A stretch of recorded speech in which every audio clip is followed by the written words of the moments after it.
you're the higher of the two seeds that lost that first round in the championship bracket, then you go straight to the third place match, and the lowest you can possibly get is third place. So earlier on when we said Army and DAF Conus both advanced to the second round, that's what we mean, right? So if somehow they were to get upset in their very first match, the lowest they could still get is going to be, well, I guess technically fourth place, but pretty likely for third regardless. I think they're pretty likely for first and second.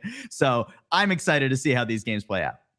Indeed, and we'll have to get into the game itself. A ton of action, as we highlighted, first to three for a lot of the day today. So we will guarantee Escort as a map to be seen in the games today, which adds a level of strategy to kind of these matches. Right? I mean, the first taste we saw of Escort yesterday in that match of Army versus DAF Conus was I mean, quite tantalizing, right? There was clearly the Army had picked that map because they'd lost on hybrid, and it gave a sense of you know, how well they'd prepped for their own strategy. So definitely, you know, adding that to the setup is going to be very, very interesting. Let's go ahead and take a look at our first team, our number one seed. It is the Army. We've got Specialist Aldana, Second Lieutenant Bagdwell, Sergeant Ellison, Specialist Hansen, and Second Lieutenant Pina. I'm excited to see this team play. Not only did they prove yesterday that they were very well prepared, but also that they were extremely flexible, right? Specialist Aldana, aka Paradox, especially. We saw him play like 5 or 6 tanks, maybe, in just the 2 games we got on stream from the Army. Who knows what he was able to pull off in a lot of those other games. So I'm stoked to see the Army take it once again. And I mean, you know, kind of calm here from them. The expectation for the squad is to be, you know, that number one team. I mean, number one in the standings after the round robin, right? So that is where the baseline is kind of set. But, you know, they cannot have a game without an opponent. So let's take a look at what the Coast Guard is going to be up to. And this is a team, you know, Paul, that I think has struggled certainly yesterday, but had moments of elevated gameplay. So first off, we have Aviation Electronics Technicians Mate Smart. We've got Aviation Electronics Technicians Mate Reed, Lieutenant Kenny, Operations Specialist Petty Officer Sanchez, and Aviation's Electronics Technicians Mate Landes. Excited to see this team play. We did get to see them take their win over the Navy in our very, not our very last match, but I believe it was our second or third match. It is an uphill battle for them in this first game, right? To be able to take down the Army. But these guys yesterday, what I loved about the Coast Guard yesterday is they were always having a good time. Even in the game that we saw from them where they were maybe getting a little diffed. Yeah, even right now, you can see they're having a good time. They're excited to be on this land environment. We saw yesterday in a lot of those interviews that our team on site conducted beforehand that most of the teams are just really excited to play on land. This is their first like land competitive experience for a lot of these guys. First competitive experience for a lot of these players throughout our 5 teams. So as we go on to Oasis, the vibes are great. Yeah, impeccable, I'd say. I'll also highlight that, you know, the Coast Guard not afraid to operate outside the expected in terms of hero selection, right? We saw Lifeweaver play yesterday that actually ended up winning the one of the maps that was on. So clearly, hey, a win is a win. And, a win is a win. You're not wrong. All right. Jeez. Yeah, I'm cutting you off. You brought up Lifeweaver. I have to cut you off. Lifeweaver is a very good character that everyone should play more. Oof, wow, I can't believe you said that with a straight face. I presume it was a straight face. I actually don't know. I cannot see you currently. A clear voice, I think, is probably the fair thing to say there. Yeah, clear voice is probably. Yeah, sure. Okay. let's get into Oasis, folks. Oasis, a fun one as always. We saw it. Well, I guess we saw all our control maps yesterday. So, but yesterday we did see quite a bit of diversity here. Not so much right now, though. Seems like Coast Guard, they've taken some notes out of their first day of play. They're running much closer to meta. And they did run the Junker Queen on Oasis yesterday against the Navy in that first round. So, you know, actually first and second round, only switching off onto the third one when they got to, you know, Garden, I believe. So, yeah, not necessarily surprised, but Paradox is the difference maker and had been all of yesterday on the third. Paradox, a menace on the Junker Queen. Came into this tournament very prepared. Reminder, we are on the live patch, which means Junker Queen is buff enough to run down your entire team if you're not careful. Paradox in a little bit of trouble here. Nice headshot. Some nice shots pumped in there by Scotty Knows. Army almost getting the free cap to start off this round of Control. This is a bold play from Magmonix. I don't know if that's necessarily where you want to be up there, but actually, Guidozan doesn't even take a look at him. Too busy trying to deal with Guardian, and it does not go to plan. I mean, a lot of this starts off because Paradox, we talked up this player we talked about it just moments ago, and he performs, went in on Baby, takes the Ana out, and without that main healing, the Coast Guard at a deficit. I mean, the Coast Guard try and pull it back, but it's not really able to find a ton of value, and all the while, Gravy just, chasing around the outskirts, peppering in damage with a Pulse Bomb nearly to boot. Good start here for the Army, as expected. Gravy gonna go for it. I mean, you do kind of have to try and clear the Suzu. That's not where he meant to blink. He meant to go past the door, I assume. Try to get into that big ball of meat that we could have seen. Wow, this is, oh my word, Paradox. Oh, it's such a good rampage. The Suzu had already been used. Night doesn't stand a chance. Already 4 down, and it's just a stagger on Guidozan. I think that's the thing about Paradox, right? You look at Paradox's ult charge about 10% of the way through the fight. It's like, all right, it's 20%, it's not bad. And then you look back, like not 10 seconds later, you're like, wow, that's 85% of the way to the rampage, and no one else has a pulse bomb yet, even. So this is a very aggressive player. Paradox, he can kind of take control of the map if you ignore him, and unfortunately for the Coast Guard, they find it out the hard way. Very solid start here for the Army. Already up, pushing 70% with Gooby down. I think it's going to be nearly 90 before Coast Guard get another good chance at this fight. They're still trying to make something work here. Scotty Knows on top of Guardian. A good amount of damage pumped in, but not enough to really make it stick. Paradox so low, but the Junker Queen and Guardian pocket is just too much for Coast Guard to bear. That being said, they're getting stuff done elsewhere. Army, I think, is overextended and scattered a little bit more than they would have liked. The positioning is a bit awkward, but Coast Guard can try and wrap to the point. What a dynamite, though, from Magmonix.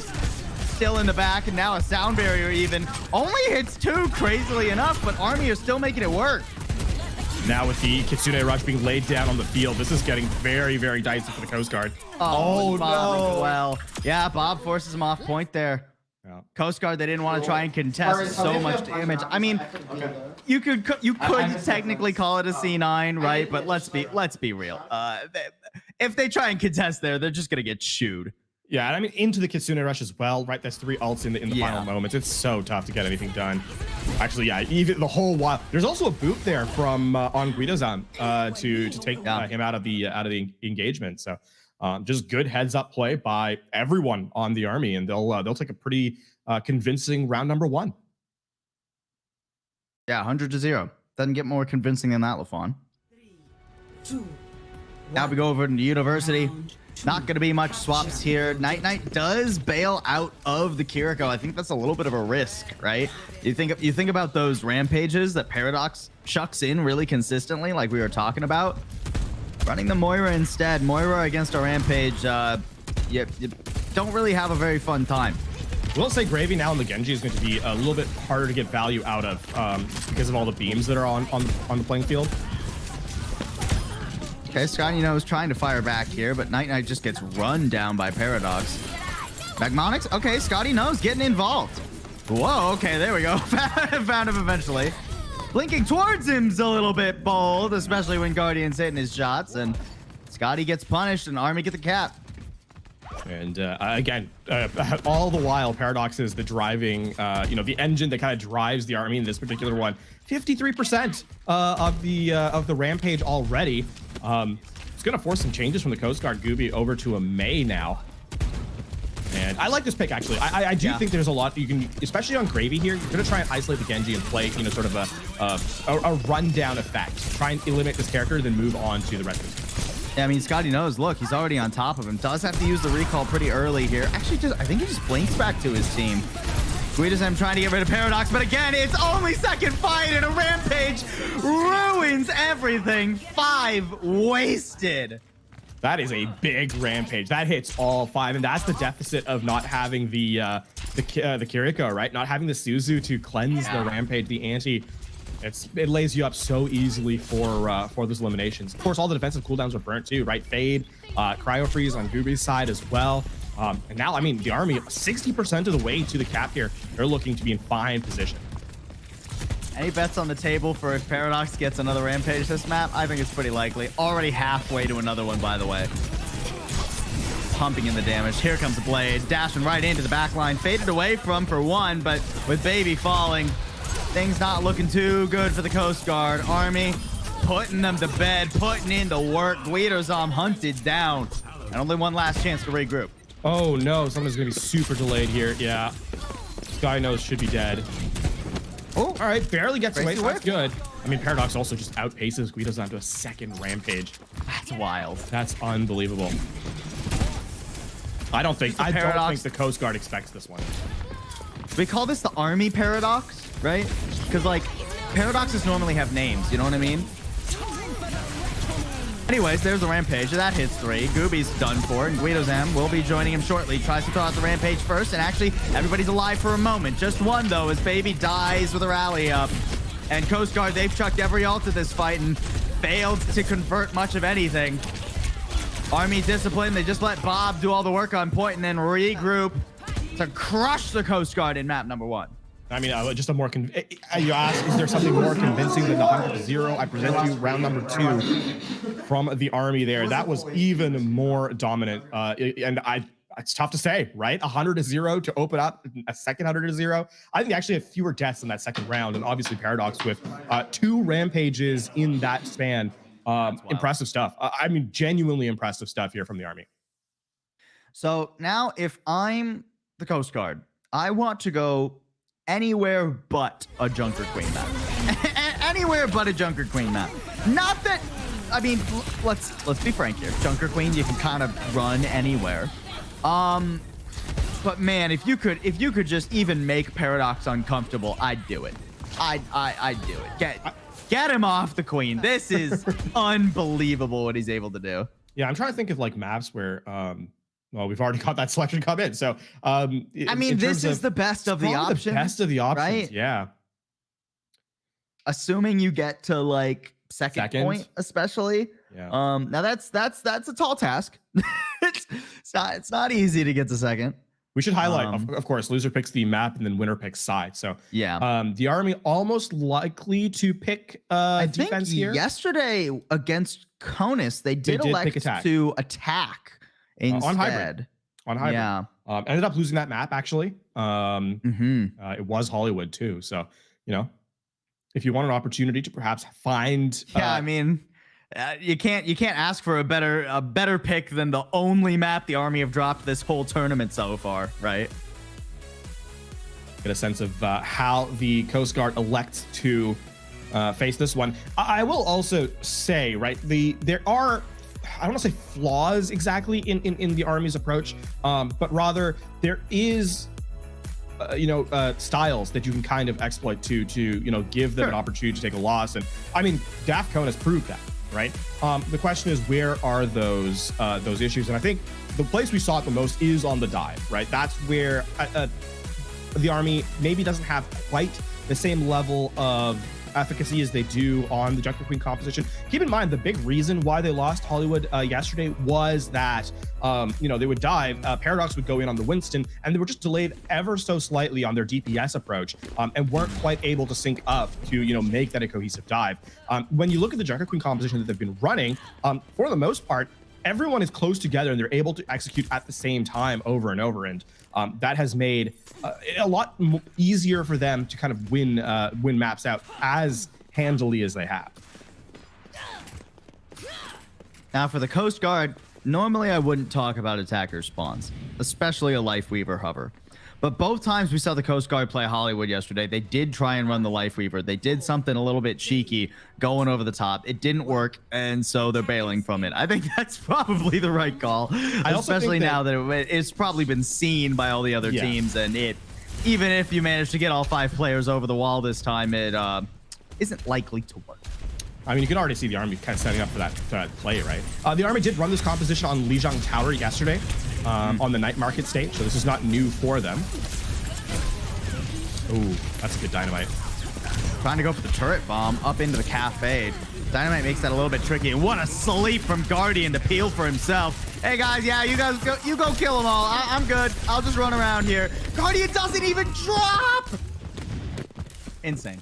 That's a real. I mean, hey, sometimes as a support, you got to make your own luck, and Guardian does it right there, right? It also helps that there was very little hit scan pressure from the Ghost Guard, so Magmatics on the Ashe, especially with a Mercy kind of there to juggle between if things get a little dicey, makes things so difficult, right? Gravy's really not going to be challenged, even with the Ashe Mercy combo now on the Coast Guard side. It's still very difficult to find value because again, there's so much vertical cover here for the army to kind of work around. Yeah, Gooby's got a really tall task, right? Because like as the Ashe here, sure, normally your job would be to try and contest the long range players playing from Cafe, but also you have to try and keep track of Gravy, who drops down and blows away Guida's even at long range with the barrage, getting another there. Oh, and hunting down the spawn too. This is really nice from Gravy. Oh, Fade just narrowly. Close. No! At least the res comes in, so not quite as stagger. The problem is now the army has every ult coming up in the game, right? They just use Gravies, and that's going to translate to a full ult bank in the rest of the team. And I mean, to break through this is going to be so difficult. You have to kind of play an aggressive style and force the army to overuse ultimates, but that's something we haven't seen from them all weekend, right? So it's easier said than done. I'd kind of like to see Night pop this Coalescence and just beam Gravy out of the sky. Okay, well, I guess I won't get to see that. I won't get to see the Valkyrie either. This baby is eliminated very shortly after popping their ult. It's just a matter of time, it feels like. And the army refused to let Coast Guard in for even an inch. They did get a tick, though, on the objective. Actually? Okay, never mind. They get 1 inch. That tick. So it's not despair time yet for the Coast Guard. They actually do earn some progress in the objective, and there is an opportunity now where it's going to be a lot of ults here. The play is bait the army into open quarters, right? Have them use like the barrage or the bomb, and then you go in with your Coalescence and just try and take presence on the point. Especially having Bob contest for Goofy would not be a bad idea either. 60 seconds. Guidazam over onto the Diva too, so potentially more pressure, but there's just no chance. Coast Guard, the second they try to go for anything, army pulled the trigger first. They jumped the, well, I can't even say they jumped the gun. They jump with the gun? I don't know how I'd alter that, honestly. A pretty desperate Death Blossom there from Scotty Nose to try and get rid of Paradox on point, but it ain't happening. It's a stagger and everything. Coalescence not keeping Guidozan up this time. It feels like this is the Coast Guard thinking that was their fight to win. They're investing, and the army don't actually use anything to shut this down. So in what is going to be the last 20 seconds of the map, the army has everything, right? Luna coming up to his Valkyrie, and it's the Coast Guard who actually invested in it. We don't see Mercies often. Had to think about it. Hey, yesterday was your turn to kind of flip over words. It's mine today. Yeah, there we go. We take turns. That's why we work together. Okay, Bob actually clears out a lot of the mines there. I like that ult from Gooby. Unfortunately, not around to see it through. The one elimination even rezzed by Luna. Luna, get the pistol back out. Lame. Ooh. Don't heal. Mercy? Kill. Go for the throw. I feel like you have the wrong definition of what Mercy should be playing as there, but the army's certainly on top of things right there. That's 44 and a third %, I believe, is what the final scoreline looked like on the attack objective. So a draw is not possible at this stage. Technically winnable for the Coast Guard. Fuller holdable. I have the strictest legal definition. Gravy just gets so much value out of the Pharah. That was what? I think 5 barrage kills over the map. It's a really tight formation too from the army, right? Because Gravy hangs around by the cover, and the second that Coast Guard try to break that initial choke point, Paradox is disrupting everyone. Like you see that Coast Guard want to try and pressure Gravy. They want to deal with the Pharah, but they literally just can't, because the second they walk past that choke, they're thrown all over the place by Paradox. I'd like to highlight Guidozan though, as that was a really nice play at the very end. Unfortunately, just doesn't get put together quite quickly enough. Flies close to the Pharah and uses the mech to have the barrage explode on, so it self damages the Pharah. Unfortunately, Bob comes through and just like wipes the pilot up right afterwards, so it's a little unfortunate, but it's a good little heads up play there by the tank player in general. Army now going for a more aggressive variation of, I guess you call this a dive comp. Baby back on the Genji. Paradox on the Doomfist. We did see this Doomfist absolutely slap yesterday, no pun intended. Here comes the push. What a slap too. Yeah, just chuck them all off the high ground. No fun allowed for them. Gooby using the turret form pretty early here, but Paradox just peels back from it. And that's the Nemesis form invested too. That's so much invested already from the Coast Guard. Oh, no, so low, but doesn't die. Scotty knows will fall though. Yeah, that anti-hit from Luna. Far too much to bear.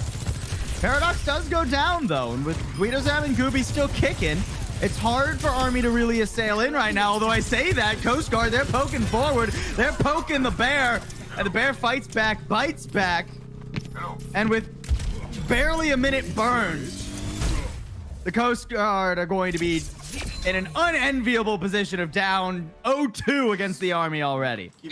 I mean, now this is going to be an opportunity to head to Escort, but keep in mind, this is arguably the Army's best composition, the best map that they've showcased over, over yesterday, right? They set a speed run essentially for a large part of Junkertown, and then held first on their defense. So not an easy place to be if you're the Coast Guard, even though it is your map selection. It's still a very, very tough position to be in here for the Coast Guard. Army playing very solidly so far. I've been loving the antis here from Luna. Yeah. I think Luna's actually had a really good day so far already. You know, between that boop we saw on the first map that denied the overtime entirely, some really solid antis, some good sleeps.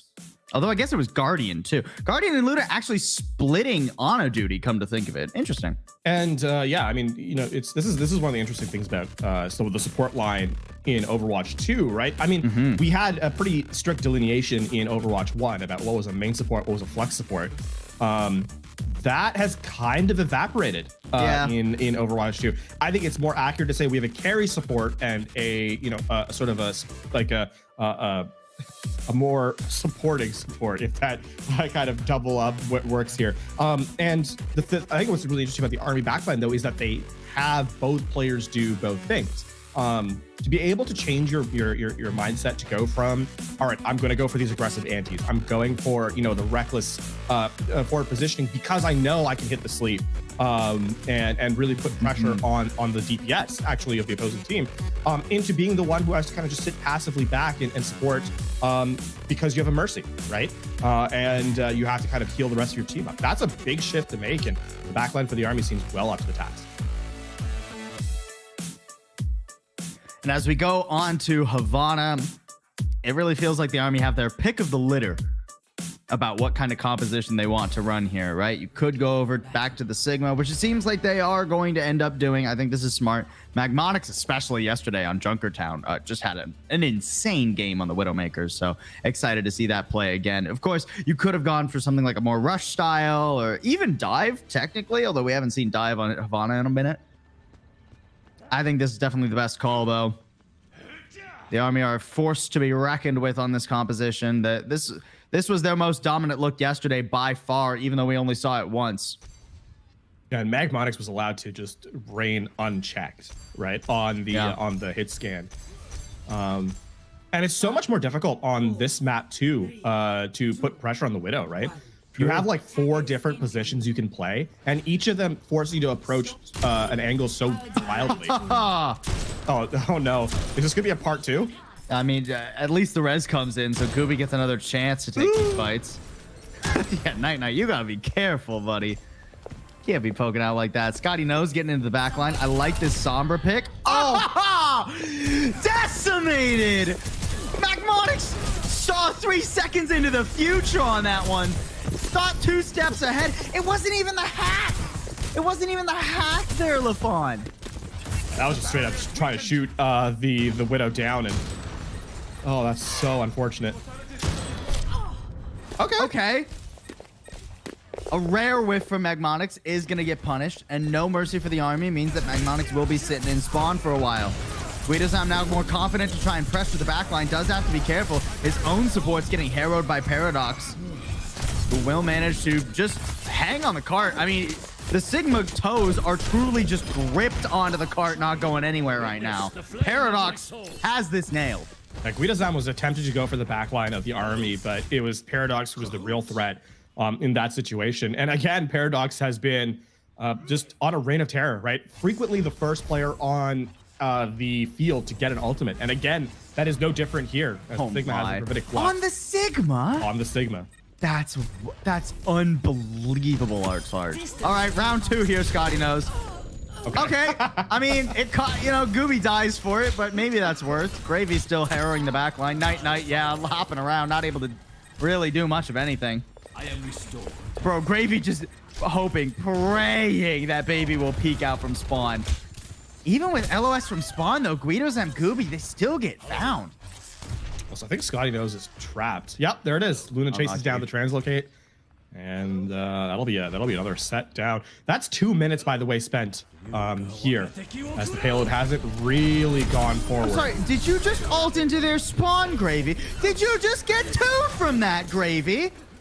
Oh, hello. That's not very nice. All right. The big thing here, right, is like the Coast Guard. They're playing off this EMP, but look how spread out the army is. You're not going to find value with it. Maybe It's got to be instant. You got to cancel the gravitic flux. Nah, just straight up going for it. They're going to try and get Paradox while everyone is abilityless, but that's only a 2-second window, and when the immortality field comes back up, a nano at least keeps Guidozam playing, keeps him fighting, and now he's going for an ult. Oh, you gotta hit those, buddy. It wouldn't matter. Transcendence comes up just in time from Guardian, living up to his name, and giving the Coast Guard only 1 minute remaining. Scotty knows actually had a good play there. 2 good plays. The EMP denies the amplification matrix, sort of eliminates it from the playing field, and then the hack onto Paradox to cut the gravitic flux. Unfortunately, you know, the follow-up damage, so the army is going to continue their run through here. And I mean, at this point, the Coast Guard is just hunting for picks. They've moved over to Widow now, but it feels somewhat like grasping at straws at this stage of the game. I mean, there's just simply, it doesn't feel like there's much of a chance. Scotty knows, even switches over. Gooby's like, yeah, I'm not winning this. Scotty, can you take care of it? Doesn't go much better for him either. Paradox hugging the spawn doors. Okay, Gooby on the Hanzo, managing to get Guardian down. That does make Paradox's job a little bit more difficult. He's got to peel back, especially with that Discord orb on him, but still manages to get Scotty Nose. Paradox now back to the car, only 22 meters even taken right now. Okay, inching a little bit further forward as Gooby finally gets one over on Magmatics, but we're at OT now. Body blocked in Dragon 2. It's so difficult to contest right now, and that contest won't last long. Nothing but utter dominance, a clinic from the army. And it feels like they are just moments away from an appearance in the finals. I mean, we'd have to see one of the greatest defenses of all time to get this one on the coast, take the Coast Guard on this one. I mean, you could see the army, it truly would take some pretty spectacular stuff for them to not capture this point at this point. That shot, man. I think it's actually a well-placed mine to you know, decloak the Somber to get the heads up there. We saw the detected, and they weren't close enough to the Widow to actually yeah. So Really solid stuff. I should also highlight, right? I mean, we've been talking Magmatics up a ton because he's been hitting his shots, right? Which is super impressive. But Grady is quietly giving a lot of information over to the Widow, right? The Sonic arrow. You can see like the infosight there. Essentially, Magmatics can only peek around the corner, essentially shoulder peek when he's confident he has a shot lined up. He doesn't have to take you know, an awkward engagement. The Coast Guard has no such combo, and that does play into the Widow, you know, a little bit. So not just good mechanics, but good team play as well has the army at this stage of the game. And the Coast Guard now, they have to go for a Hail Mary and try to hold this before just 30 meters. But you lose one fight and it's pretty much done here is how this goes. So makes sense that they pivot over to the Ramatra, get the Bastion involved. Why not? Paradox pulling out the Doom Fist. Interesting. I thought it might maybe stay on the Diva to deal with the Bastion. I guess the power block deals with it pretty effectively too. If you're getting shot that much, you get those empowered punches online as well. Not a bad option. And here goes Paradox already harrowing the Bastion right up in their face. Scooby already so low. That Mercy Beam just can't keep up with the damage getting pumped in by the army right now. Scotty Nose already down, and even while Magmatics goes back to potentially swap, the rest of the army are doing just fine in a well, I guess it's not really a 4v5. 4v none now, as the army have pretty much already won. Paradox also still has the first ult of the game, by the way. No, gets the res God, cancel. dude, you gotta stop. And just bullying. This is just rude. No chance to even contest. Paradox denies them even that. And the army with that might be the, despite the fact that we extended today, it's 1-3 now instead of 1-2. That might be the quickest series we've seen this weekend. Yeah, that was really impressive stuff from the army, and they'll be the first team to be in that championship bracket, right? Yeah, in that side of the win. So just awaiting their inevitable. I like how that map was so fast. Our replays of the second round include 2 shots of the payload getting capped. That's all we got, because that's all that could happen in the 30 seconds we spent on that round of Havana. We now technically have 2 Lifeweaver map wins, by the way. No. It was on Lifeweaver at the end. No, doesn't count. Wasn't playing swap to the Lifeweaver wasn't in the fight. It doesn't count. Wow. Luna was playing Baptiste in the fight, so it doesn't count. The other one where the Coast Guard actually played Lifeweaver and won a map versus the Navy, I'll give that to them. Can't give this series to them, obviously, but I'll give that one to the Coast Guard. That does not count, though. You don't get points for late assignments here. Oh man, impressive. You turn your homework in late, it gets a 0, LaFawn. That's true. That's true. Also, the amount of healing that Luna did on Lifeweaver. Yeah, exactly. Not interested at all. I mean, giving Lifeweaver. I mean, we're obviously joking about the Lifeweaver pick, but that was just a tremendous performance by the army across all 3 maps, right? Mm-hmm. Adding an extra map in is something that elevates the competitive aspect, because there's some strategy that changes on Escort. The army just kind of shut it all down, right? And again, we're kind of seeing this. Their defense on Escort is something to be kind of concerned about. This is now against the Coast Guard and against DAF Conus, where they just completely locked out their opponent. And there was no forward progress in the objective whatsoever. It's such a tough thing to kind of highlight. How do you break the sniper bunker that the army has? Yeah, I mean, and especially now as we go to 1-3 and those Escort maps are guaranteed, right? Yeah. It feels like no matter what happens in the grand finals, Army is always going to have a foothold back into the match, right? Even if they lose the first 2 maps to whoever they end up going up against, they're always going to have a way back into the series, because they'll just go to Escort. And no matter what Escort map it is, it's Escort. You can play the Sigma. You can play the snipers on all 4 of the maps that we have. Now, some are a little bit better than others, obviously, but they're never going to be uncomfortable. And I mean, there's two maps already that, or 2 map types rather, that the army has now showed excellence on consistently and hasn't dropped, at all. Control has been perfect for them. Now Escort, I mean, it's a small sample size, sure, but it's looked great as well. And, a lot of that is down to Paradox, who's been able to just kind of control the tempo of the game single-handedly on tank. We got to also highlight Gravy, though. A phenomenal performance in this series today. I mean, just indomitable on this Farah in particular. And I'm actually going to have an interview with Gravy coming at you guys in just a second, looking back at his performance through the game right now. I mean, this Hanzo just lived rent-free on the flank, on Havana, too. Show us the dragons. Do we get the dragons? No, we don't get the dragons into the attacking spawn. Here we have 2nd Lieutenant Bagball here. 8 years of service. That's wild. 23 years of gaming. Respect. Wow, what? Peak 32 on ladder. This is insane. Phenomenal stuff for him. Yeah, across the I mean, I think today even a little bit better than yesterday's performance from Gravy. So looking forward to that as well as we get into the interview with our winning team and the DPS I believe from the Army. We have him here. Yes, there he is. Second Lieutenant Bagdwell. Hey, thank you so much for joining us. Congrats on your first win of potentially 2 today, your 5th of the tournament already. How's it feel? I just got to jump right in. How's it feel being on land, being with your teammates, and having these wins just flow to you guys? Oh, it's awesome.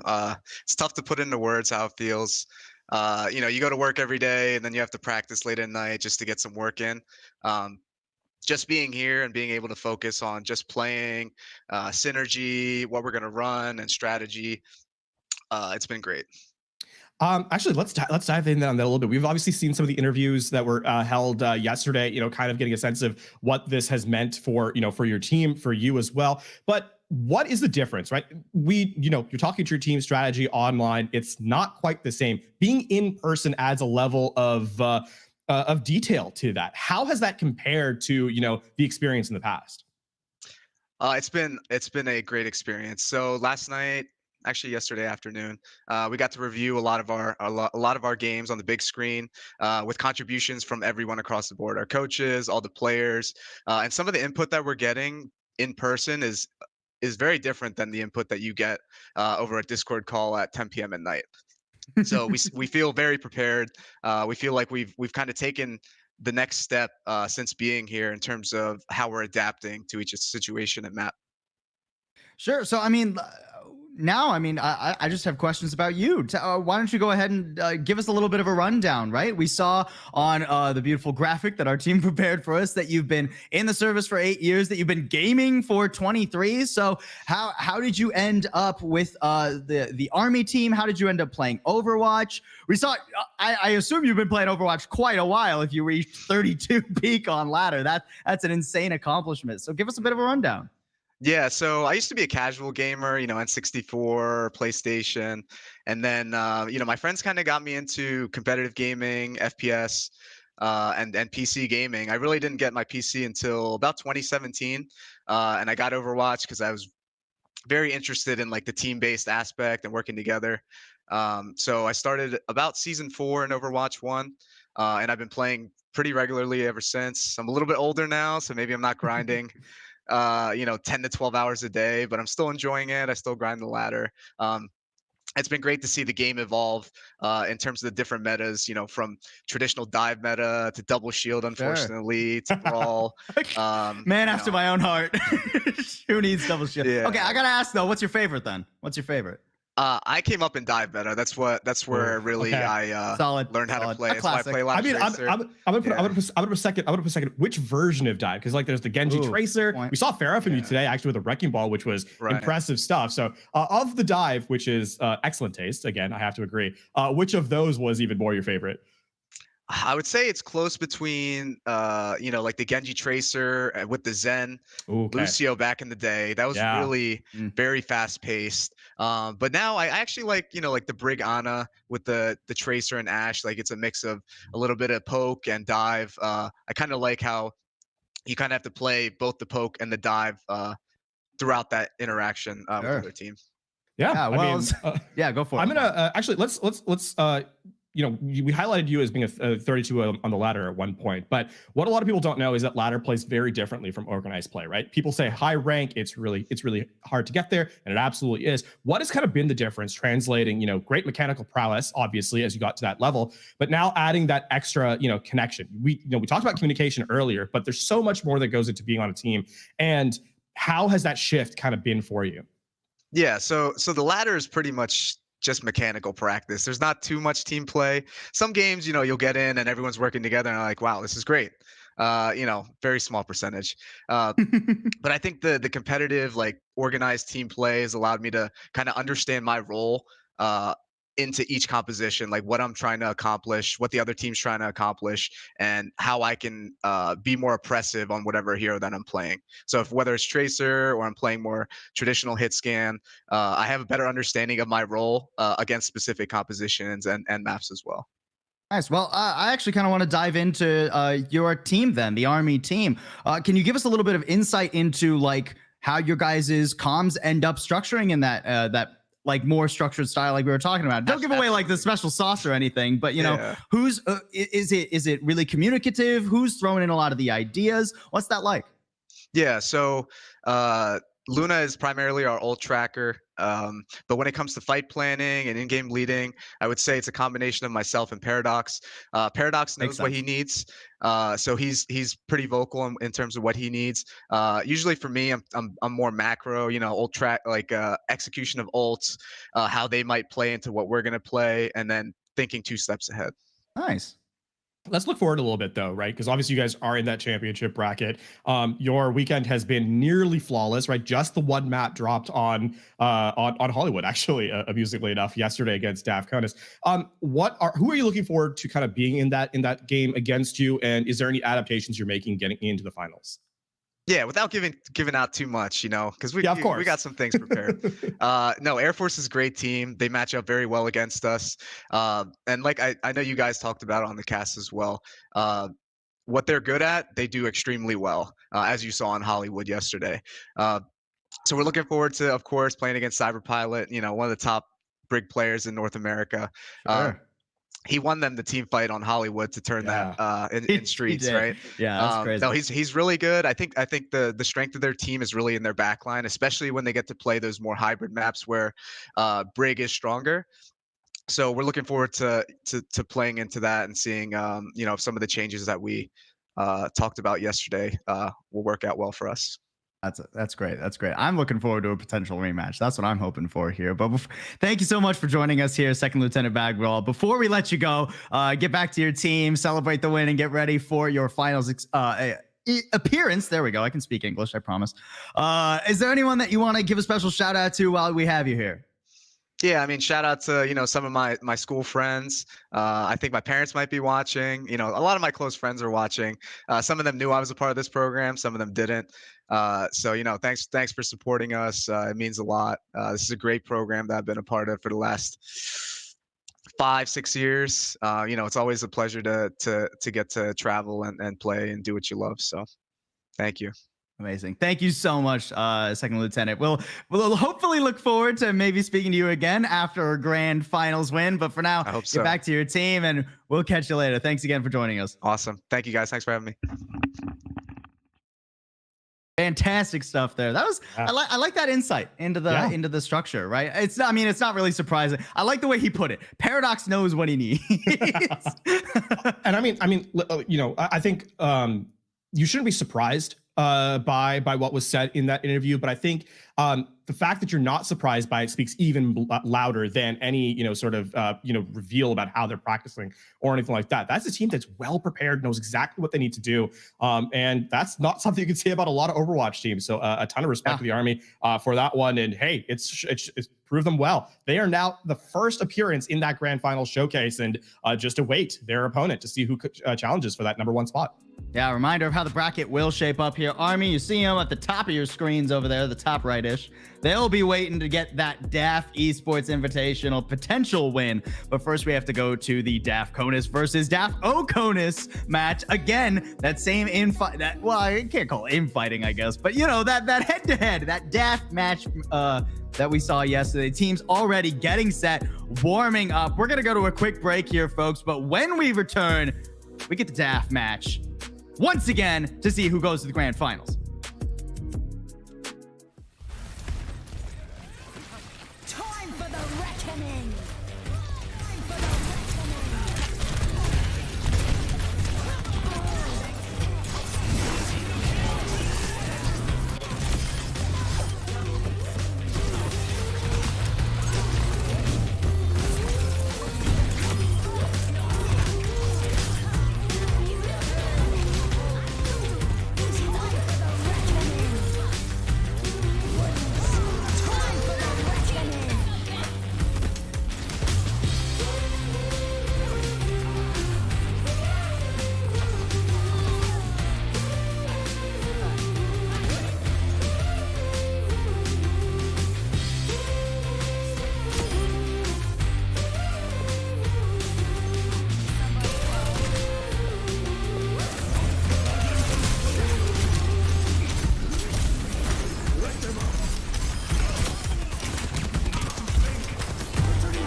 I respect everyone on the team. It takes a lot to be able to do your job and then set aside the amount of time to practice out of your free time.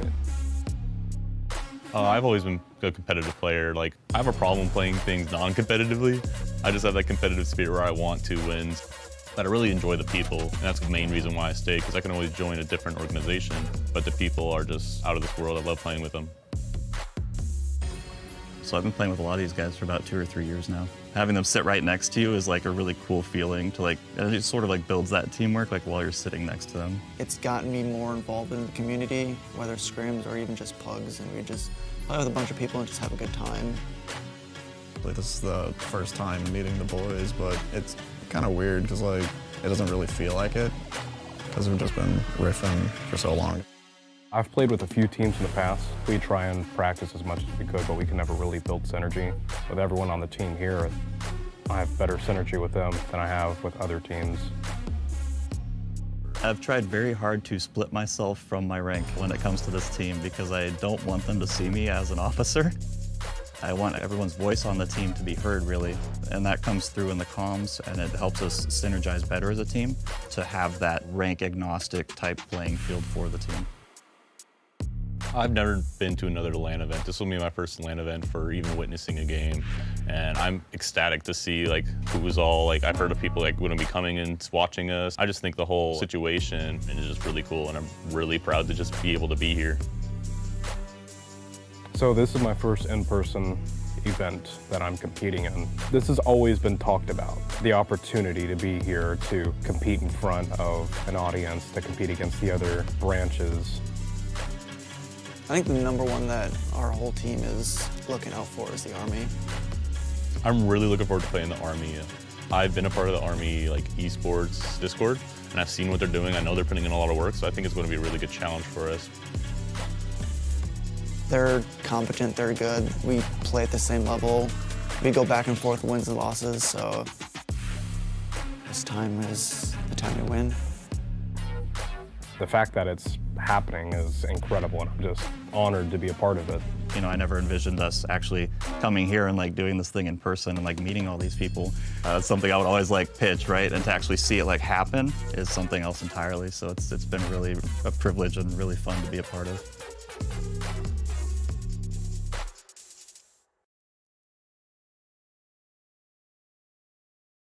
Just the camaraderie. It is a team-based game, and when you're winning and you're on such a high, and I love that about it.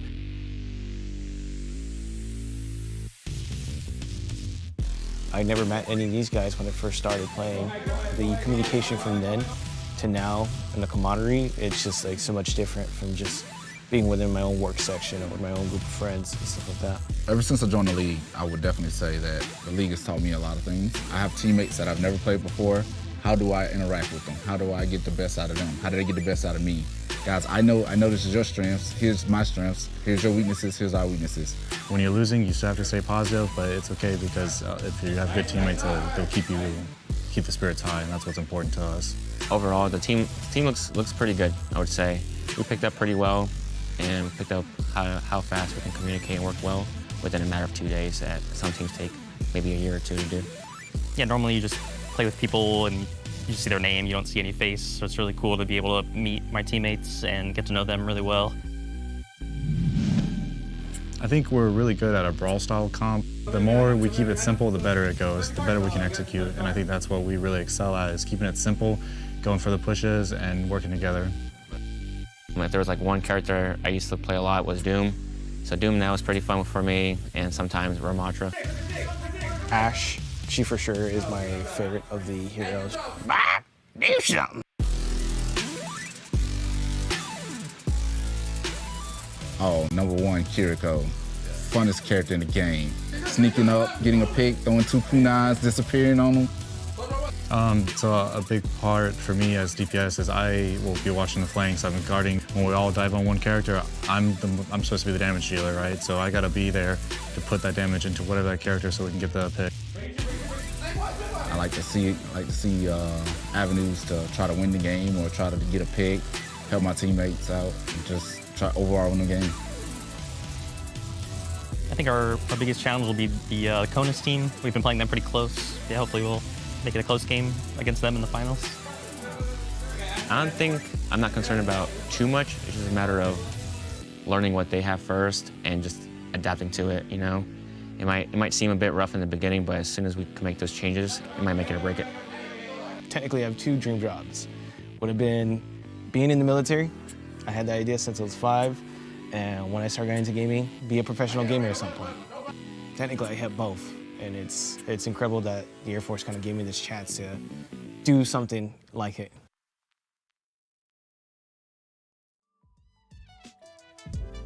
The Army wasted no time in making their way to the grand finals, and now we get to see who has the chance to join them in a Department of the Air Force in-house, that was the word I was looking for earlier, in-house, versus the Continental United States DAF team and the outside the Continental United States DAF team. We saw this matchup yesterday. It was fire then. It's sure to be fire today, and it's first to 3 now and everything. I'm excited with fun.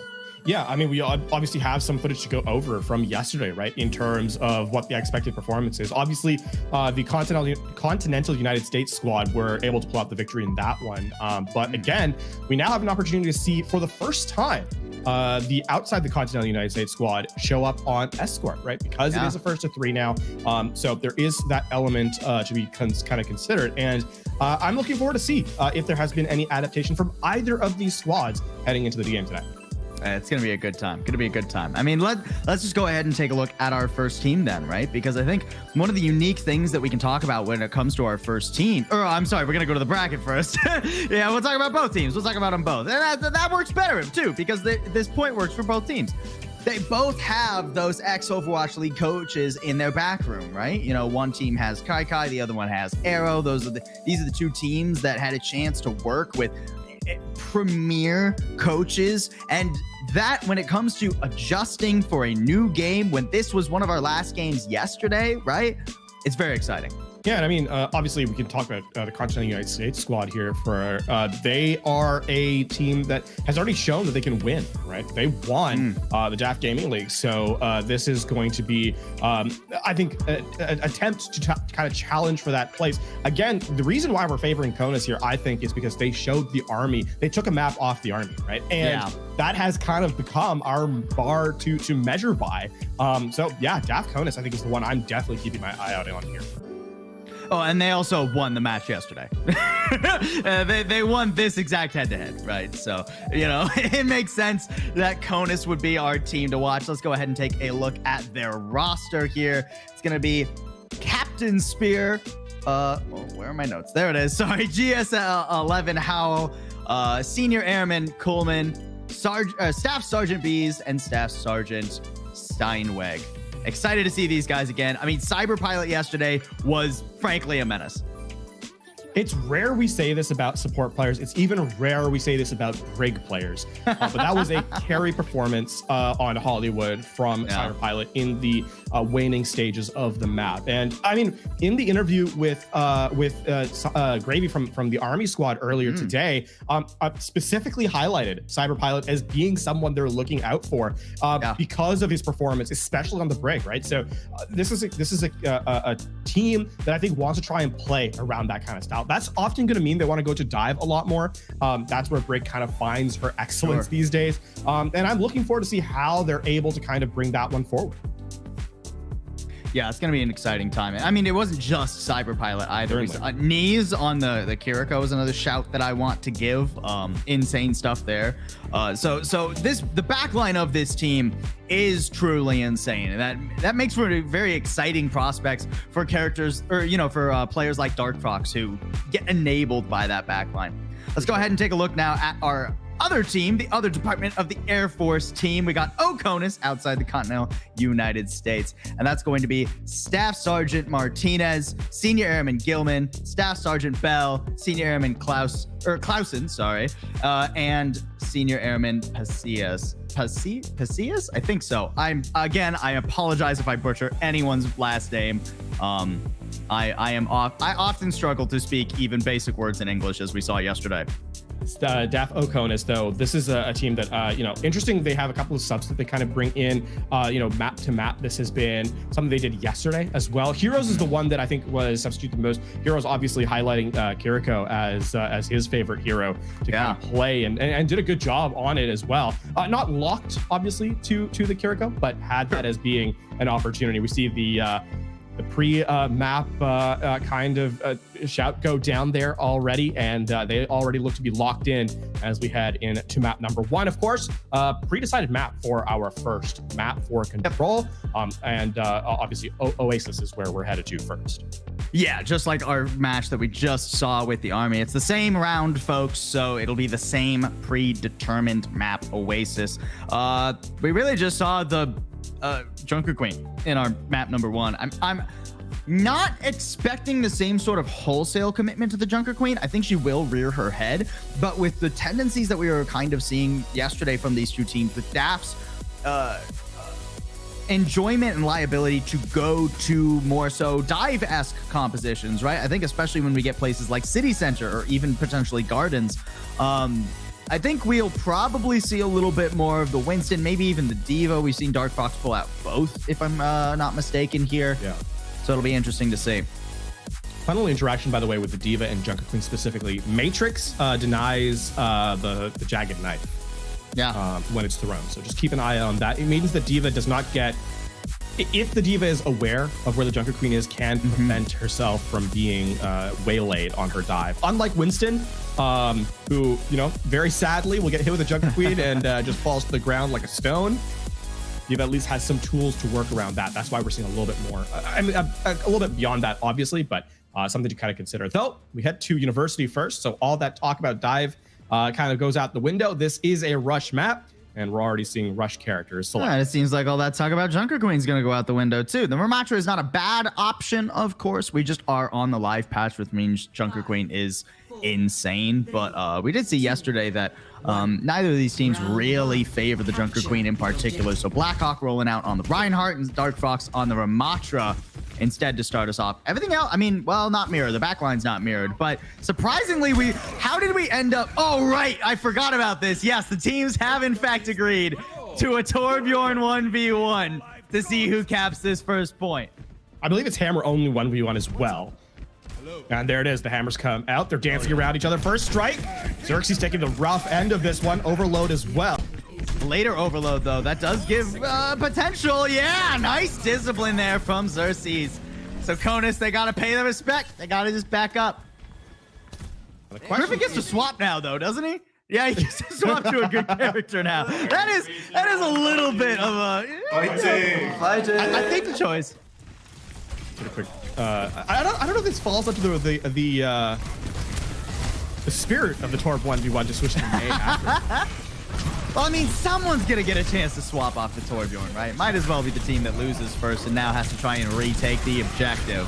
Oh, nice fire strike, too. Blackhawk getting a lot of value there. Almost takes Dark Fox off the edge, but instead overextends a bit in the Nemesis form, punishes him. 34% already gained for Oasis and DAF. Conus, rather, they're struggling to find their way in regardless of the pick they got on the Rhine. Eventually, they'll muster their way onto the objective and have some picks to follow, so they'll flip this over at just about 50%. Yeah, one of the downsides, obviously, to running the Reinhardt against the Ramatra, as we saw that moments ago, Blackhawk not able to actually stand and fight the Ramatra. Was that the Suzu? Knees got picked up, but I think the Suzu got thrown just before the animation, and actually Knees bailed himself out of the pin there. Xerxes actually staying on the Torbjorn, so he's not a coward. Still running. Listen, the Torb it's gonna be tough though because you've got the Blizzard here. You can already see Griffin lining up for it. A little bit too deep of a wall there. Not that it's even gonna matter or even needed. Risky just waltzes inside of Oasis and tears them to shreds with a beautiful Death Blossom. Yeah, really nicely done there. Actually, that's a fun little bait. The Shatter was used by Blackhawk and onto Griffin, right? Because they see the Blizzard coming. They know he's there. But it's kind of a second play, right? The Death also comes in behind, and they weren't expecting that second ultimate. So really well done by DAF Conus to set DAF Conus up for failure. Poor Blackhawk. Didn't stand a chance. Wall goes up. Zarya Bubble's not going to protect you there. Not when all of Conus is raining down on your head. These last couple fights have just felt textbook for Conus. And I mean, this is where the struggle comes in for Oconus, right? Sure, you have a ton of ultimates, but Blizzard is going to lock down a ton of that. And sure, you have to set the Death Blossom up, but that means you have to get in close, and that's where May wants you to come for that Blizzard, right? So it's gonna be a very, very tough situation here for the PPS Oconus. With that Blizzard going deep and already catches too. Blackhawk able to pop the bubble and get out of dodge for a moment, but it just means he's gonna be the last one to die. Already 90% for Conus on round number 1, and I don't even think anyone here from Oconus touches. Maybe Heroes, if he's lucky, gets to the objective. No, will not have a chance. And despite the Torb 1v1 win, the round win goes to Conus. Good start for... Yeah, we're keeping your eyes on you, Cyber Pilot. Don't worry about it. Getting into okay, so Torb 1v1, we have to, for those unfamiliar, is a long-standing Overwatch tradition. On Control. First map, and the way it works is it's hammer only. You're not allowed to use your turret. So, personally, I would like to see the first fight of every objective this series decided by a Torb 1. That's just I do believe that's not happening. I would be surprised if that was how these teams proceeded with the match. It was a close 1v1 though. Yeah, it was close. Xerxes, I like the discipline to hold that overload. It was good. There's a surprising amount of strategy in that setup. Knowing when to press your use overload as you highlighted. You can also dance back far enough to get a hit away from the hammer. It's really nice. Anyway, rush again. This time a Hanzo in place of the Torbjorn from Xerxes. Conus have pivoted their DPS as well, more so to that dive duo here. Griffin and Risky. This is a combo we saw pretty commonly yesterday from Conus. Oof, nice shot there from Xerxes. Already Griffin down. Good stuff from Conus to start, but they're struggling to actually catch up to Conus here. They'll eventually get there. Xerxes falls though. Hold on, wait. Oh, Conus, you need to pick the targets, boys. All right, I mean, Dark Fox is completely isolated. Yeah, no reason he should ever be living. And with a Fire Strike, things going better and better for Oconus. They should be able to cap this point. Risky hanging around. Still has the recall too. Can contest this long enough for at least some semblance of a recontest. Actually, and now Ranger 16 has to be forced into the Wraith form. This is not done yet. Oh, and the stick forces out the lamp so early. Immortality field already used by Bing. Does have an Ant Matrix available as well. The point has yet to be capped, folks. But we still have ultimates coming online. Bing, you got to choose your angle very well. We need everyone to be exploding their damage through the window. And I really don't know if that was the angle you needed. Sure, Griffin falls with a rally out now from Cyber Pilot.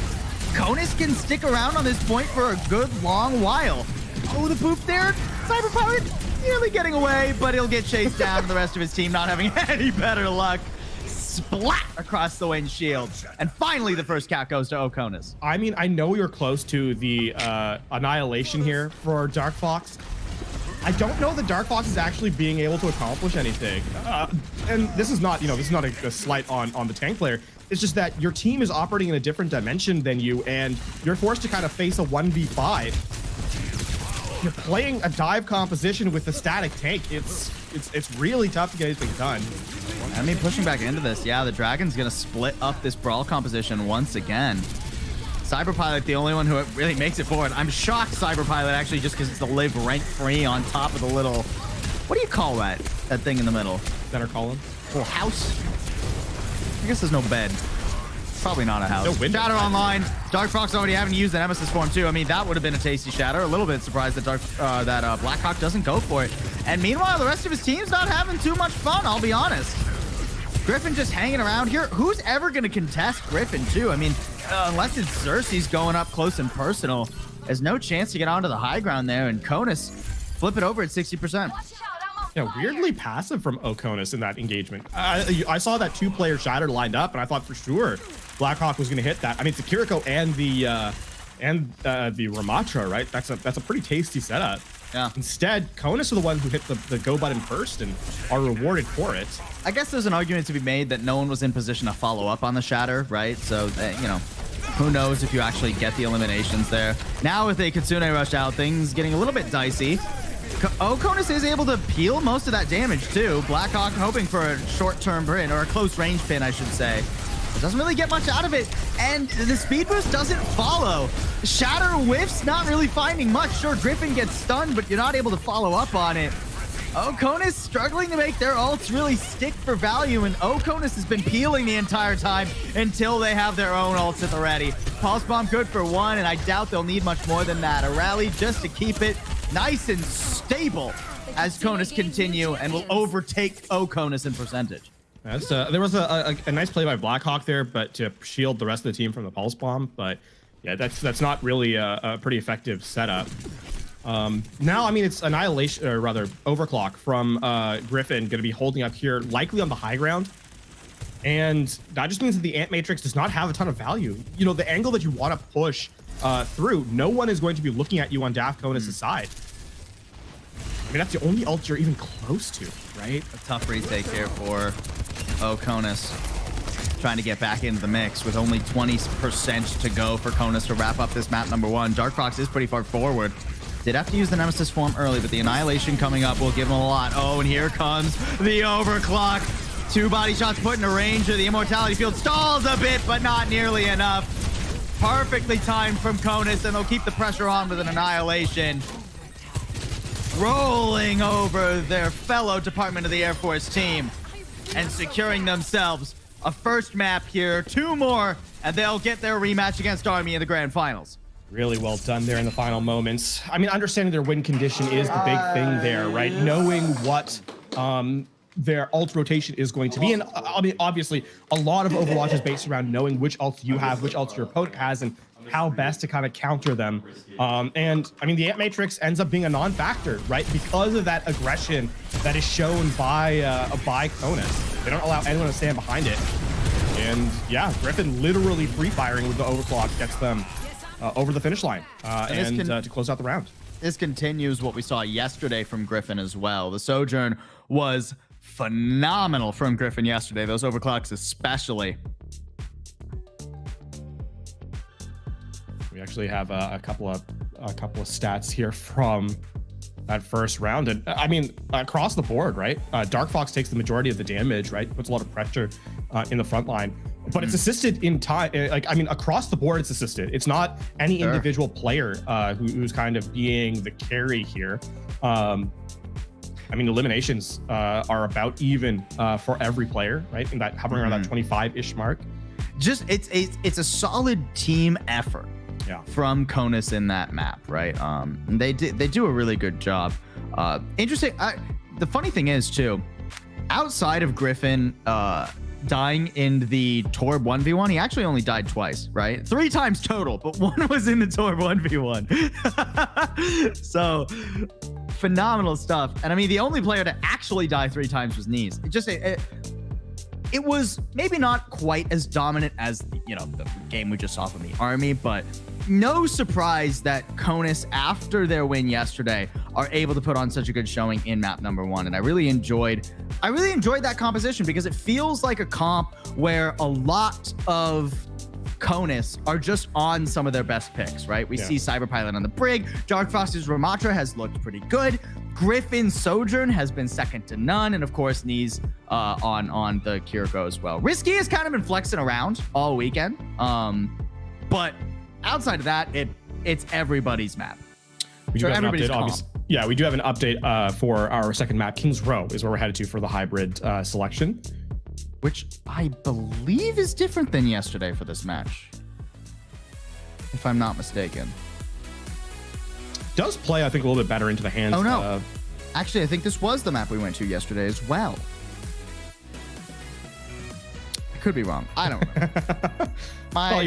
You're 50-50 on it. So my brain is the size of a goldfish's. By Never mind. I Were you gonna ask by like neuron count? What are you going for there? Well, I was saying relative to the fish's body size. So you know. No, relative to nothing. Okay. Most of my head is empty space, LaFawn. Let's get on to Kings Row. Our map number 2 here, folks. Oh yeah, no, it was Kings Row because this is where we saw teams play the Junkrat. Yeah. Yes. All right. I was right. Now keep in mind, actually, the thing about this Ramatra pick by DAF Conus, right, is that, I mean, I like it a lot more on this map. I'm interested that the supports continue to be Kiriko Brig, right? Usually through Ramatra we see like a Lucio a lot of the times just to get you in and out, as with most rush tanks, to get you in and out of danger. And we've seen Cyberpilot play the Lucio, right? This has not been something that's outside his wheelhouse. It's just really interesting to me that it continues to be the Brig that's played here. Obviously, it's not a bad selection because they won map number 1, but it is an interesting difference. And sometimes you just got to go with your comfort, right? I mean, yes, we've seen a little bit of Brig from Cyberpilot, but the night and day difference in like that potential carry performance was pretty absurd. Risky managing to peel away from that first little engagement from Oconus. Guys, I'm going to be honest. It's a little bit bold to just sit in hotel when a Junkrat is lobbing stuff at you. Blackhawk's shield already down. No pun intended there. And Risky does eventually get pushed on. Okay, so Oconus get their mark and now can try to regroup the objective. They've gotten the high ground here too. This is a very good adjustment compared to yesterday. And actually now Dark Fox is entirely isolated. I think Knee's perhaps with him, but even still, that's not a very ideal situation to be in. Griffin actually pushing into Xerxes right as Risky coming back from spawn. They retake the high ground and now can pinch back. Knees keeping Dark Fox alive to that entire engagement as Oconus really weren't sure where they wanted to take that fight, where they wanted to go with it. One tick has been taken, so not all is lost for Oconus, but that was 90 seconds they just spent for it. Yeah, I think one thing here is that Oconus clearly had a solution drafted for that particular state of the map, right? Where Dark Fox is kind of holding point. They have the Risky in the alleyway of second, but once the angle changed, once the play changed, it felt like DAF Oconus didn't really know how to adapt in time, and we'll see if they have a solution for this second rotation. Xerxes, trying to bully Knees. Swift steps out of there and up onto the high ground. Good escape from Knees to survive that. And meanwhile, the rest of Oconus not having too much fun. It doesn't even cost Conus an ult to win that. Yeah, and I mean, Bing uses the Ant Matrix in return, right? As they try and just force a fire strike through the Alderworth Hotel. Hard to get value against the Ant Matrix on this first point against the way that Conus is set up, and Ranger getting staggered too. Things getting pretty tricky for Oconus. A minute and a half left here. DAF Oconus slowly starting to inch up towards their Shatter, as well as the Dragon Strike here. I mean, I wouldn't be... Man, the big thing about Shatter against this composition is you're not going to hit the Kiriko. And then, obviously, the Kiriko's just going to use Suzu to cleanse whoever's knocked down, right? Yeah. So, it's such a tough place to be. That's if you somehow survive the Riptire that's coming in from Risky. I mean, there are quite a few tools that can get rid of the Riptire in transit, so the pathing for that tire, not necessarily easy for Risky. Because you can get shot by Cassidy or Xerxes or anything there. Nope, just managed to get Ranger point blank. That was pretty close and pretty tight. Does get caught by the Dragon Strike, so a 1-for-1 in terms of ults and players. Now Xerxes getting run down, though. Oh, pummeled into the corner. A splat on the wall, and the sound barrier never going to help him in that situation. The rest of Oconus trying to make this work as they do have spawns pretty close here, but against a Rally and an Annihilation, no chance you're getting through all that meat, all that damage. And we're still spending. We're still spending. Yeah, maybe a little bit bold there from Knees, but I mean, when you've got this firm of a grasp on your defense, go ahead and spend all you want. I mean, now just the Deadeye and Ant Matrix, right? DAF Conus spent in that last fight. So Griffin, who's been in this position before, right, on the last map, in fact, where the only ult in the game is his, the overclock has been singing. So we'll see how well Oconus can reply. We'll have to play very passively around that angle. He's also on a flank. Deadeye coming out. No targets. It makes a little bit of space at least. But with Xerxes down, Ranger 16 needs to come up with quite a bit in this engagement. Overclock out. Griffin, you've been a beast with these before. Struggling to hit heroes, but eventually gets it done. And the rest of Oconus will fall similarly shortly afterwards. 53.6% is where their attack will stop.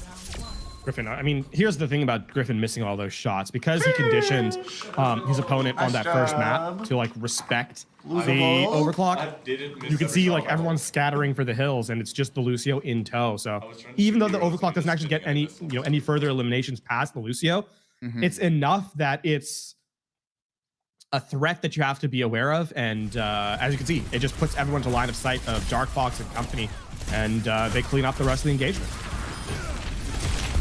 Very tight defense here from Conus on their way back.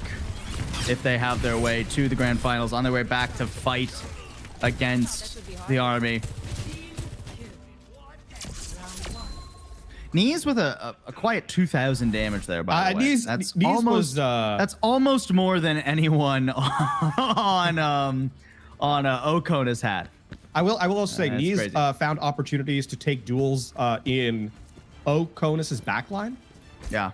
Meaning that he would kind of walk around on a flank and then try and fight like Xerxes on Soldier, for example, and then teleport back into his team, right? It's not usually what you see the Kiriko do.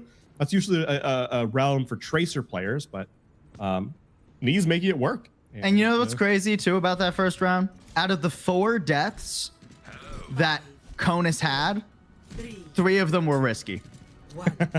on the Junkrat. Defend objective A. That Jay getting awfully silly for that defense. No Jay silly this time around, though. Just a pretty classic dive outside of Lifeweaver, I guess. Are we about to see? Okay, so if they win here, then this would be the second map win for Lifeweaver Lafon.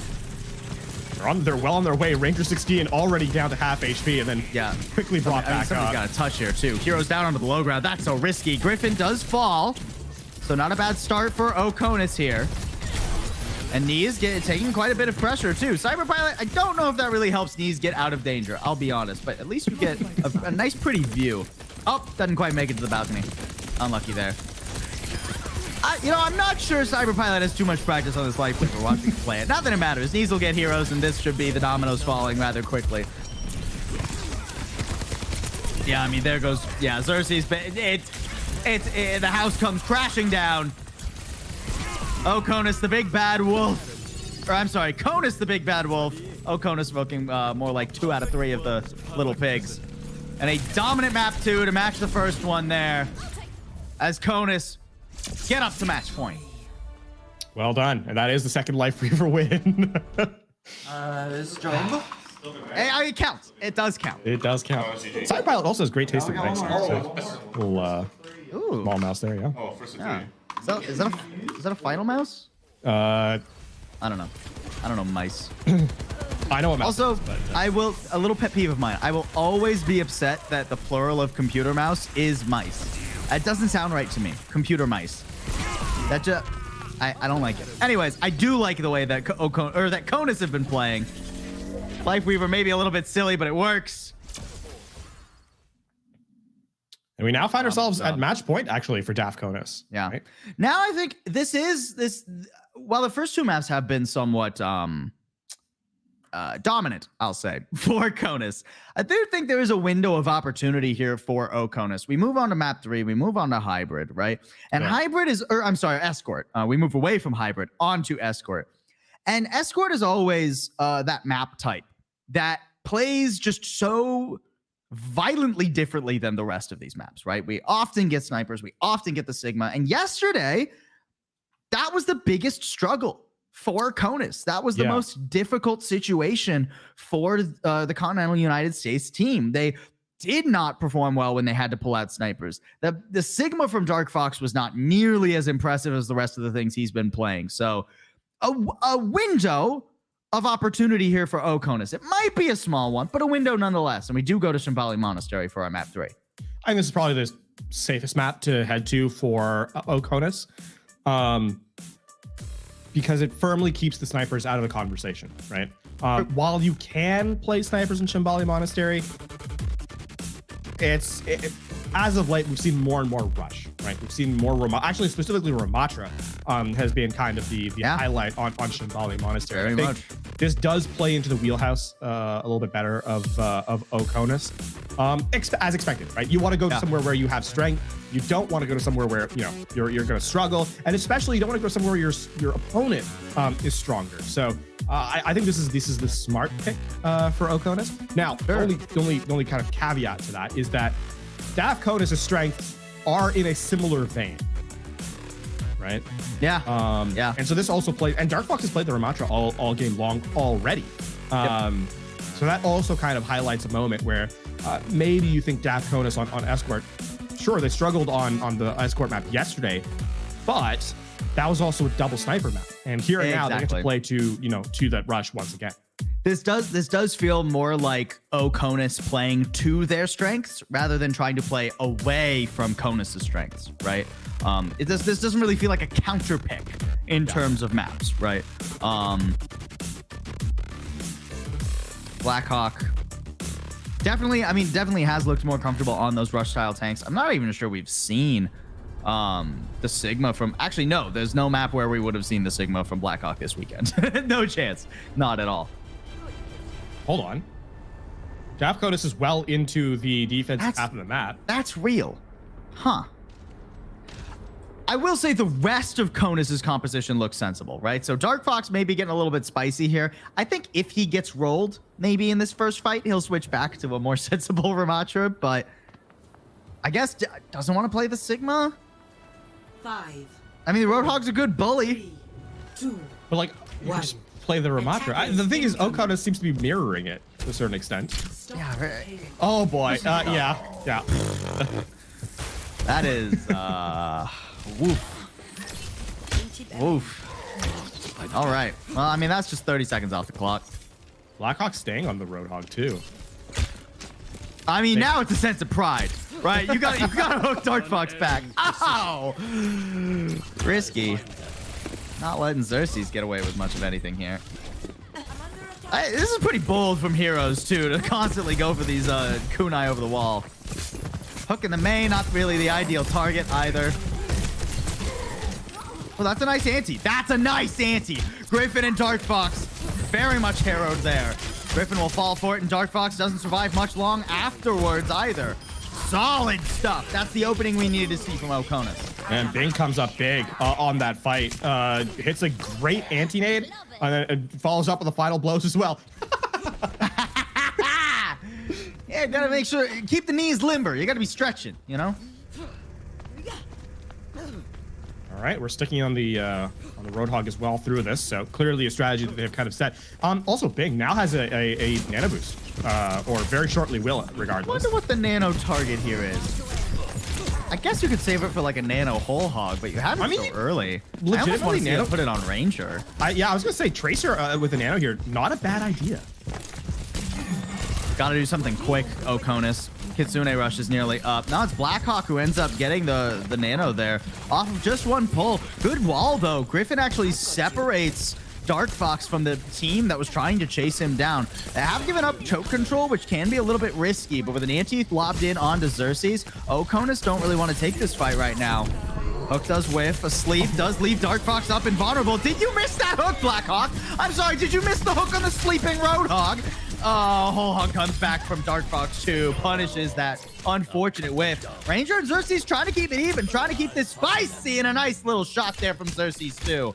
Actually, he's in just a 1v1 versus Cyber Pilot. Storm Arrow available, not even necessary, as Xerxes somehow clutches that. That is all Xerxes at the end there, comes in clutch, and sometimes a big performance like that is what you need. There is really a contest, I think. Just barely, and I mean, the Sues are already used just to get the touch. Xerxes diving in a little bit ambitiously, and not too sure about that one as a Blizzard and a Dragon Strike come back to punish. Not unwinnable right now for Oconus, though, as it is a 3v4. They find a nice ante. That makes Risky vulnerable. Blackhawk does get slept out of the Whole Hog, though. Still available once he comes back, but a nano hits him while he's sleeping. Griffin with the nano of all things. This is devolving into absolute chaos. But it's chaos that Conus will stabilize through. A big return from Wait, they're out. Wait, they're gone. Wait. What? Okay, Griffin, please get this other one. Please get this other one, Griffin. Uh-oh, reinforcements. Okay. Conus finally stabilized a bit. All the while, that took so much time, though. We're now down to less than 40 seconds on the time bank. I mean, you know what? Strategy, there is certainly strategy to the approach to the fights, but the end of these skirmishes have turned into an all-out brawl, and I mean, every fight has had a hero, right? Oh, what an anti. This fight's hero just might be Cyberpilot. Hero's just up against the wall. I think he didn't have Swift Step quite online yet. Was just desperately hoping he could get out of that one. But Conus turning this around. A bit of an overchase with a nano on Blackhawk. That pick on Cyberpilot's easy as pie. Griffin falls next, and even with a pulse on knees, this will be finished up. It does take through overtime, but Conus get their first point of the series. Really well done there. I mean, Conus has been more than willing to like kind of devolve into chaos. What's different though is that DAF Conus is the one who's kind of losing track of what their objective is mid skirmish, right? So, I mean, Conus, it's one thing to get into a chaotic fight and then lose, but if you're winning them, you know, with relative frequency, I think you're gonna have a little bit more success, and already that's showing up. We got a term for this in like Overwatch League terms, right? This is the Chengdu zone that Conus is pulling Conus into. If both things are chaotic, this fight is more even. Risky with the Tracer diff. I know you ain't got recall, but here's a free one on me. Take that pulse bomb to bed. Tuck it in.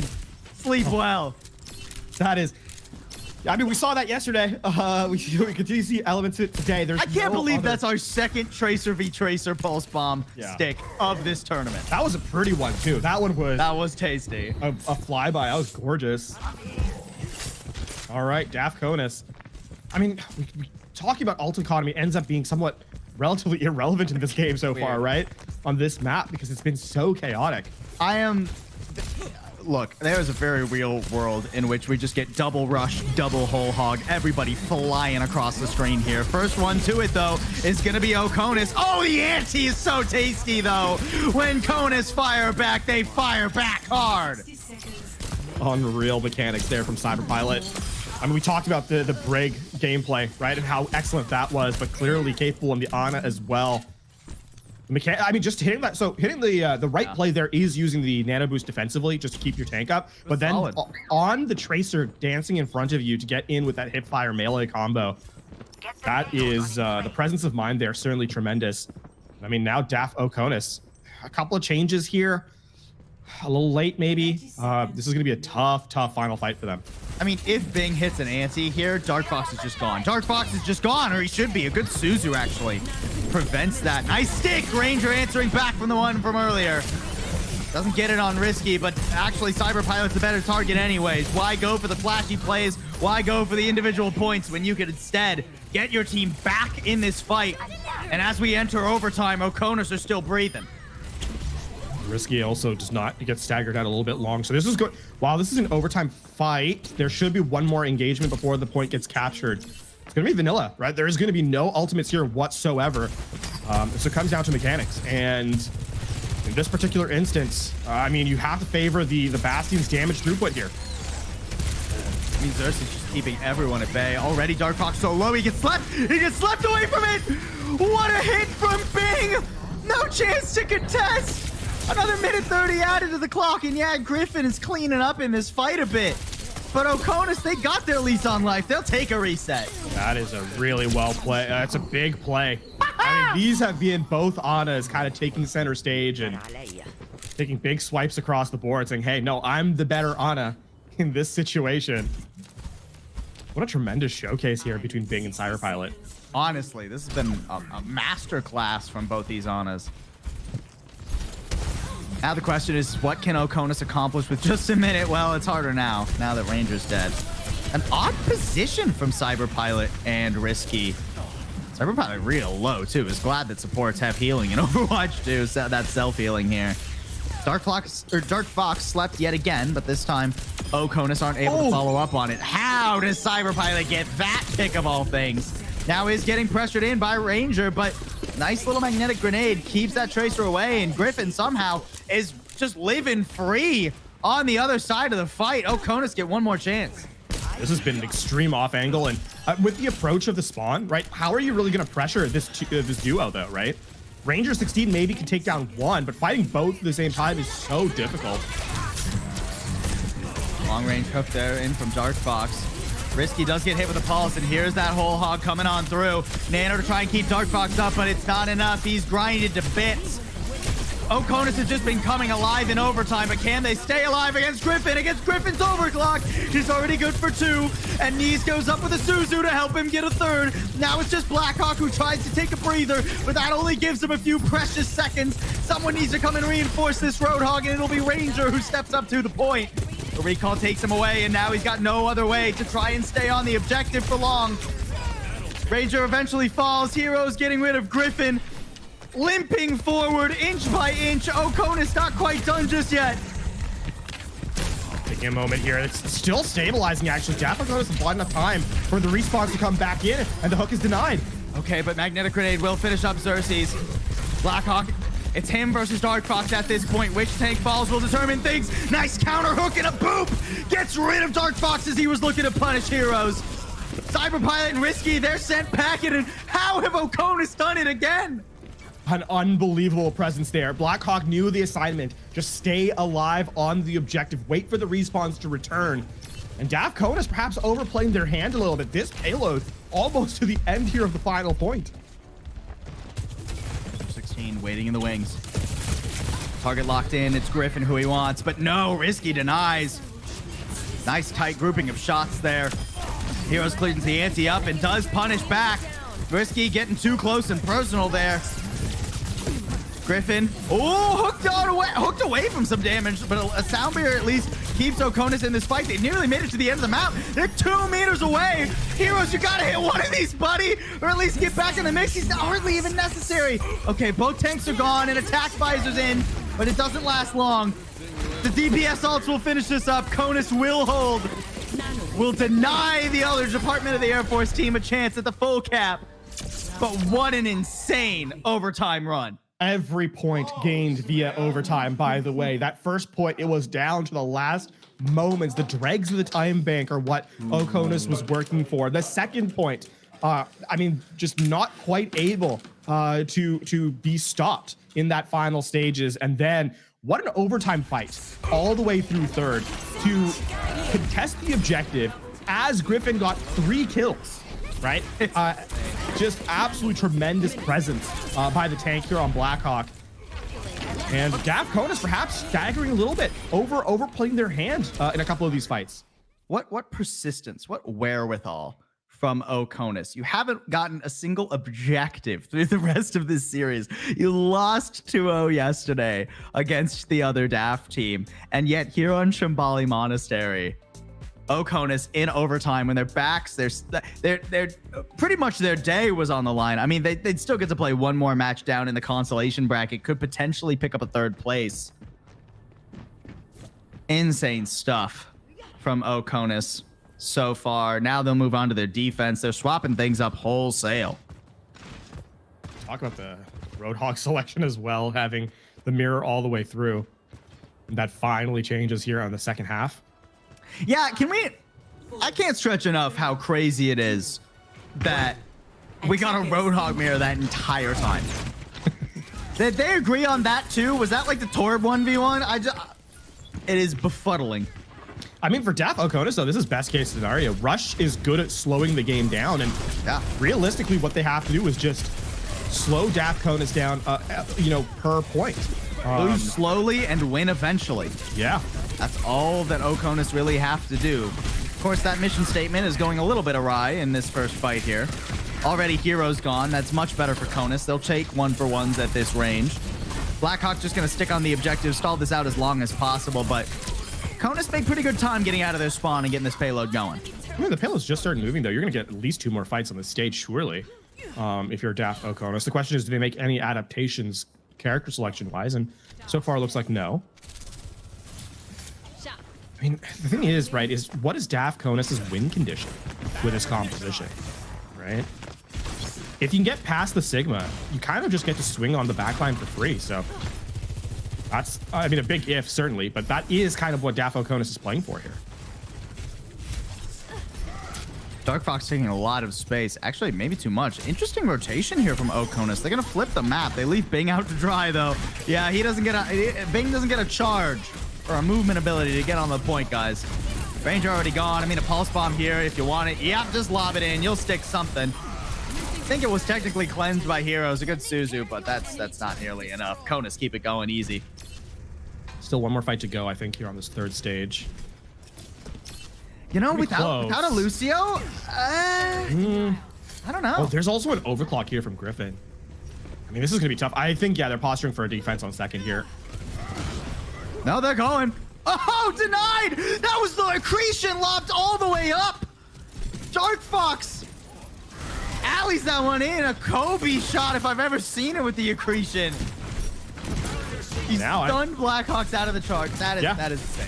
That's really good. I mean, now also that lose slowly part is not coming to fruition. Here for Oconus. 4 minutes still on the clock, and with ults up and ready, rally popped out. Xerxes not able to do much against that, even against a stunned target. Here's a Gravitic Flux, and that's gonna ruin Oconus's day. Already 2 down. A Shatter haphazardly thrown in to try and swing things back alongside a Kitsune Rush. A heavy investment in a 2v5, and it will not work for Oconus. I mean, for DAF Codus, now that investment that they kind of provided ends up being, you know, a massive return as they kind of head to the final moments of this third phase. And keep in mind, they only have to complete the map. They don't actually have to worry about extra time. So, I mean, Oconus's game plan has to be kind of stop on second here, because a 5-minute time bank on third is going to be a disastrous effect.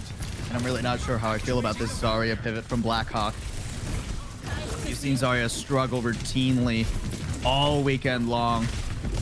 I think Zarya actually has less map wins than Lifeweaver at this point, funnily enough. Risky does fall early on, despite the Kitsune Rush being thrown in.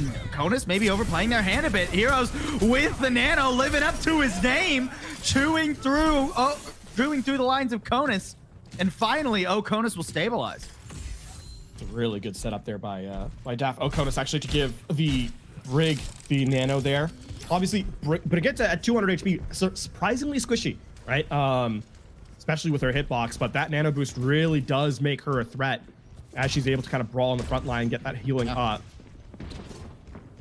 Now, I mean, DAF Codus, though, it's not out of the, it's not a terrible situation yet, right? Now they kind of try and play towards alt economy with the timing that they have. This choke is hard to break, especially against a Molten Core. The second DAF try and walk up, it'll be difficult. A flank actually going around. Griffin trying to get feisty on the angle. That means the rest of Oconus are going to try and push through the choke. They use the Molten Core to cover their flank, but Xerxes so low. How is he alive? How's he alive?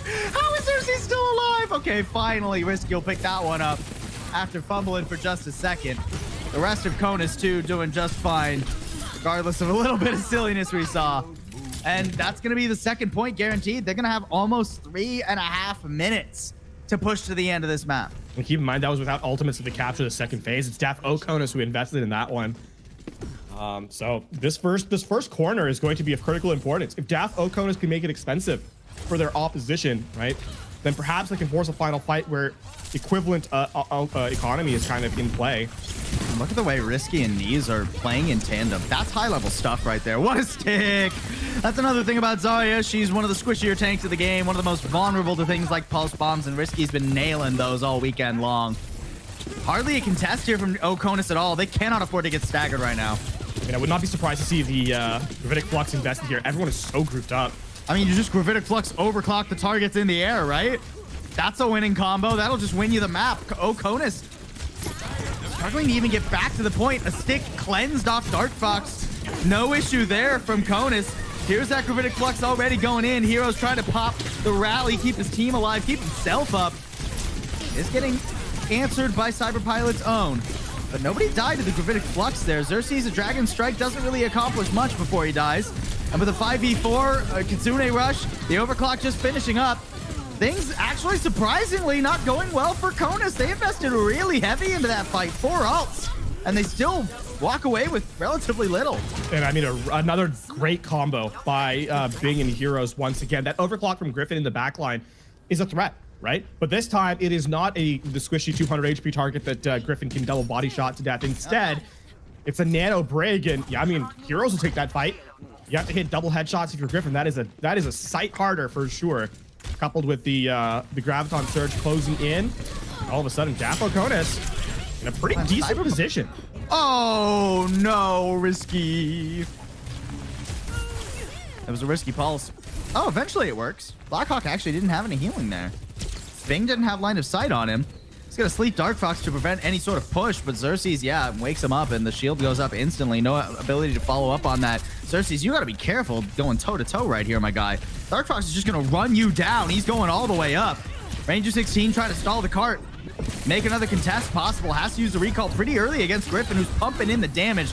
Xerxes alleviates that pressure for his DPS duo, and Dark Fox overextending a bit means once again Conus have to leave. 1 minute remaining for them, and oh, pushing for staggers too. This might be a little bit too bold, and anti-hits Heroes who needs to get out of here. Okay, stalemate for the moment. He's actually going to switch over to the Widow. There's no longer anyone to keep Ranger 16 in check. This Tracer is going to be the difference maker now for DAF Oasis.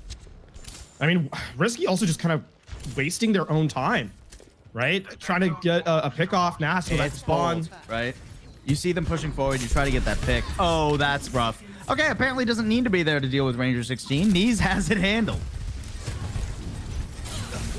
Dark Fox is taking quite a bit of damage here. Somebody needs to get in and help this guy. He's got the Gravitic Flux. That's your win con, Conus. You need to be making sure that your Sigma stays up.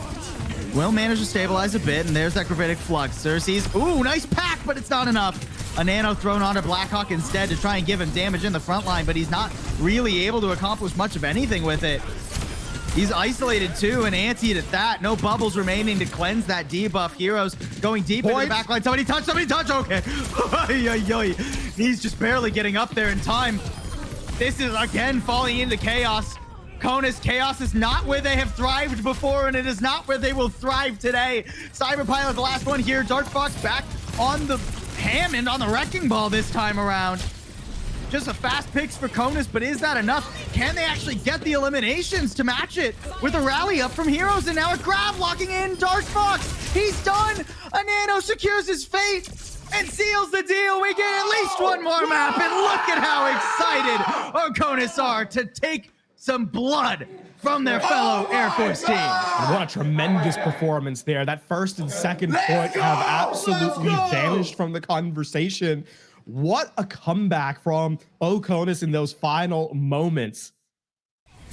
Truly, I mean, we talked about this in kind of the other maps, right? Where at their best, it's where where DAF Oasis is at their best, it's where they're playing as a squad, where they can actually actualize on their tank creating space, their supports being able to frag out. Here though, it's just an all-out brawl. And in the moments, it feels like there is no one to focus down any target. It feels like there's no one you can execute on as a team. And DAF Oasis make the most of it. They'll take a map away here as they Shambali Monastery is theirs. And for the first time, we're going to see a fourth map here. Insane stuff. Absolutely wild. I just want to highlight too. Again, we said his name a couple of times in the first round, but I just want to really hit home on how good Bing played that match, right? 17k healing, the most in the lobby by 4,000. Also had 7,000 damage, and we saw that, right? We saw Bing getting involved. He was dealing with, Griffin and Risky at times. He was sleeping Dark Fox pretty routinely. Really solid stuff from Bing. I mean, 7k damage is only 1,000 less than some of the DPS players throughout these two teams. So unbelievable work from Bing. And he'll help get them to a map 4. It's a wonderful, wonderful thing here from the support line. And I mean, it doesn't get easier for them, right? You do move to a map that plays into that wheelhouse a little bit more, right? We had to push next. And one of the things for push is that historically anyway, we can kind of see that there is a lot of skirmishes that kind of take place, right? You can play this map very chaotically and still find value. I have to see if that kind of plays into Oasis' hands. Keep in mind, this is the map selection of DAF Oasis, which they have lost that last map. So this is going to be an interesting look nonetheless on the way out. And this is our first push map of the tournament. This is the first time we could have played push. Well, I guess technically second, but I mean, let's be honest, Army. I think that first match was never going to 4. This one going to 4 is exactly what we wanted. I'd be excited for a 5th. Oasis, though, they got away with quite a bit on Shambali Monastery. An excellent pick, an excellent map from them. But can they keep it going? The Zarya finally gets a map win, but I still have to question, is that really going to be the answer for Oasis, right? Is that really how they're going to take these maps? Blackhawk obviously looks pretty comfortable on it, right? But now that Dark Fox goes back over to the Ramatra and we get a little bit more of a stable rush v rush, I still think it's going to struggle. Getting into this one. I mean, one of the other things too, we're seeing a switch up too. Risky now on the Sojourn, Griffin on the Cassidy. Interesting. Having shifts across the hero pool this late in the game is certainly an interesting decision. See how well it plays out. It feels like a sign that that at least one of these players is like, hey, I'm not feeling what I'm currently doing. I need to switch it up. Ooh. Griffin already making a statement, I guess. A couple body shots across the way, and there it is. Hey, more than that. All right. Or it was, hey, Griffin being like, all right, Sojourn's all fun and good, but I need something I can deal more consistent damage with. If he's just going to be clicking heads after heads after heads, I mean, those are a lot of bodies as well, but damage pumped in. 4 final blows for Griffin in the first fight. Yeah, really nicely done. I also think that for DAF Conus, this is a return to form, right? We talked about that chaos on Shambali Monastery. Here, don't allow Oasis to, change the tempo, to upset the order of the fight. Just take a good setup where Dark Fox takes pressure and then have your DPS clean up the stragglers. It's a tried and true method that they've gotten this far with. There's no reason to change it up. Blackhawk changing it up. Finally, we see Junker Queen this series after 3 maps of her not showing her head at all. The question is Blackhawk prepared to play this? Is he going to feel comfortable doing so? But this is a nice flank. That's a lot of pressure on Cyberpilot. Conus has to go back and try and deal with it, and Griffin's a little bit late to the party. Cyberpilot falls, and that's a good trade, honestly, for Oasis to make. You get rid of the enemy brig, you get rid of a lot of healing, you get rid of the potential carry, and while Griffin is pumping in damage, you can't do much against Junker Queen in a 1v1. Fun fact. Nice clean up there as well. And I mean, Bang, was an instrumental portion of Oasis' performance on Shambali Monastery, picks up right where he left off. Already has an nano boost here. And I mean, the ante in that last fight was a key difference at closing out some of those eliminations. Griffin does have the Deadeye online, but this is often more of just like a positional tool for these teams. Maybe not, as he's out here. Oh, perfectly timed recall from Ranger. Not that it'll save him for long. He goes right back into Griffin's hands with the Kitsune Rush out and available now. No chance for heroes, even with a nano. It's just a matter of time. So much time. How is Hero still alive? Guys, if you're gonna pick to choose the brig to shoot when they're nano, you gotta convert on it. Now the tack visor's out. No more squishy targets though. Xerxes, yeah, unfortunately, not able to convert. And that also denies the lead to Oasis, right? They're forced back to the drawing board. Really nice play by Risky there. At half HP, the tactical visor would have taken a heartbeat to eliminate them. Hides behind the corner, allows the tank to take the pressure off, and that resets it. Now, here's the question. Can DAF Conus get the checkpoint before Oasis makes a reset? Keep in mind, this should be a fight that Oasis wins. Rampage, Pulse Bomb, Rally, this is looking good for them. Rally gets up just in time. Oh, so much damage on Blackhawk already. Pulse Bomb whiffs, there's a Reckoning thrown forward and only hits Griffin, who's got some shield from the Rally. Cyberpilot's been thrown out. Blackhawk overcommits. And despite the ults chucked at this attempted defense, you bet your bottom dollar, yeah, that point is capped, and already Conus are moving. That is a tragic engagement from DAF Conus. They're gonna make some switches here in the end, but I mean, you kind of want more out of 3 ults like that, right? You don't even get a single elimination having that combo. Now DAF Conus have kind of revived their lead, both in the economic sense as well as in percentage. Oh, Xerxes falling too. Things getting worse and worse for Oasis. They had such a good showing on Shambali, but when things get back to just rush v rush, it's a struggle for sure. Risky, a bold TP in. Goes a little bit too far behind, but now is on top of Bing in the back line, who doesn't look like he's got a sleep dart. He left the front line, though, and that gives room, especially as a whip shot comes through. Heroes getting rid of that Death Blossom.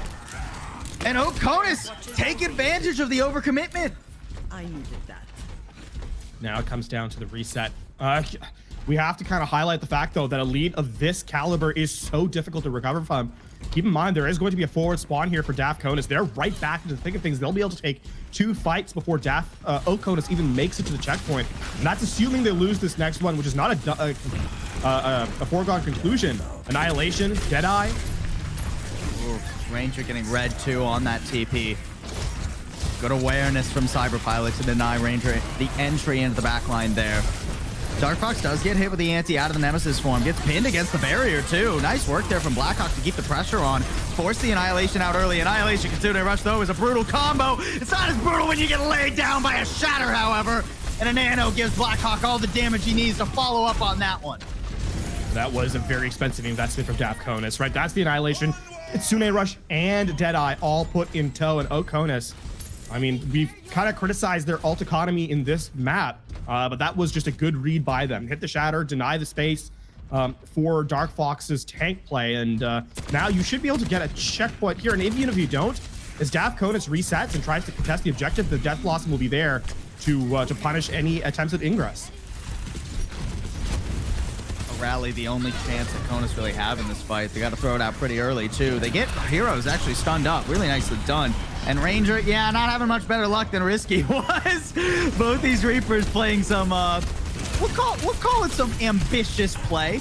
Maybe some ladder Reaper play, and it's not quite working. That's I mean that's kind of unfortunate that DAF Oasis elect to use it in the back line there. We saw Knees hit the Suzu, right? And I mean, just essentially walk away from the Reaper. And that even denies the forward spawn for DAF Oasis. They don't even get the checkpoint. Xerxes with attack visor has to be the difference maker. Shield was used pretty early from Dark Fox, so the rest of Conas have to be careful about how they approach this. You see them putting in the respect right now. They know that Xerxes will have this up. Knees should be fine here. TP's out. Yeah, Swift steps away. Attack visor thrown in pretty early, actually. You only got meaty targets, and Risky finally getting something with a Death Blossom. Shuts down the enemy ult. Blackhawk charging in with a Nano. Wants to get something out of that support ult thrown in on top of him, but really doesn't do much except build up closer to a Shatter. He needs this Shatter to try and turn things around. Nice deep pin on Knees, actually. And a Shatter from behind! Unbelievable! Dark Fox, Cyberpilot, it seems like they just forgot that Blackhawk pinned past them. This is going to be a start now for Oasis. I mean, because this fight happened so close to the checkpoint, there is a chance that they'll actually get pushed across the line here. Also, Knees is being hunted down. I think they recognize that forward spawn. He can get away here. Yeah, he's fine. The barricade is on the Okay, this fight is still not ideal for Oasis, but they should get the checkpoint here. Yeah, very good. That gives him a chance. Oh my word. That was Nice quite a bit of counter damage on Blackhawk. A Sorry, little bit good heads ambitious up to read. try and go for the pin on the flank there. I think feeling it a bit too much from that previous fight. 2 minutes, 20 seconds on the clock. Oasis at least had the checkpoint, so they'll get another quick fight here, but they're going up against quite a lot. Man, I mean, Xerxes has to be so careful not to die here. And that's going to be... He's also going to get back spawned. Right? Ouch. So this forward spawn ends up being completely irrelevant. Yeah, he can't take the 4v5. Especially not against the ults that Conas are using. I mean, I wouldn't be surprised if they try and invest here. Both rallies out. Conas going for it regardless of the pressure they'll be feeling. Kitsune Rush not finding much of anything, but with Blackhawk falling it, yeah, there's nothing that Oasis can do. At least they get both support ults for one. Silver lining here for Oasis, but they weren't stopping the cart that whole time. More progress now for Conas. And I mean, you're going to barely any time. And I mean, now you're fighting into Annihilation. Maybe I guess you nano Blackhawk here and just try and have only one person duel the Ramatra. Easier said than done, certainly, but that has kind of been the game plan to this point. So much still online for Conas. They're coming up on both DPS. Oh, what ults. a counterpin. Nice counterpin. Nice bash there from Cyberpilot.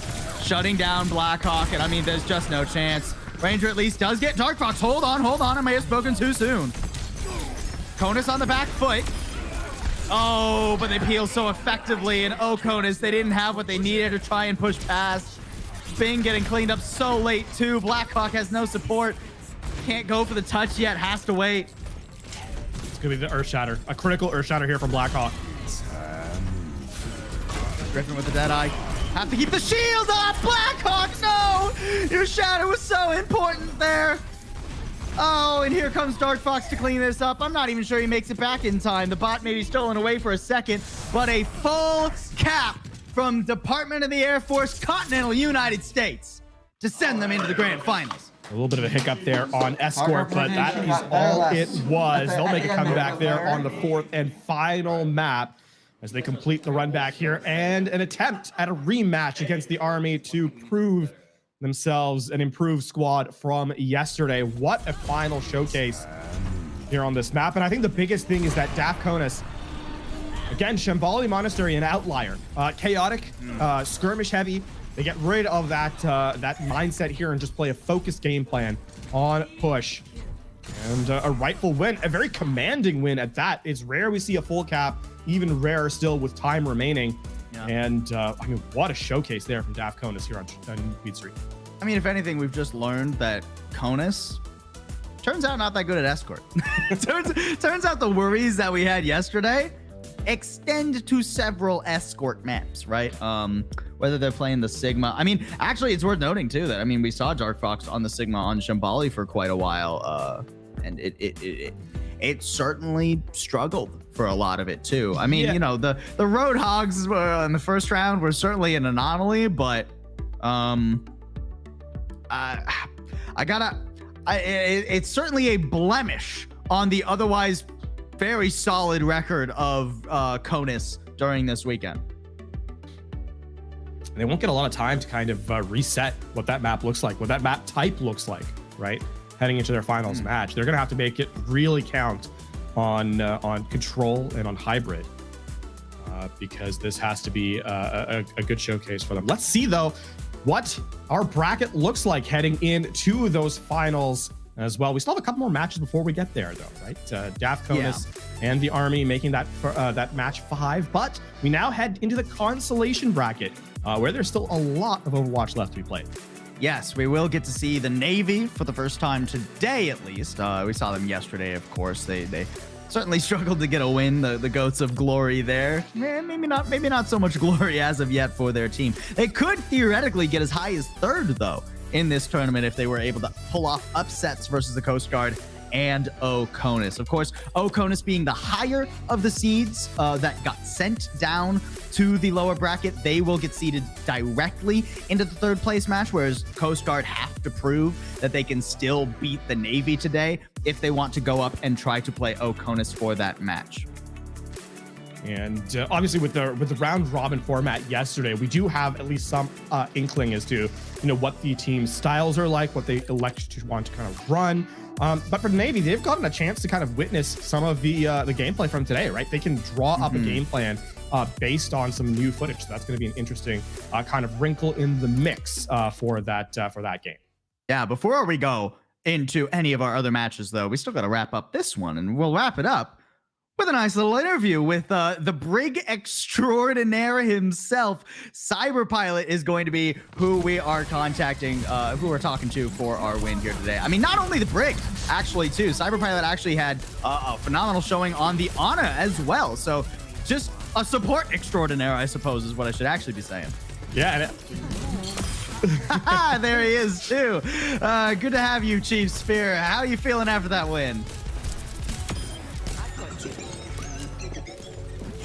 We pulled it back, so.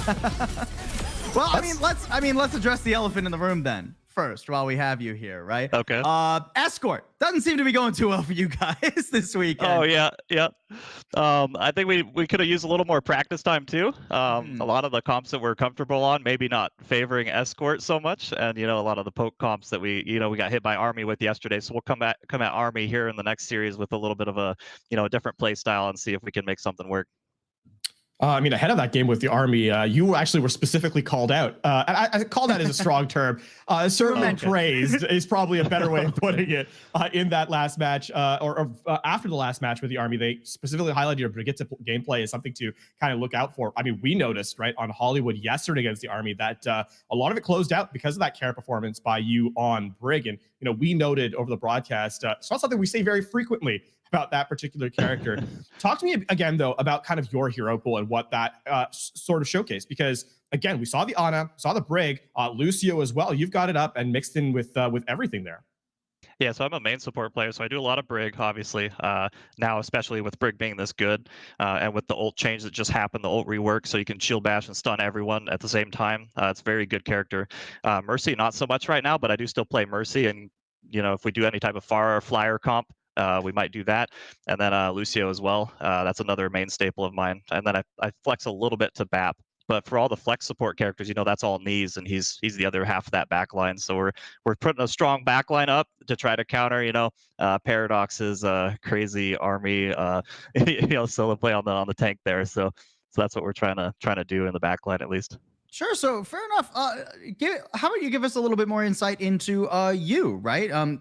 Where are you from? How did you get into this gaming section of the Air Force as well? And what your experience with Overwatch in general is like? I mean, we just saw that you apparently have hit rank 31 on the ladder, so congrats on that.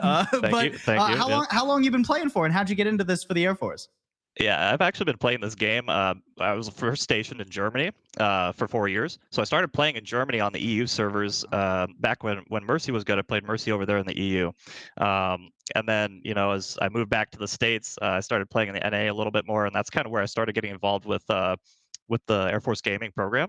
And that was like during COVID, right? So you know, you kind of look for an outlet, something to like channel your energy into, and it just kind of fit for me. And the group of guys and gals that we team with and that we play with is really fun to hang out. So just be a part of all that. Now, oh, sorry, go ahead. Oh no, okay. I was just gonna say I'm from Wasilla, Alaska too, so long way from home. Yeah, for sure. Actually, I want to dial in on that a little bit because you are no stranger to kind of competing now as, you know, this team, or rather your squad won to come into, you know, the Invitational here. However, it's a different story entirely to be on location, on land, playing with your teammates in person. What has that experience been like? What has kind of been the shift, and what's been the highs of kind of getting into this position? Oh yeah, it's been awesome. Really, we've all been playing together for about 3 years too, so we all know each other very well. Like at least over Discord, right? Over the internet, so we all talk to each other. We all kind of know each other, and then like meeting here in person for the first time for a lot of us, it is really just it's an exhilarating experience to like go out and just hang out, and like we have a couple drinks here on the Riverwalk. We hang out and talk to each other, like get to know each other a little more, and it just builds that teamwork and camaraderie just a little bit more, right? So it's cool to be here with these guys and facing the Army next. So we're feeling it. We're feeling good. That's good. That's awesome. Well, let's talk a little bit more about the experience you've gotten at the land center too, right? Because if I'm not mistaken, you guys have been working with Kai is the coach that you guys have, right? If I'm remembering that correctly. Oh yeah. Yeah. What's that been like, right? Getting insight from like an ex Overwatch League coach. What additions has that made to your guys' sort of structure? Oh yeah, listen, we've definitely had coaches throughout the years, but having an actual like Overwatch League, you know, former professional like here with us, it has really been a difference maker in terms of like what he's looking at, what he's having us do, the type of exercises and things that he finds that we don't even think about. It has just been really a game changer for us in our gameplay and our ability to like coordinate and work with each other. And that's kind of what we're banking on going into this Army game is our teamwork and our camaraderie together is going to help us beat Army in the next set. I mean, for sure, right? Coming in, obviously, the expectation for us was to kind of see that rematch. It was a very exciting game, having that yesterday. So I'm really looking forward to it, part two. I obviously, not to get too many details away, right? I don't want the special sauce, as we kind of say. But Right. What are you kind of expecting that match to look like? Realistically, we expect a J-Queen comp from the Army. We think they're kind of they're a one-trick pony comp. We think they run meta on almost every map. We know their tank is somewhat flexible, but we'll adapt and overcome. That's kind of what we expect Army to do, at least. And then what we do is going to be up to us. It'll be a little bit of a secret. So, like you guys said. Well, thank you so much for joining us, Captain Spear. Before we let you go, prep for that match. You'll have a little bit of time as we head down to the consolation bracket too. Is there anyone that you want to give a shout out to? Anyone you want to thank here while we have you? Oh yeah, definitely my mom and dad that are watching, I'm sure, back from Wasilla, Alaska. Love that. Bernacia, my girlfriend, here in San Antonio, Texas, and any of my former teammates, and especially these guys here with me right now. Couldn't do it without all you guys, so thank you so much. Well, thank you so much for joining us, Captain Spear. Good luck in the grand finals. Maybe we'll see you after that one if you guys are able to pull off a revenge against Army. Oh, we will. Well, then I guess I'll see you soon. Love that. Love that. Yeah. These guys are great. Yeah. That's 2 great interviews in a row. You know, a lot of the time, LaFon and I have talked about this. A lot of the time, especially with the gamers, it's it can be an adjustment. But these guys have been awesome. I'm super excited that they've been having a lot of success on the LAN environment too. And it was interesting to hear that sort of insight that they've been getting and how that's adjusted their structure as well. And I think, man, it's tough to oversell, and unless you've kind of experienced it yourself, you don't really get it until you've done it. Being in a LAN environment is just night and day, right? It is truly a tremendous difference, and we're seeing what that excitement has brought to the players. I think they've played a phenomenal level. Really excited to that grand finals match. I'm really excited for the rest of the matches in the consolation bracket too. Those should be good as well. But spectacular stuff, and definitely a lot of highlight moments over this weekend. Yeah, well, you folks are going to have to stay tuned for those grand finals. Those will be up in a little while. But first, we got to head down to that consolation bracket. We're going to be taking a look at the Navy, stepping back in after a rough day yesterday. But we'll see if the GOATs can gain some glory on their day number 2. And against them, the Coast Guard trying to make a run back through the consolation bracket, maybe get a win off Oconus, and we'll see Oconus later in the day. We'll send you guys to a break, but when we come back, we head down into the lower bracket. I started playing Overwatch back when the beta of Overwatch 1 was released on console. I was a console player for the longest time. It wasn't until I really joined the Air Force that I switched from console to PC. At that time, AFG hadn't really been created yet. There was whispers about it, but it wasn't official. Shortly after AFG was created, I joined and I messaged the people that were running the program, said, hey, I'd love to trial for the team. I was fortunate enough to make it. And from there on, it's just been a group of us absolutely dominating.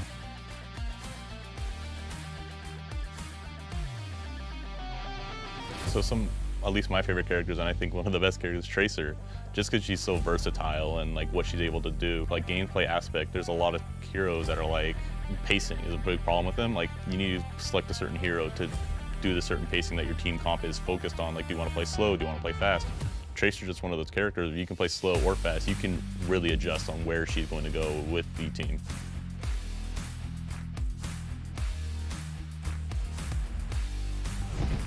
The objective is now.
A Nano secures his fate and seals the deal. We get at least one more map, and look at how excited Okonis are to...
Deep up in my feelings. Here I go again. We just keep on repeating. Here we go again. I'm so tired, so fed up of you messing with my buzz. You shut down, had enough. I'm just looking for that rush. I'm so tired, so fed up of you messing with my buzz. Locking eyes, we just touch. Feel our bodies drifting up. I don't know how to be around you. I'm just trying to lose myself. I know that I just can't trust you.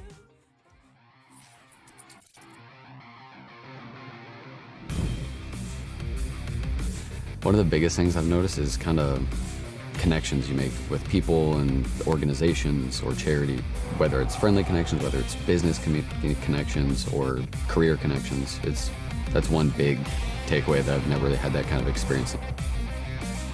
My teammate Gooby was the one that was trying to find people, and so he grabbed me, asked me to play, because I actually got Gooby and Night into Overwatch a long time ago. So since Overwatch 2's come out, I've probably fired it up twice before the beginning of March, and Gooby reached out to me. He's like, hey, I know you used to play this game a lot, you're pretty good at it.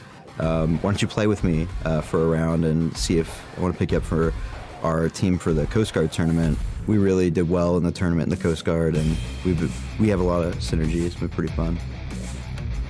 A lot of our strategies preparing for this event are really about just finding what hero compositions we can make, what teams work best with the skill sets that we have. A lot of us have pretty narrow hero pools, so trying to find out if we can just play a brawl comp or play a poke comp or something like that, and just focus on those one or two comps that we're strongest at. Just trying to see what my teammates need and how I can support the team translates to my everyday life too. Trying to see where I can help out, I guess, and where I can assist and try to get in there and help things move along. It's actually been a really good experience. It's kind of crazy to have so many people from different units kind of come together, just be able to cooperate. It's kind of it shows the adaptability of, certain branches, and obviously the Coast Guard to be able to work together as a team. One of the most important things I've learned through the Coast Guard gaming as a team is communication and teamwork. It's not like most first-person shooters where you're just playing solo queuing. We are a team of 5 people. One person can throw it off versus talking and understanding that we have limitations based off who we have and don't have. Kind of surreal when you know someone for 6 months, 8 months, a year, 2 years, and then finally get to meet that person. After you talk to them every single day, it just seems like you know them so well. I think it's very important, especially being in the military. You're always moving every 4 years. Kind of hard to keep a consistent friend group, but through Coast Guard Gaming, you get a sense of friendships that can be maintained worldwide when there's distance between you guys.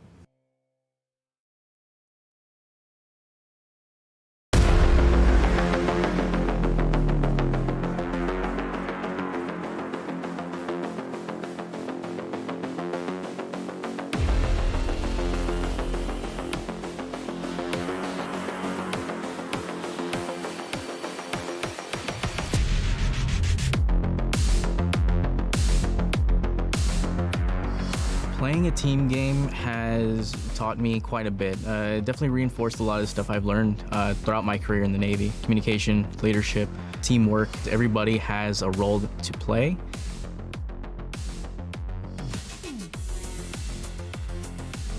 Keep our tank alive. That's my number one goal. And then from there, it's play our best game. Don't worry about what they're doing. I like representing the Navy. I like to be able to represent it in a very unique way. We all want to have that either competitiveness or that camaraderie with our friends. Being able to meet them in person is actually a pretty cool experience. Even though I kind of knew who they were, it is kind of like meeting someone for the first time. Some people might not say it's the biggest strength. We came with a limited pool of, hey, this is our comps and these are our players. We've been playing together, we have our communications down, so we have the ability to be flexible within that pool. Sometimes it comes out of me. These teams have been playing a little bit together, but it's not as well as the Goats and Glory team. The Navy actually games. Don't get mad. There's no point. I'm looking forward to see where I stack up against some other people. I definitely don't know who they all are. Doesn't matter how well your dealers do. I peeked your hat out.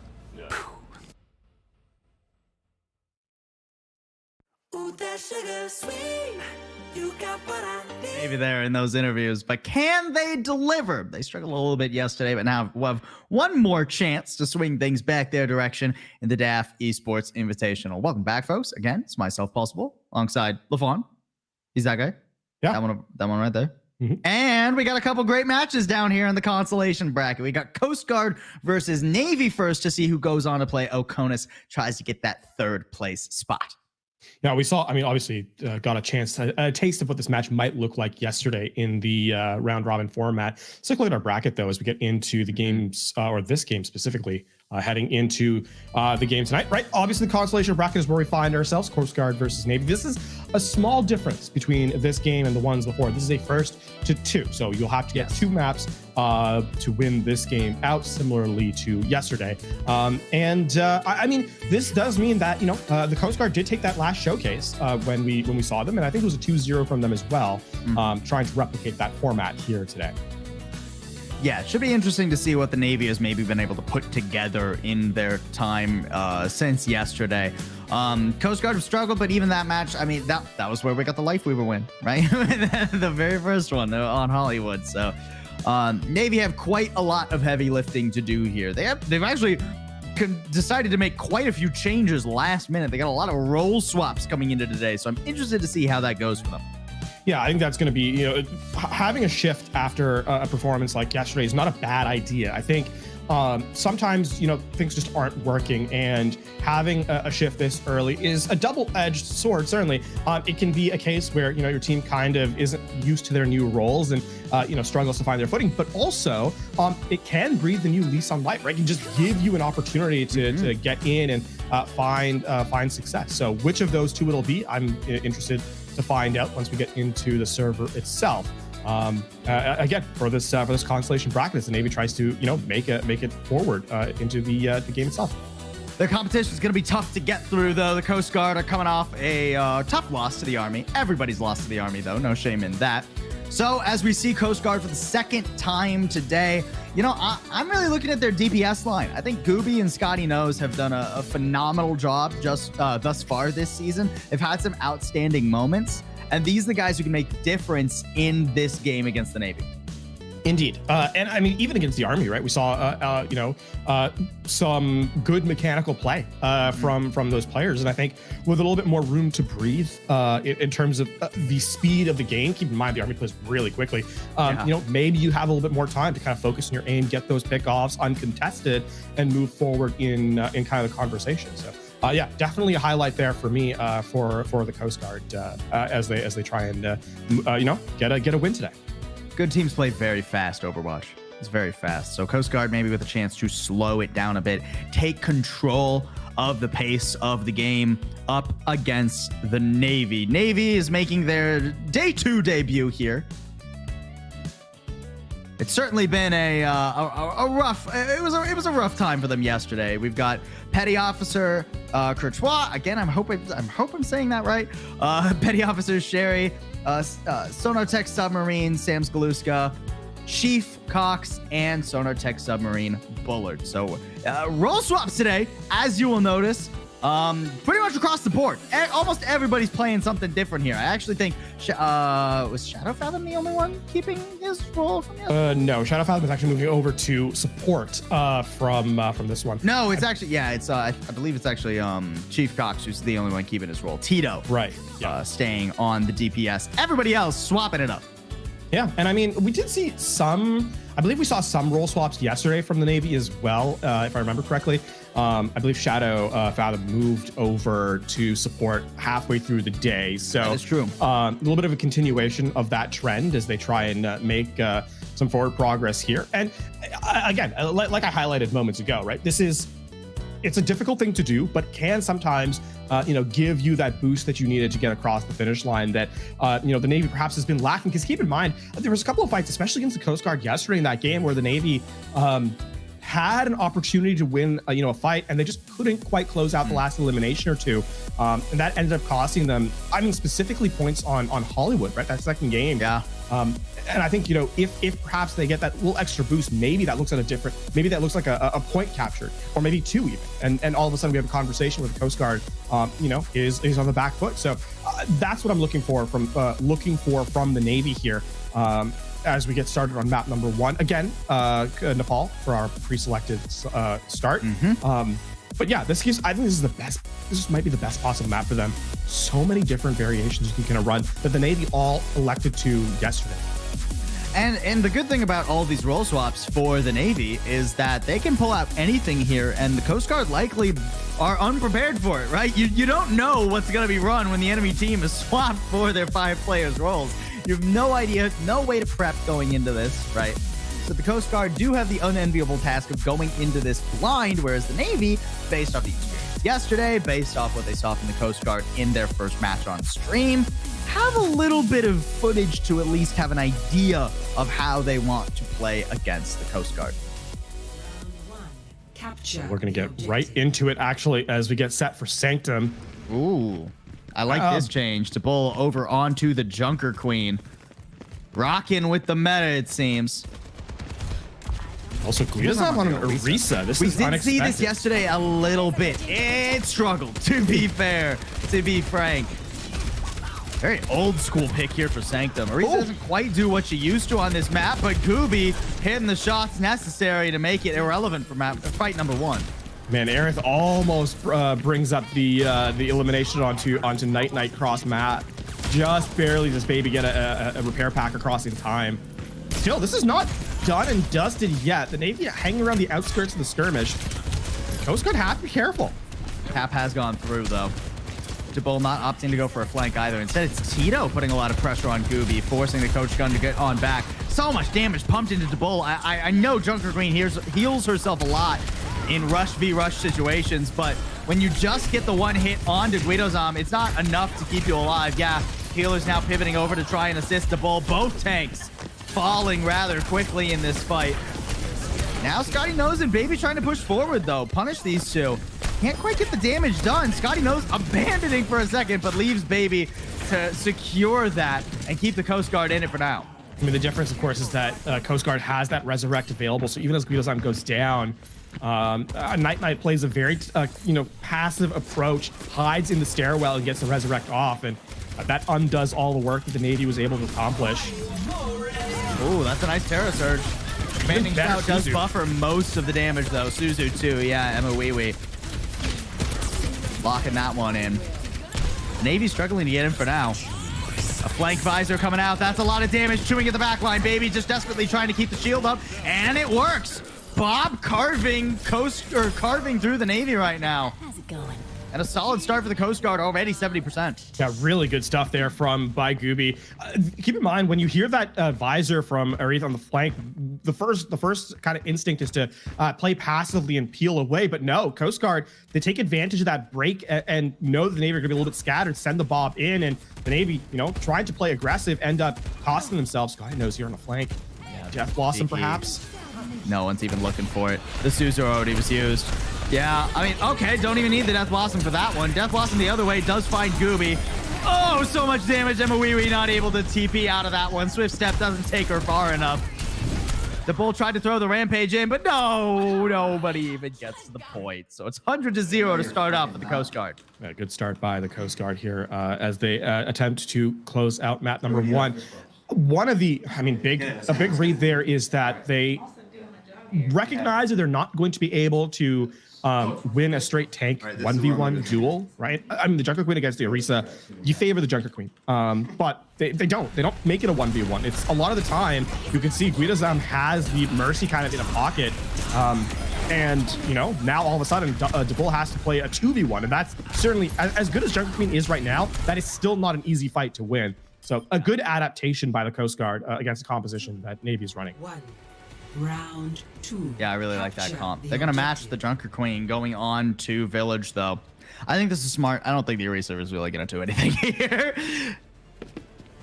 Javelin spin. I mean, there's less ability for, like, damage mitigation. There's less ability to just, like, put yourself up in the front line and tank everything, right?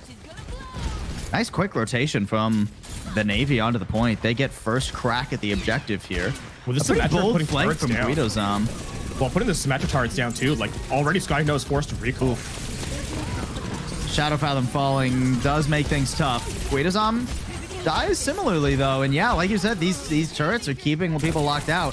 DeBull overextending a little bit here though. Navy, it seems like they've bitten off more than they can chew, trying to eliminate the members of the Coast Guard instead of just hanging on to the point. But Tito getting involved. Has so low health though, so low. How is Tito still alive? Guys, okay, there we go. Shadow Fathom does come back to try and support, but it's a little too late. You have to, I think, a good retreat there from Shadow Fathom, rather than, you know, trying to force the fight and, you know, maybe getting an extra 3 percentage points, but then staggering 10 seconds longer, right? So I think it's a good call to kind of reset here for the moment. The big problem, though, is the Coast Guard is closer to the more impact ultimates, right, with the Pulse Bomb, and they get the first pick as well. Gooby's just on it right now. Gooby's just on it right now. That's 3 already for Gooby. I mean, just no way that Navy can get up to deal with Gooby, right? Like, what are you going to do? Spend half your time, spend like 20, 30 seconds rotating to the high ground in an attempt to get Gooby? There's no speed boost for this comp.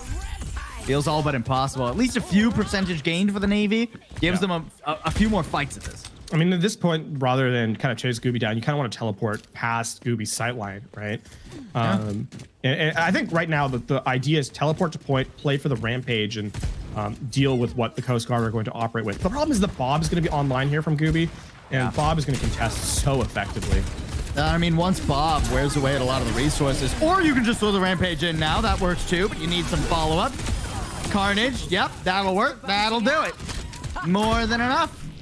Bob did get invested there. Did Bob go off the edge?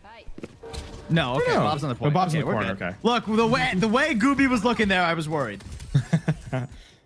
Expensive fight for Coast Guard, right? That's 3 ults. Bob, Rampage, and Valkyrie.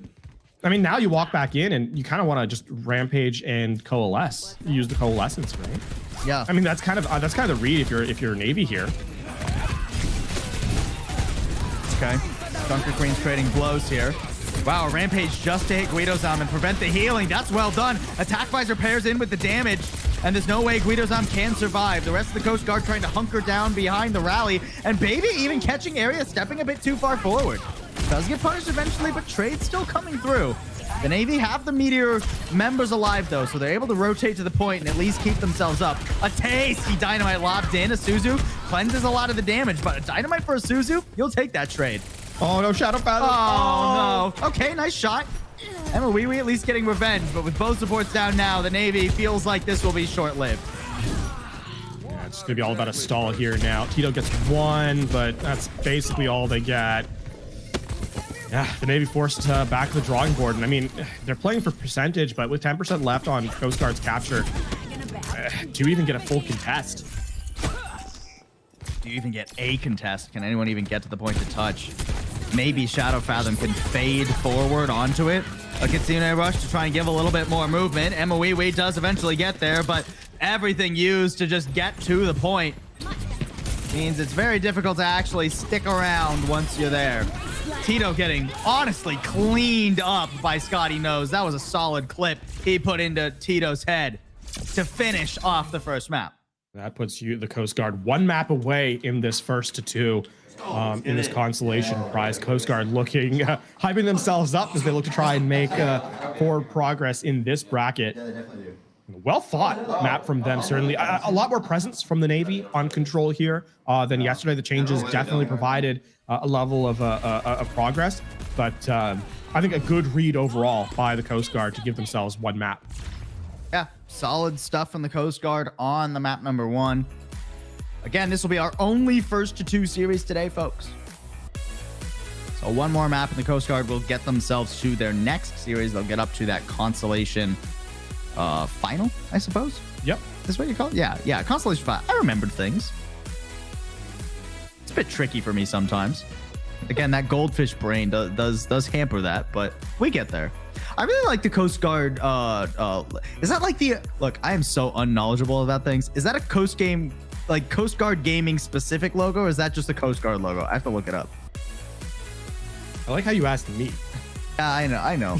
Okay, it looks like it's a Coast Guard's gaming specific logo. And of course, I mean the one thing that's kind of consistent across these squads actually is kind of in their stories over the weekend, right? About what gaming has kind of meant to them in terms of like community and so forth. So it's been fun to kind of witness. And that's the great thing about this event, right? Is, you know, winning is fun. Winning, you get the bragging rights, but the experience, the ability to, you know, everybody we've talked to today is just could not stop going on about how much it's meant to them to finally get on LAN and officially meet the people they've been playing online with for so long. Yeah, I mean, the element here as we head into map number 2 for Hollywood, I think is that, man, it's playing in person is such a treat, right? Being able to take in real time those adjustments, those adaptations, and kind of grow as both a player and as a teammate is immense. Right? You cannot quite oversell what that brings, and so yeah, definitely has been an impressive part of this weekend. Coast Guard just need one more map, and it seems like we are getting a bit of deja vu from yesterday here, despite the rough loss that the Navy suffered at the hands of the Coast Guard, at the hands of Lifeweaver. The Navy's opted to run it back. Try to take this one more time. They'll start off on the defense. Again, running that Junker Queen, a bit of that same adjustment we've seen from them in the DPS as well. A bold decision from the Navy to go back to Hollywood here, but we'll see if these adjustments are worth their weight. I like the setup here from the Navy, defensively, right? Have the Torb on Hollywood has been, man, if you've been around for a while, you know it's historic. That back turret placement, right? Just provides pressure when you approach the objective. And in a 5v5, there isn't as much, you know, shielding to kind of work through. The turret gets so much free value. Yeah. Now the question is, how do the Coast Guard want to approach here? They are running the Ramatra Sans Lucio. Tito dying really early. Honestly, not sure how that has happened. Wow, that was a lot of damage. Holy moly, the Navy focused down Guido-san. Completely unprepared for the heaps of bullets thrown at his face. But now Dabula's in trouble. Oh boy, the Coast Guard, they're already looking to wrap up point number 1. Slow and steady, winning the race currently, is going to get this payload going. I mean, the thing there is that Scotty Knows has been teleporting so aggressively and critically onto players that, you know, don't have an avenue of escape, right? And taking a 1v1 duel that suddenly is such a tough thing to do, right? You don't really expect that to happen. And that's how Scotty Knows got a ton of value. Look, if Reaper teleported behind me and shot me in the back of the head once before I knew he was there, I'd be pretty terrified. Assuming I was alive. Yeah, Scotty Knows has definitely made the most of it. I like this high ground control though from Navy. Yeah. It's so tough to aggress onto it if you are Coast Guard. Like, who are you sending up here? Scotty knows. But, yeah, have him TP again. But that's like it.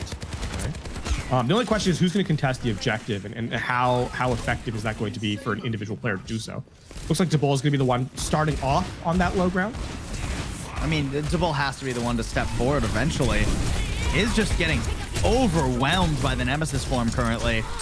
And Scotty Knows did get up there, managed to get rid of area, or got behind at the very least.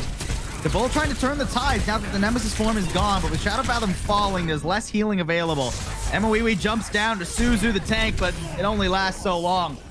And it takes a sec, but the Coast Guard really haven't been stopped. It's a little unfortunate because we actually got the first pick off in this fight, trading out an elimination before, trying to get in that healing.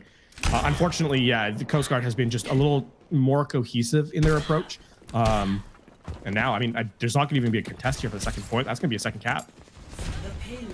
5.5 minutes. 5 minutes, almost 5:40 on the clock there. I don't know that Baby can be resurrected, actually. That's a good pick off by Tito. I mean, Guido-san will move forward, and honestly, the respawn's so close for Baby at this point, you don't necessarily have to go for the res, especially with Gooby just one by one tearing through people. Arias, what are we doing over there, buddy? What was that? What was the plan? Oh my, Scotty Knows, just feeling it now. A nano thrown onto Bull. Yeah, put Scotty in his place. Yeah, he don't know squat, not this time. Oh, okay, going even further forward. The nano expires as the rampage goes out. Guido-san is taking quite a bit of damage. Block on Ramatra, he'll weather that. Some changes now coming in as he's going to switch over to a May as well. I mean, now you're looking at a Kitsune rush in for the final moments. But again, Bob is going to contest. You'll likely nano Guido-san. Looking pretty good for the Coast Guard to close out this point at this side of the map. Scotty at least shut down and a Kitsune rush thrown in. Hard to use the Kitsune rush fully. Oh, Tito, that's cheeky, but he doesn't get much out of it. Bob putting too much pressure on him now. Rotate down to the low ground, really even get to the point in time. Shadow Fathom there, presumably has a fade to stall a few more precious seconds. But an unbelievable, insurmountable 4-minute 20-second time bank is what the Coast Guard cap with. Actually, unbelievable performance there from the Coast Guard. I liked, there was a couple moments there where it looked like the Navy was about to turn the fight, right? They eliminate the Resurrect. The Navy actually takes down Night mid animation. Doesn't cancel the res, unfortunately. And then Tito on the high ground with Deadeye, but just barely dodging behind cover is the entirety of the Coast Guard. And yeah, I mean, 4 minutes, 20 seconds. Keep in mind, you start the map off with 4 minutes. That's just insane. So we'll see how that will, yeah, that's wild. Bro, it was so casual for the Coast Guard. My man's was checking his phone. Koopy was like, anybody texting me? No? Okay, no worries. There's I mean, it's a time-honored tradition in Overwatch when you're on the payload. True, yeah. If you're the one sat back. You know, I haven't seen that much in Overwatch 2. Well, on camera. Anyway. Greetings. Aye, they're giving us our Lifeweaver spray again. Thanks, guys. Appreciate it. Are we giving Lifeweaver the tie, or what's going on here? I don't know.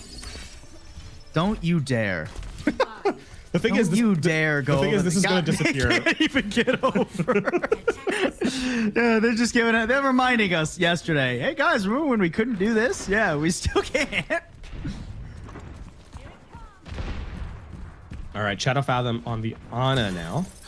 I mean, this is a good change. Keep in mind, there's nothing to cleanse the bio name. Right? You know what I don't like about Lifeweaver? The way those little heal orbs travel. The arc is uncomfortable to me. I don't know what it is. That's a really nice wall. Good separation there. Shadow Fathom done for it. Emoiwi has, I'm sorry, Guido-san rather, has chased a bit far. That's not ideal for the Coast Guard. And Tito actually getting rid of Scotty Knows too.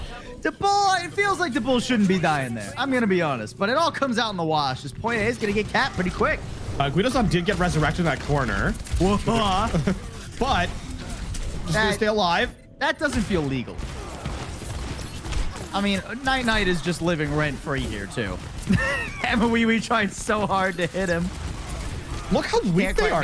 Okay, eventually the pressure overwhelms the modest healing from the Mercy. Gooby with a nice hit, though. Hold on. Coast Guard are coming back into this. The bull gets walled off. No way out. No way to escape. Just desperately limping away. Oh, so close to getting in line of sight of Shadow Fathom. Brutal. That's still a tick taken, though, by the Navy. Progress earned on the objective for sure. A lot of ults coming up for the Coast Guard, though. Blizzard, Shatter. Tough to push into those without a shield. Oh. Oof, even tougher without Tito. Also, this is an interesting change, by the way, from the Coast Guard. They're having Scotty Nose on the Ashe and Gooby off of it for the first time, right? Yeah. And still providing that dominance of the hit scan roll, so nicely done. I do believe that, technically speaking, Scotty Nose is the highest ranked player on this team, so no surprise that he is proficient in multiple avenues of DPS. Speaking continues. Yeah, just continues to kind of rain in damage. I mean, just breaking this choke feels impossible at this point. And the second the Coast Guard feel on the back foot, Guidosam's just going to lay this Shatter down. Yeah. And keep in mind, they're playing for the time bank. Oh, which maybe might be now. Scotty Nose dying. Guidosam giving a little bit of space. That's another beautiful wall. So much pressure on DeBull. It forces out the Nano. Guidosam, ooh, lobbed into the air for a second there, but it all comes out. It all works. The Nano not getting DeBull through that fight. A Blizzard Shatter is too much. All right, this is going to be a final fight. I mean, this is so tough here for this finals engagement, right? This is the fight that Navy have to kind of win. Kitsune Rush. I mean, you have everything except the Nano, right? Meanwhile, Coast Guard, just the Bob.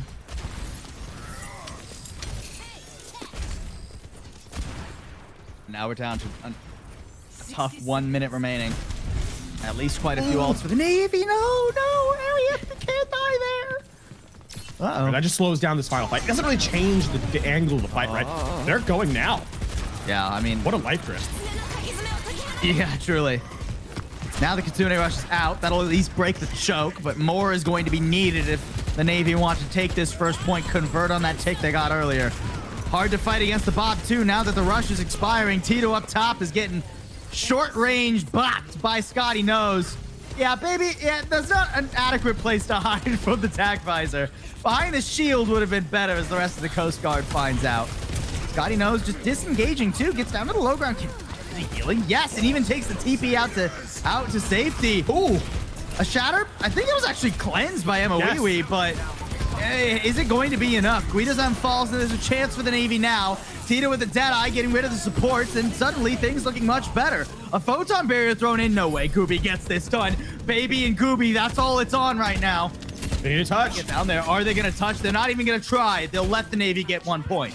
All right, that's it. I mean, that all is set up by the support play of the Navy, right? That is a 4-player Shatter that Emoiwi just undoes. Completely cleanses it. Unbelievable performance there by the Kiriko. Now the Navy makes some progress here on the second point.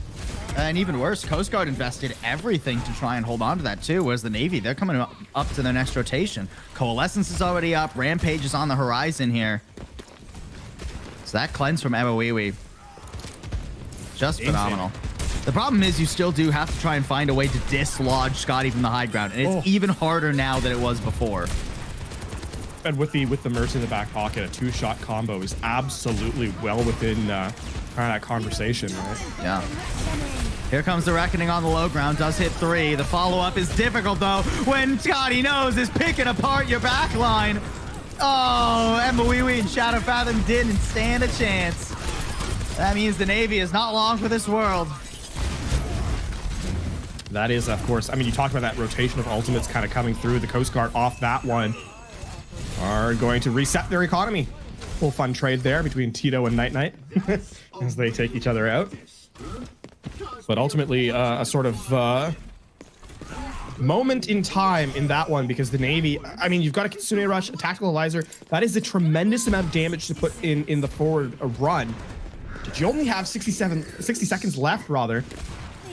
And time is just on your side. Oof, Emoiwi just barely making it out of that one. The Navy trying to go for a push-up here.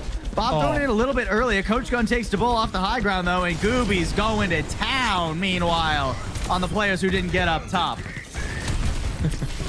Guidosam from downtown finds one. With 30 seconds left and the Coast Guard starting to slowly eke back into things. I mean, this feels like the beginning of the end, doesn't it? I mean, how can you even contest this Shatter? Kitsune Rush is generally a great ult, but you rush here, you try to push through it, you'll just get laid on the floor. Emma Wee Wee, it feels so unlikely that she'll be able to pull off that same sort of magic we saw at the end of first again. Off into overtime, we are about to go. The shield in the way of the tack visor and the Deadeye. Guidozam holding the line and about to send the Navy packing in this first to 2. Here's the dead bull to try and keep Guidozam on the back foot. The Deadeye whiffs. Kitsune Rush stopped, but only briefly as Guidozam dies after using the Shatter. The Navy once again have somehow done it in the last moments here. Oh, the res coming into Scotty knows. 2 players picking at the high ground. 3 actually, his baby is alive still too. And Scotty knows get these picks. Emma Wee Wee alone going up to the high ground. That's pretty risky. She doesn't get punished for it for now. Emma Wee Wee is a woman on a mission here. She gets them off the high ground. Scotty knows just trying to run away. Okay, Gooby comes back to stabilize. Gets rid of the threat, gets rid of the Navy, and gets the Coast Guard on to the Consolation final. Unbelievable stuff there in the final moments. I mean, that final fight was defined by clutch potential, right? Players just trying to make plays on their own. Emily goes in, clears the high ground, and in the final moments, Gooby steps up with the Death Blossom, right? It has been, I mean, a bit of a struggle trying to close out these rounds at times, but when you needed it most, there was the final elimination to close the game down. And the Navy will unfortunately exit without a win, but clearly some improvement towards the end of this final couple of days. Actually, it looked a lot better today than they had at moments yesterday. So definitely impressive stuff. I think those role swaps were the right direction for the Navy, right? I think that was definitely a good call for the Navy. I mean, Emma Wee Wee, I'm going to be thinking about that Suzu for the rest of the day. That was a phenomenal little play. And even, I think Tabol looked a little bit more comfortable in the Junker Queen, right? Good stuff from the Navy, but ultimately the Coast Guard show their dominance in this match. They get another first to 2 win over the Navy and now have a chance to try and get their revenge on DAF Oasis. That will be first to 3 as well for the Coast Guard, right? So they'll have to try and make some progress there as we got to look at our bracket as it stands. Coast Guard's actually probably going to play the most maps of anyone this weekend. Yeah. Because they get at least 3 here. They got 3 against the Army. They got 2, right? Most teams played 10 yesterday. They're already up to 15. Yeah, 15. They'll get up to 18 here. 18 minimum.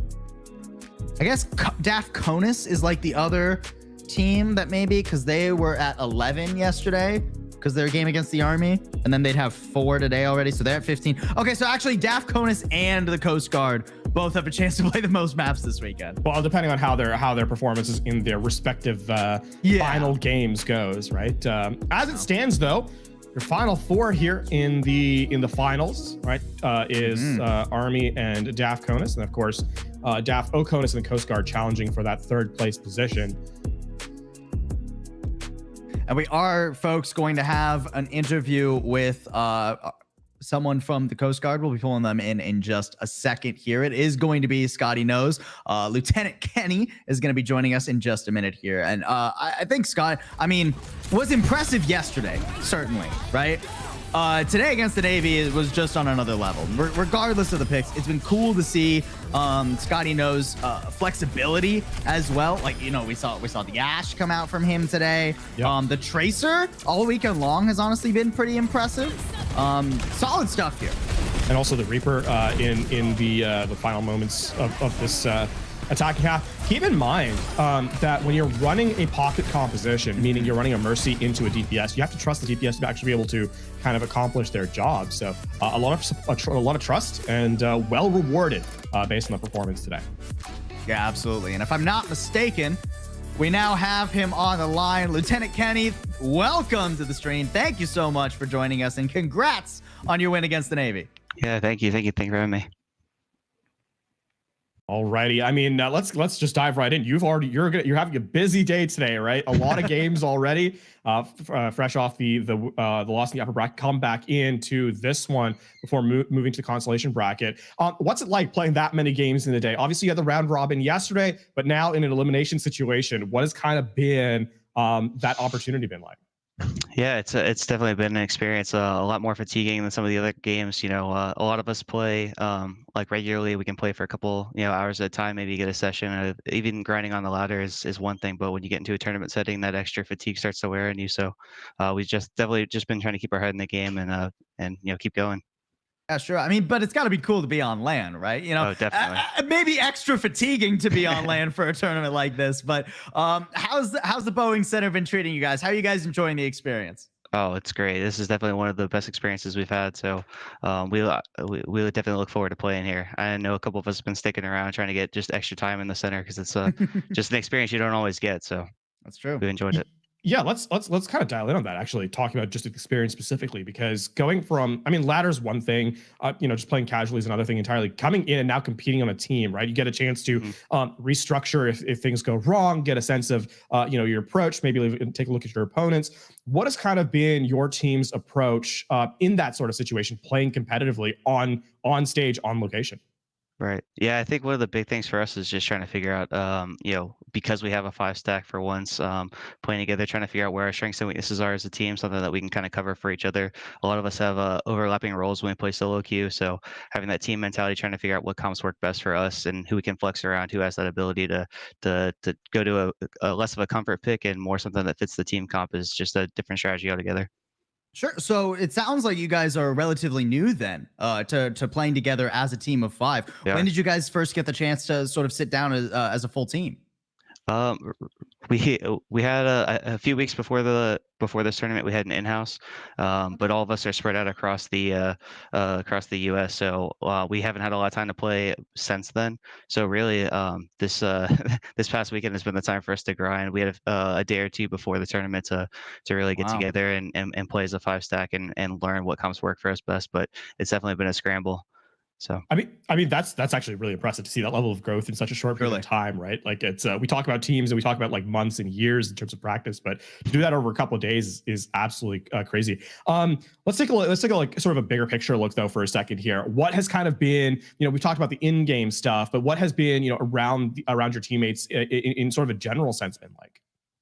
Oh, it's definitely been awesome. I mean, like I said, this is the first time that we've really played together. It's also the first time that any of us have met. So just getting some time to grow like on a social level and get out and relax together, try to bond that way, and then bring that back into the team atmosphere. We talk about like games connecting us and stuff, and because we're spread out, we have that opportunity on over Discord or in lobbies. But it's always a different experience getting to be side by side with somebody. I mean, we're the 5 of us are practicing in a row. I mean, you see it on camera for the games as well, but it's I don't know, it's an experience. That's really cool. Let's talk a little bit more about your experience, right? So with like Overwatch, with the service as well. Saw that you had been in the service for quite a good while. So how did you get into gaming for the Coast Guard specifically? Yeah, for the Coast Guard specifically, we I know it's set up maybe 2 years ago. A lot of the people from recruiting, the MWR, put together a Discord, try to send out messages and look for people who are interested in playing competitively whenever there's a tournament that pops up. So I know it's definitely grown quite a bit as more tournaments have popped up over the last year. As a game after game comes up. There was, I think, a Halo event last year, and then Rocket League and Call of Duty have really pulled in members from the service. So for me, seeing some of those opportunities, and then Overwatch specifically, something that I played regularly, joining the Discord, meeting more people, that's really the only communication we have at this point for pulling people in. I mean, awesome stuff, right? Now you have one more game to go, but before we let you go to prep for that, any shout outs you want to give? Anyone you want to give thanks to? Yeah, big shout out to my family. I know it's tough. I've got 2 kids, Kayla and Connor, and a wife that are gracious enough to let me come play in these kind of tournaments. And then also shout out to the boys that helped me grind and get to where I'm at now and continue to go. So thanks to them. Love that. Well, we'll let you get back to your teammates and prep for your upcoming match against DAF Oconus. Thanks again for joining us, Lieutenant Kenny. Thanks. Exciting stuff there. Exciting. I'm interested to see, and it's cool to see that like the Coast Guard team, you know, compared to some of these other teams, you know, you think about the DAF Konas team, you think about the Army team. These guys have been playing together for a little bit while, but the Coast Guard, they've thrown together quite an impressive roster, honestly, in a really short amount of time. Yeah. I mean, it's man.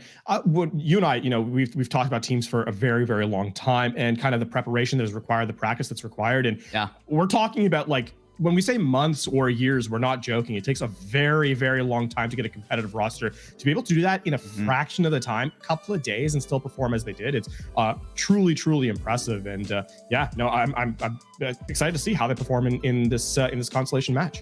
Well, the time crunch stays. They don't have long before we get into our third place match. They're going up against the Department of the Air Force outside the continental United States team in just a short second, folks. We're throwing you into a break, but when we come back, plenty more Overwatch to be played.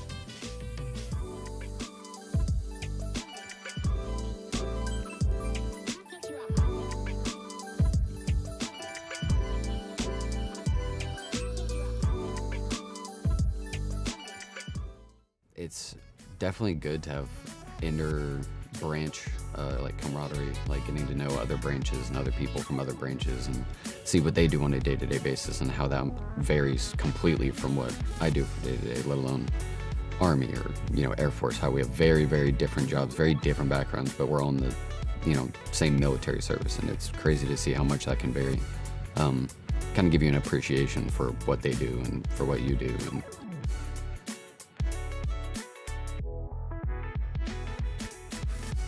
I think it's amazing for the gaming community in the Coast Guard. Usually you get stuck in this like clique of your rate or MOS, but now I'm playing with people I never would have met.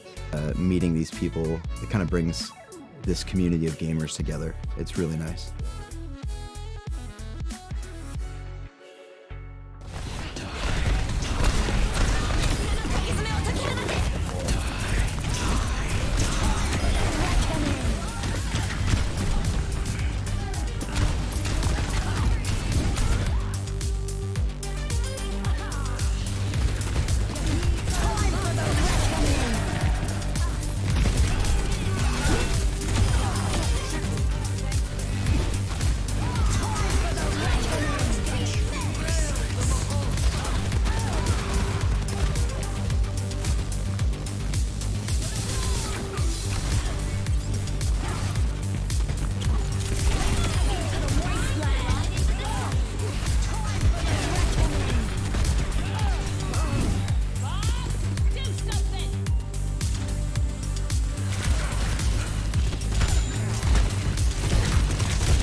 fast-paced game, and when you're winning and you're on such a high, and I love that about it.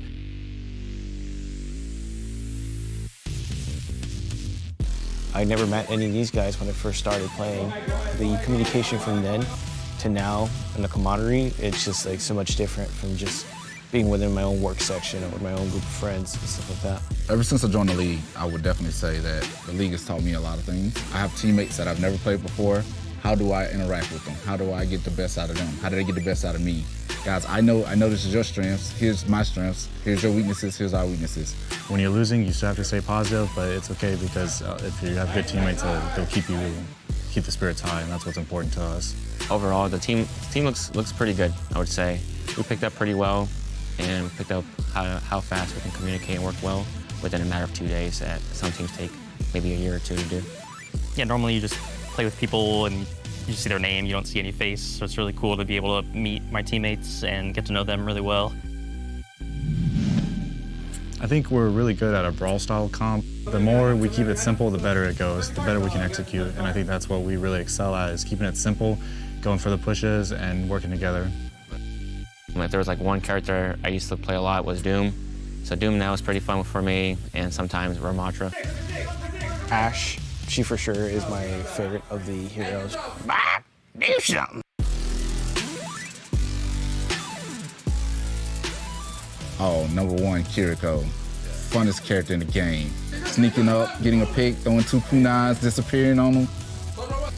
So a big part for me as DPS is I will be watching the flanks. I've been guarding. When we all dive on one character, I'm supposed to be the damage dealer, right? So I gotta be there to put that damage into whatever that character so we can get the pick. I like to see avenues to try to win the game or try to get a pick, help my teammates out, and just try overall win the game. I think our biggest challenge will be the Conus team. We've been playing them pretty close. Yeah, hopefully we'll make it a close game against them in the finals. I'm not concerned about too much. It's just a matter of learning what they have first and just adapting to it, you know? It might seem a bit rough in the beginning, but as soon as we can make those changes, it might make it or break it. Technically, I have 2 dream jobs. Would have been being in the military. I had that idea since I was 5, and when I started getting into gaming, be a professional gamer at some point. Technically, I have both, and it's incredible that the Air Force kind of gave me this chance to do something like it.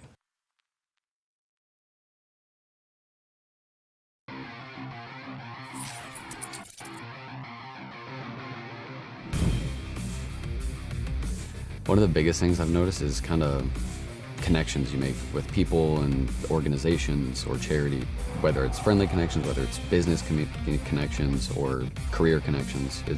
That's one big takeaway that I've never really had that kind of experience.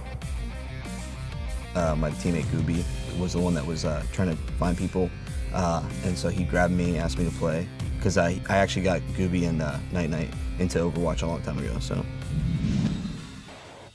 Since Overwatch 2's come out, I've probably fired it up twice before the beginning of March, and Gooby reached out to me. He's like, hey, I know you used to play this game a lot. You're pretty good at it. Why don't you play with me for a round and see if I want to pick you up for our team for the Coast Guard tournament. We really did well in the tournament in the Coast Guard, and we have a lot of synergy. It's been pretty fun. A lot of our strategies preparing for this event are really about just finding what hero compositions we can make, what teams work best with the skill sets that we have. A lot of us have pretty narrow hero pools, so trying to find out if we can just play a brawl comp or play a poke comp or something like that, and just focus on those 1 or 2 comps that we're strongest at. Just trying to see what my teammates need and how I can support the team translates to my everyday life too. Trying to see where I can help out, I guess, and where I can assist and try to get in there and help things move along. It's actually been a really good experience. It's kind of crazy to have so many people from different units kind of come together, just be able to cooperate. It's kind of it shows the adaptability of, certain branches, and obviously the Coast Guard to be able to work together as a team. One of the most important things I've learned through the Coast Guard gaming as a team is communication and teamwork. It's not like most first-person shooters where you're just playing solo queuing. We are a team of 5 people. One person can throw it off versus talking and understanding that we have limitations based off who we have and don't have. Kind of surreal when you like know someone for 6 months, 8 months, a year, 2 years, and then finally get to meet that person. After you talk to them every single day, it just seems like you know them so well. I think it's very important, especially being in the military. You're always moving every 4 years. Kind of hard to keep a consistent friend group, but through Coast Guard Gaming, you get a sense of friendships that can be maintained worldwide when there's distance between you guys.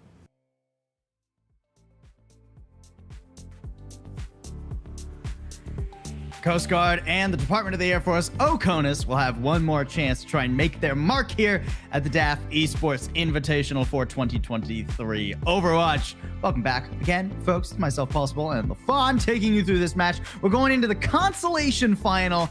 One of our teams is going to take third place here after this first to three. LaFon, we're back to first to threes. And that means that there's a little bit of an opportunity again to showcase the strengths that, perhaps exist. And to highlight, actually, as we get into our bracket here, this is going to be an interesting one. We haven't seen DAF OCONUS versus Coast Guard obviously today at all, but in quite some time, even yesterday. So I'm curious to see what adaptations the teams have made to each to kind of prep for each other heading into this. Obviously, we talked to the Coast Guard, after their victory against the Navy. This is a very young team in terms of its time spent together practicing. So every moment they're playing is time they're improving. And if that's going to make a difference here in, just a day later, yet is going to be an interesting conversation to see. Yeah, absolutely. And, it's kind of wild, too, to think about, because all of the matches that we have today are actually rematches from the ones we got on stream yesterday. We only saw half the games on stream yesterday, but all the ones we saw yesterday are going to be rematched here today now, thanks to the Coast Guard winning that one against the Navy. Gonna be a tough call for them to try and beat OCONUS, though. OCONUS showed, even after yesterday, even after their rough couple of losses to our top two teams, these guys have shown up ready to play. They are absolutely prepared to take on the Coast Guard here today. And I would call them the favorites in this match pretty comfortably, even with the adjustments that the Coast Guard has made. And I think one of the things that you can kind of point to as being improvement just on today as well is taking a map off of their in-house counterpart, right? The continental United States squad. That Escort map was certainly an interesting conversation, and I think clearly has an opportunity to showcase. I mean, they've got the team spirit going here, the goggles across the board. The clip, of course, before we went to break, where it was all over their eyes as well. Now they're on the forehead. I think they're ready to dive into this match. Boo! Boo! That was one of my better ones. Come on. I'm just saying, if that's one of your better ones, then the bar is pretty low and you're still trying to play limbo. The bar is pretty low for me. The bar is set much higher for our other team.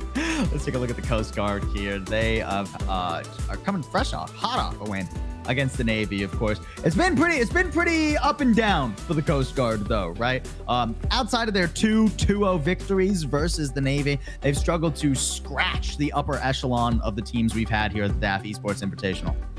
We obviously had a chance to speak to Lieutenant Kenny in the post-match interview after their win, and while they haven't necessarily been able to string together consistency against some of the teams like DAF OCONUS, I think they've clearly identified what they're trying to do to make strides to get to that position. And again, as we kind of said, this is a team that is so young, but every game is a chance for improvement, and they've showed that over the course of the weekend. We talked to Lieutenant Kenny. That was something that kind of stood out to me as well. So I'm interested to see what they can put together here against and try and upset DAF OCONUS.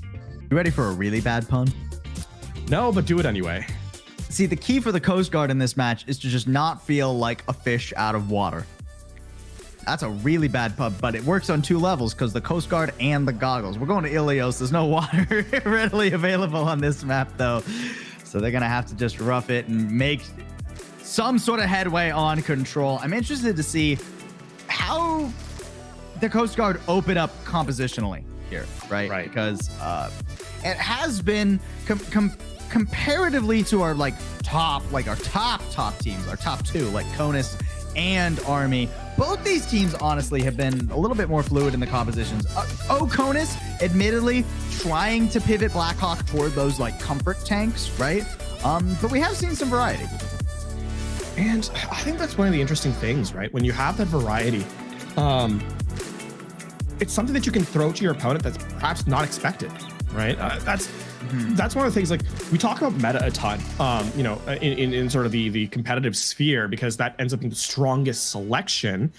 But when you're able to pivot, even though it might not be the strongest thing, especially if you're familiar on that composition, right? That also provides a level of familiarity, takes away mistakes. You're not worried about kind of your hero's kit. You're kind of just playing as you know the character's kind of design. Yeah. So that I think adds to sort of that coordination factor that that is so difficult to build in such a low amount of time. Guidozan and the rest of the Coast Guard seemingly sticking with what we saw from them in their match versus the Navy. Oasis, not really changing much up either. Anybody else see that? Anybody else see a sixth player try and load in for Oasis? Anyways, it's Overwatch 2, folks, not Overwatch 1, so we're not going to worry about that for now. What we will take a look at is how this fight is getting set up. Oasis trying to opt for that high ground rotation. Ooh, Bing in a little bit of trouble here if you're not careful. Frostcross coming back to peel. Does have to get the heck out of dodge. Both the supports for Oasis kind of just left out to dry. I was talking about fish out of water. Those are fish getting hung up on the rack. Getting filleted. That is a really nice fight by the Coast Guard, actually. They take a ton of space on the map, and one of the highlights too is that Scotty Knows puts a ton of damage down, right? But then Gooby follows through and puts the disruptor shot to get space. Again, another right there. Gooby saving the day here with those right clicks on the Sojourn. That would have been a very nasty way to start this next fight. Instead, they just get an extra 10, 15% out of that one pick fired back. Such a especially since they had the res. Oasis now popping the Nemesis form, trying to get a little bit more aggressive. Ooh, good cleanup though. Scotty Knows on the flank, dealing with both DPS swiftly. Blackhawk is having a fun time though, and with both supports down for the Coast Guard, they're hanging on by a thread. That thread ain't lasting very long. Scotty Knows can only do so much. Sure, he gets Bing on his way out. A recall available for him too, but with the pressure coming in from the Nemesis form and the pulse bomb whiffing, this flip comes through. Still, that's 60% earned by the Coast Guard, right? Like that's a hefty amount of the map to kind of work towards. You're now maybe a fight and a half away from taking the round, and I mean, DAF Oasis, sure, they don't actually spend that much, but their game plan seems to be a little bit lacking as well. It doesn't look like they know how they want to approach the fight, and they're chasing after Scotty Knows so much that the rest of the Coast Guard just has to kind of survive, right? And to get free value. Ooh, Ranger getting bodied so early in that fight, but it is answered back. An Annihilation pop. Well timed here from Blackguard to stem the bleeding that Oasis were feeling. Maybe a bit of an, well, not ambitious. Maybe a bit of a, what's the word I'm looking for? I don't know if that immortality field was necessary so early, but with an extra pick on Night Knight, it doesn't matter. Yeah, I mean, that's just also an Annihilation that mostly delays. It doesn't get a ton of eliminations. But Scotty Knows, I think you can see this adaptation from DAF Oasis now. They know Scotty Knows is trying to play on the flank really aggressively. So have multiple players mark him, and then you can kind of just win the fight in the front line as a result. Guidozan eating the storm arrows. More than just the storm arrows, eating all sorts of arrows. Now the last flavor, the Dragon Strike, thrown in to stop Coast Guard at the gate. Gooby not stopped though, up on the high ground. Good for at least the one, but without Guidozan here, you can't push in right now. God Knows though is the final elimination. That's gonna be a play that's gonna be returning very swiftly. Frostcross, oh boy. Fully charged rail with a Mercy in the back pocket. That is a fight you gotta be very careful about taking. Even on a body shot, that is an exuberant amount of damage. Blackhawk finding that out the hard way, I believe. Eating the wrong end of that. Here comes the Rampage. It does hit too. An Immortality Field will weather most of the value, but not all of it. Bing goes down. Trade for one though. The Coast Guard are going to be missing their Moira quite a bit. Rangers struggling to find Scotty Knows, and with Blackhawk falling in the front line, Coast Guard have managed to get their way back in just in time. 99 for Oasis, but they will not convert here. I mean, the other thing too is that, yeah, their Moira was missing for a second, but Baby has been a good all weekend long of finding these resurrects that, no one can really stop. So they bring the Moira back in the fight, and all of a sudden, DAF Oasis are looking at last fight territory. I will say the Coast Guard doesn't have much to their name. Here in this one, you're looking at Sky Nose trying to be a difference maker, as has been honestly all map long. But we'll have to kind of continue that showcase in this one. So this is trying to get the low angle, pressure these players on the outer edges of the map, but realizes Scotty Nose is behind him. Storm arrows don't go. They don't land their mark. Both him and Bing are already down 92% already for the Coast Guard. Ranger trying to make up the deficit alongside the Annihilation from Blackhawk. Pulse Bomb still in the pocket for Scotty. Even getting pocketed in another way by Baby. Pulse Bomb lands! They stand right on top of it. And Blackhawk, he's not going to be hanging around long. Coast Guard, I think this might be the first point, the first objective they've taken off of Oconus all weekend long, but they have to convert. Night gone. Scotty knows, can you be the difference maker yet again? Yeah, he's got it. A desperate contest here from Cross, but it will not be. Staggers one by one falling, and the Coast Guard get the first stage win. Impressive stuff. I think Sky Knows handily on that round is the one that you're looking at. You're saying, what a performance at the tail end of it. It felt like there wasn't really an answer for the fights where he was kind of taking control. The Tracer just able to roam around the map. And I mean, for DAF Oconus, this is an interesting conversation because look how much free damage the Tracers put in. It's not like, Sky Nose doesn't have resources either. He's mostly not being healed by his teammates. He's kind of playing a solo mission, and it's still making it work. This is a very low resource Tracer. I think, oh man, just at the rim of that Pulse Bomb too. Ranger and Frostcross were just low enough to get blown up by that. But I think going into our second stage here, I'd like to see Xerxes, pivot wholesale to the Tracer, keep Scotty in check. Yeah, you don't even have to win the Tracer duel, right? It's more of a just don't let Scotty Nose just don't let him in value. Yeah. Bit of a comp swap here too from Oconus. Blackhawk back over to the Reinhardt. This has been a more comfortable pick for Blackhawk this weekend. Does it have the same sort of punching power, or I guess swinging power against the Junker Queen? It seems so for now. Yeah, I mean, just holding it. Just holding the trigger down. Keep in mind, this guy's playing on controller. Crazy stuff. All right. That felt pretty easy for Oconus. I mean, a lot of that does come to Xerxes being on the Tracer, right? It just, Sky Nose does not have the same level of freedom as he did in the first round. And one of the marks of a Tracer is how do you adapt your game when you're being, kind of held at bay. I'm very interested to see how Sky Nose approaches this game now. I like this approach in the high ground take. Right? Just clear the high ground, make the supports have to think about where they're standing. And with where Bing is standing behind him, it potentially gives Scotty an access to the back line, but the problem is the rest of his team is not having so much fun. Blackhawk has striked with fire, struck with fire. I guess struck is technically grammatically correct. Gooby, you gotta be careful, bud. You're playing with fire right now. Oh, and you just might get burned. Okay, just barely makes it out of that one. Oh no, Shatter. A little far range. Didn't want to go for it haphazardly there. Especially now that Guido Zam is on the Ramatra. I need to try and bait the shield out of him. Or just kill him, wall him off. Support's denied a lot of healing. Baby does get up over top, but a pin deals too much damage. 65% counting for Oconus, and they are annihilating thus far. Rez does come through onto Guido Zam, but there's just not enough standing for Coast Guard to make this happen. Pulse Bomb from Xerxes goes way wide, actually. I think it actually dealt damage to Guido Zam. It just didn't kill him. Nonetheless, okay, this is now an interesting selection from DAF Oconus. Because they've been staggering this fight out so long, right? This is going to be final fight territory. I don't know that there's going to be a full contest from the Coast Guard. They have so many ultimates, and I don't know that they're going to be able to use any of them. And even if they do, there's a full response from DAF Oconus. Blizzard on the point. Shatter still in tow. Blizzard, Shatter, we saw it before. It's real hard to deal with. Much less the sound barrier. That's going to be the best support ult up in a while. Nice little immortality field, too, there from Bing. Keeps Blackhawk alive. Okay, the Shatter maybe goes a bit wide, but it's all gravy. It's all good. No worries here as the Blizzard keeps Coast Guard mostly off the point.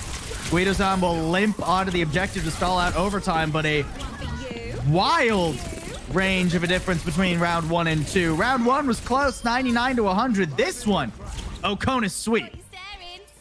Very, very good recall from DAF Oasis. And I mean, you have to give a lot of credit to just the adaptation mid-round, right? To go into, you saw what your biggest challenge was on first round. It was Scotty Knows just getting free value.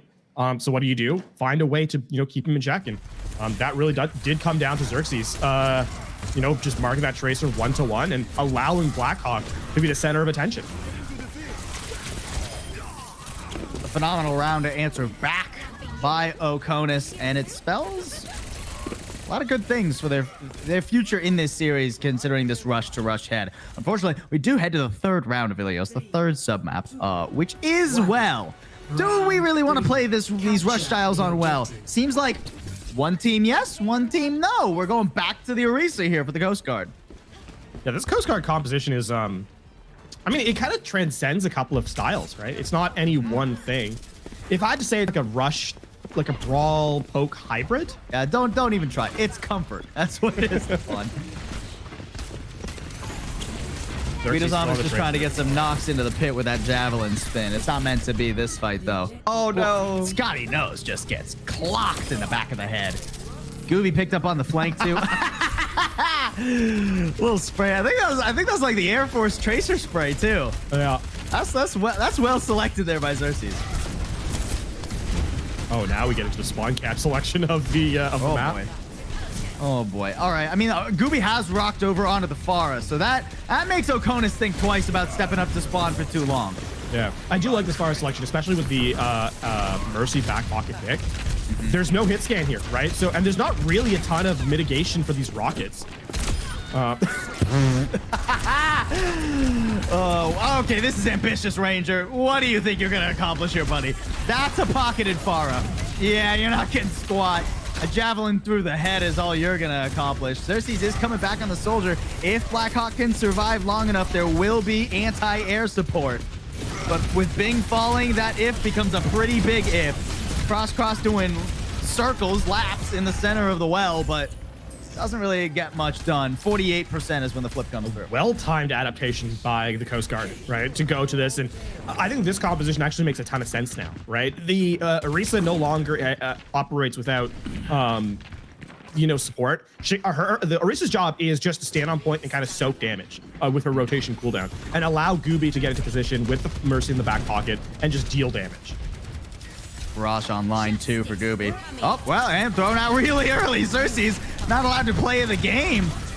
And I mean, oh, this is such a difficult rotation against a Pharah. That's such a tight corridor. It's chunky rockets thrown in. A desperate crit on Guido's arm, but doesn't last very long.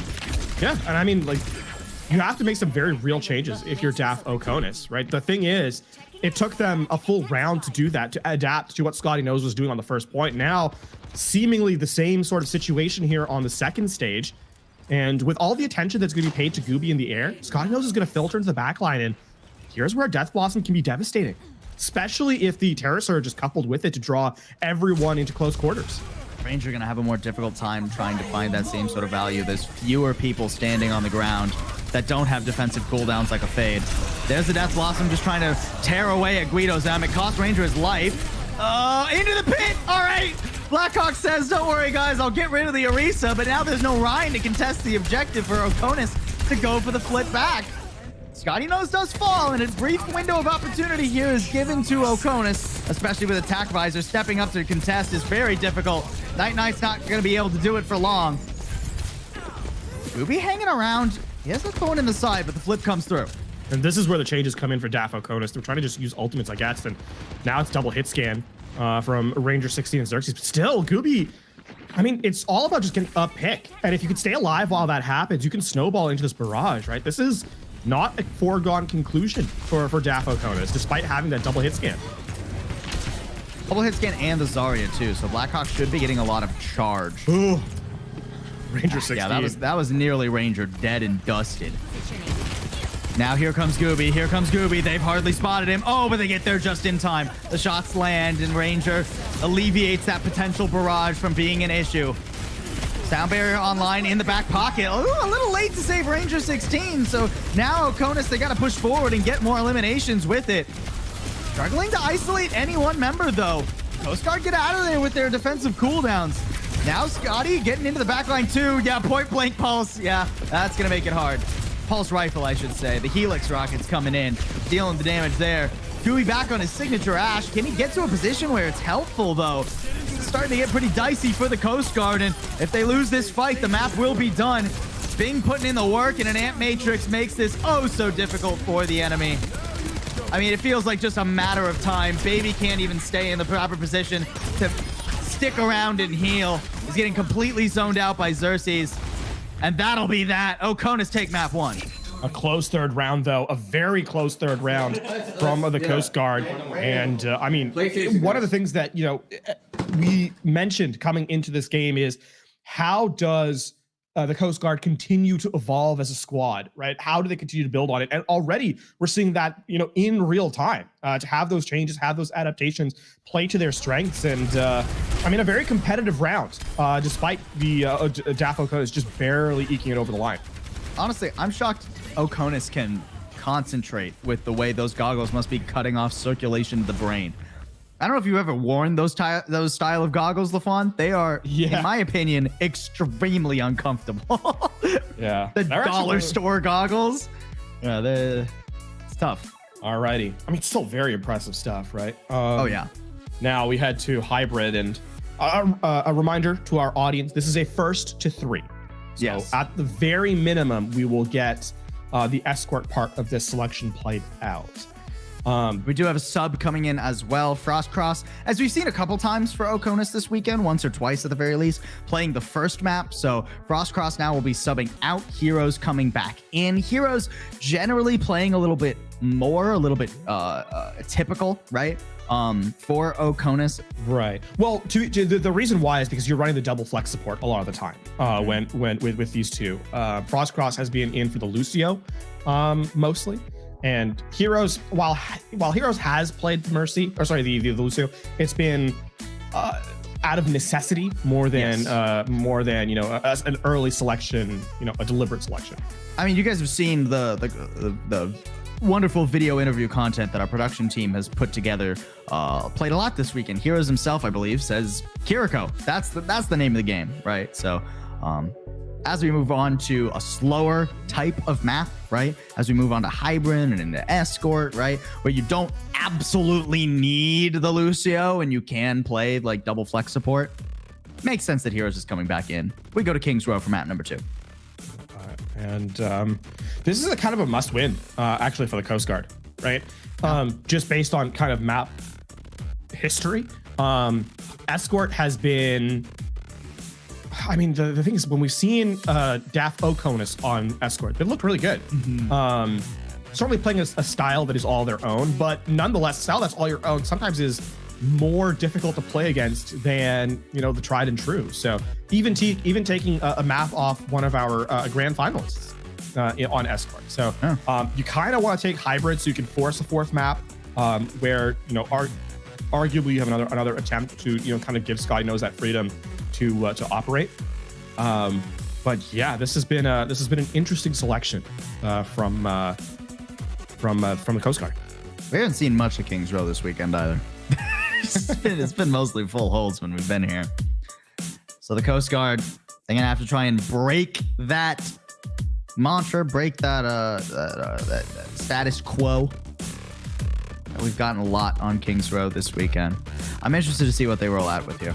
I think there's it's honestly just hard to predict what the Coast Guard are going to go for at any given time at this point, right? I don't think the Orisa is going to be likely, but we've seen some Reinhardt, we've seen some Roger, we've seen some Junker Queen, right? Yeah. We've seen all sorts of different flavors of Rush. The only thing I'm pretty sure we're not going to get is a Winston. Yeah, actually, that's been something that's been somewhat limited across our entire. We've hardly seen any Winston this weekend at all. Yeah, I think it was like 2 rounds where we saw Winston. I think it makes sense. Yeah. Reminder, folks, we are on the live patch, meaning this is the patch that buffed Junker Queen into the heavens. If there's one thing I don't want to play into a Junker Queen, it's going to be a Winston. I also think that with Rush being such a comfort pick for a lot of these teams, right? one of the reasons why is because of the approach angle. Something that we haven't really touched on this weekend, but it's still a very important part of kind of competitive Overwatch is staging. And staging is where you kind of take a position on the map to set up your engagement for the fight, right? But Dive's staging location is often more esoteric than a Rush staging, right? Because Rush, you're mostly playing together. With Dive, a lot of the times, especially in the current kind of patch, current environment, you want your flankers to be set up quite far from your tank. And that's a level of complexity that can be, if you're not in the right place at the right time, your dive just falls apart. Especially considering that a lot of these teams, outside of our grand finalists that we'll see after this match, outside of Conus and Army, most of these teams haven't been together that long. Dive takes a long time to put together in a runnable fashion. Yeah. And so that's why I think we're seeing so much Rush, especially. And coupled with the patch, situation. Will be the Ramatra here on the defense to start. Oconus rocking out with the comp we've seen many a time from them. I'm keeping my eyes on Bing, dude. Bing showed some phenomenal Ana play earlier today in their match versus the other DAF team. And now that there's going to be so much automatic high ground for the defense, so many tasty angles for Bing to be playing from, I'm looking for some pretty thick anti-nades. We'll start off with an aggressive setup. The interesting thing here about Blackhawk being on this high ground, by the way, is it gives an easy contest to the point. But actually, Blackhawk doing great body block there. That was about to take Xerxes' head off. Yeah, no, Xerxes almost met his maker. We just end with some early pressure on the point, actually. I like this. When does Blackhawk actually drop down to contest this objective? You can see Xerxes just looking for a target. He expected a Scotty on top of him here, but doesn't manage to get out of dodge. Scotty not opting to go up to the high ground and deal with Bing in the window, instead fighting in the low ground and getting rid of, everybody gotten rid of. Really tight first fight here from the Coast Guard. Seems like Oconus really just weren't aware of how they needed to set up. Not done and dusted yet, though, especially with Bing still up there healing Blackhawk. Bro, Bing is just kind of living rent-free up there. Even hits a sleep on Scotty. Hold on, wait. This is turnable. Only one tick's been taken here. It's been a good contest so far. Blackhawk getting healed, sacrificing Xerxes so that the tank can come back in with a full health bar, full cooldown. Nemesis form running over the backline. Baby and Night done for, and an annihilation to seal the deal. What a retake there from DAF Oconus. A little haphazard by the Coast Guard, not expecting the reset to come through, not expecting the contest to be there, and not sure who the target was. We saw, Xerxes play tag into the objective, deal just enough damage to open things up for Blackhawk. And when the annihilation is running, when the Nemesis form is in play, and there's no healing whatsoever, the pummel is such a deadly threat. And Blackhawk will clean up the point and keep Coast Guard to just 1/3 of the objective. Bing's been killer, dude. It's insane. Blackhawk, taking a lot of damage early. Scotty knows getting up there and forcing the Nemesis form pretty swiftly. Although Guido's popped his own down on the objective, so not really a tangible advantage here for the Coast Guard as the res comes through on Gooby. Scotty's got another attempt, another run at fighting onto this high ground. Nice little stick there. Heroes didn't know what hit him. Bing answering right back. Saw Scotty going for more, biting off more than he could chew. And still Blackhawk surviving the objective admirably. There's not much the Coast Guard are able to do when Blackhawk is getting so intensely pocketed by Bing. Actually, that play was won by the double support play. Heroes, even though getting stuck, dashes back just close enough to Scotty Nose to deal a little bit of self-damage to the pulse bomb, and then it's one hit with the primary fire from Bing that cleans up the tracer. So the support's doubling up to make the most of their opportunity, and they've drained the time bank now to just a minute left on the clock. One last chance here for the Coast Guard to have a good fight. They've got the ults that they should need in theory, but Oconus not struggling in that department either. Quite a bit of economy for either team to chuck at this. Blackhawk looking a little low, and the rally will come to bail him out. Annihilation makes it hard to tank, but whip shot away. Blackhawk nanoed and everything now. It's not really a struggle on the objective so much. Gooby does get rid of Ranger, but Xerxes dealing more than enough damage to the DPS of the Coast Guard to send them packing one more time. Wow, okay, this is aggressive. I thought we were done. Blackhawk, chewing, chomping, eating up, just gobbling down the back line there. I mean, now it's one more fight. 20 seconds left. We'll be hurried at best. Coast Guard just not able to convert with those final moments. I like this Reinhardt pick, mostly because you know there's no nano boost and you know there's no annihilation from Blackhawk, right?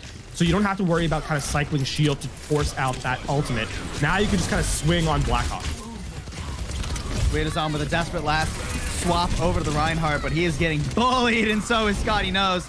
Scotty, an unfortunate, that might have been an input error or something. I don't know what that triple blink was. Guido's done for here too, and Coast Guard, it seems like they won't get to see any more of King's Row today. Held pretty solidly at 63%. Not the worst, technically speaking, but a further hold is going to be a very tall task for them. You can see that even though the job's not quite done yet and the players are still dialed in, are going to take a moment to breathe and recognize the work that they accomplished for that defense. DAF, Oasis. Yeah. Arrow was looking pretty pleased too. I mean, see right here. Shout out to Scotty, dude. Scotty was trying, man. Yeah. Both the fights where the Coast Guard felt involved, felt like they had an opportunity. It was Scotty making those openings. It's kind of what you need from your DPS player, right?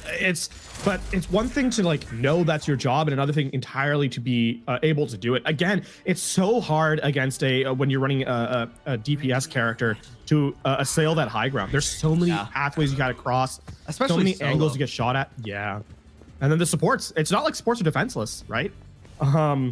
They've got more than enough ways to peel themselves, as we saw from Bing and Heroes. All right. Unenviable task now for the Coast Guard heading over to their defense.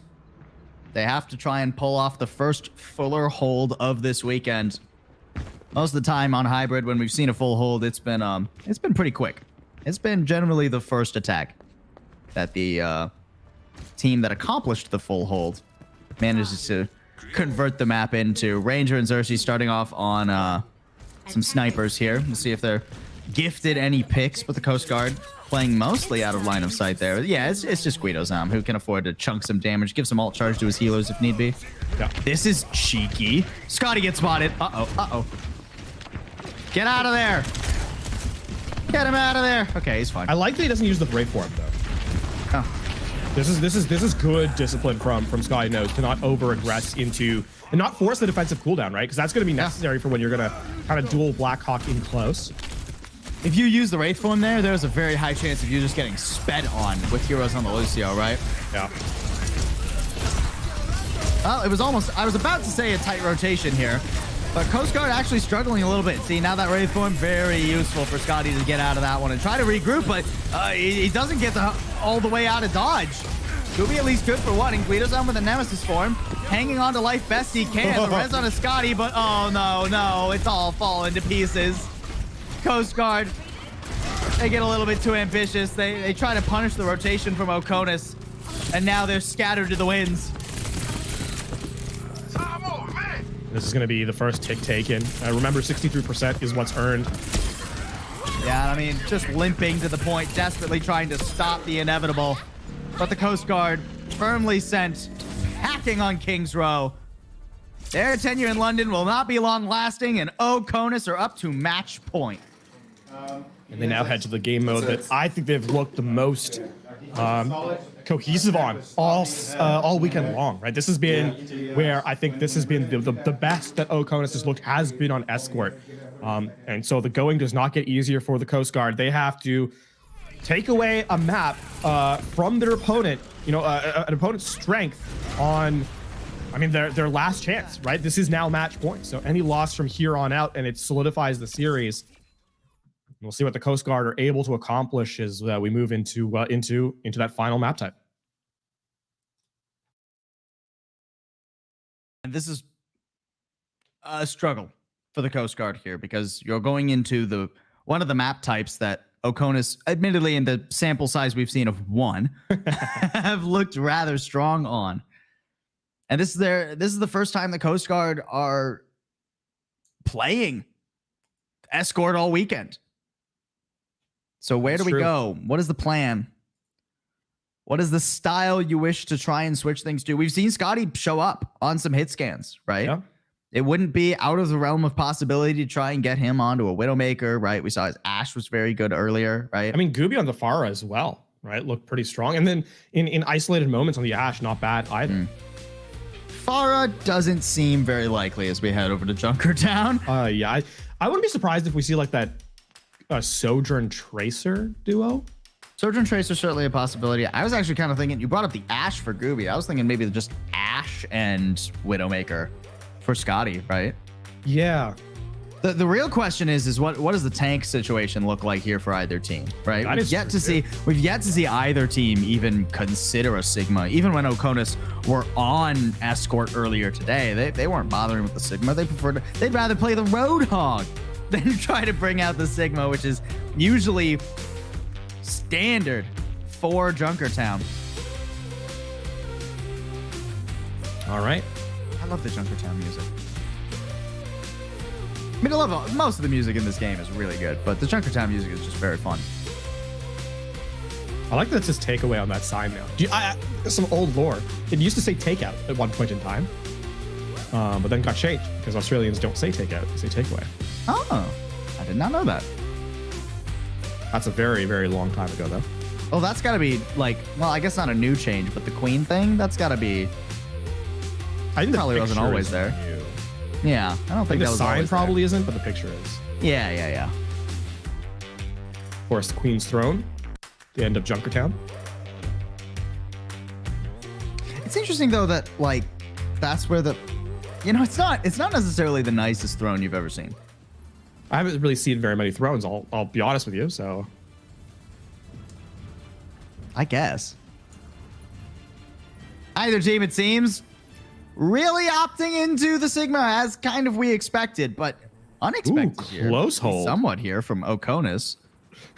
They're just gonna bypass snipers and everything. They're gonna go for the forward hold. I mean, we see this on some other Escort maps. It's been a long time since we saw this on Junkertown. There's something very funny to make this work. There's something very funny about a tank crouching and then everyone else crouching behind him. 3, 2, 1. I mean, the hammer is kind of like just the head of the hammer is kind of the size of a lot of those crouching heroes. Here comes in an aggressive play. Oh, steamrolled, completely caught off guard. Sky knows still gets one though. Two. And this is what you were hoping for. You talked about the DPS needing to come up with clutch performances. This is what we wanted to see from Scotty. Oh, and I like the Sonic here to give Sky knows more information. Good stuff there from Gooby. This is actually a really good counterpin. Yeah, I mean, counterpin keeps Blackhawk up. How are they still alive here, honestly? There needs to be more damage thrown into the mix. Oh, and what a charge. Okay, a little bit too ambitious, though. Blackhawk not able to play defensive while he's charging in, and Scotty knows hits a tasty shot to save his own tank from going off the edge, potentially. Picking up these stragglers is taking a minute here. 1 full minute whittled off the clock. Not half bad for Oconus. Fun little 360 there from Scotty knows as Frost, as Heroes rather tried to clear out the Widow. Man, Scotty knows just unleashed already with an Infrasight. Yeah. I think popped maybe a little bit early because there's like you just gotten that last pick, right? The Infrasight's actually mostly gone by the time Oconus have regrouped. Oh, and this is the fight that's just a nightmare to get rid of this comp, right? I mean, Guido's like getting rid of that shatter in here. Oh, what an anti! That's 5 players. Oh, and there's that shatter you were talking about there. Only hits 2, but Bing getting taken down. A counter shatter gets both supports. So well done by Blackhawk. Gooby gets away just barely, but not for very long. Oh, and I mean, that's going to be such a forward hold. This is where defenses like to kind of contest, right? This corner. So this is a free opportunity for DAF Oconus to just bleed time off the clock, half of which has expired by now. 2 minutes left on this time bank. And still ults to spare for DAF Oconus. Again, just digging Oconus out of this room is so difficult. I mean, one of the problems, though, is that Dragon Strike can clear this out pretty easily. It can. Gooby's got to use it. There we go. Finally. Immortality Field helps buffer a lot of that damage, though. Only Xerxes falls. He didn't hold the line inside. Oh, you can do it. It's stationary. There we go. Scotty's got it done. Blackhawk can just toggle in and out of this room, and it's so deep. Okay, there we go. Nice shatter and an anti to pair with it. But no, Guidozum dies. Heroes gets him. There's no follow-up. No one can chase into the room. Oh, it's all falling apart. Now we only have a minute left. Scotty knows tried to take that far off angle, basically into the defender's spawn to shoot through the tiny room, but it was not to be. Ooh, I kind of like this adjustment. Okay, I would have liked the sim more, funnily enough. The fire's not bad. I will say though, this is against the Blizzard, the Pharah the Pharah is actually going to be a little bit better because she's likely not going to get frozen up here.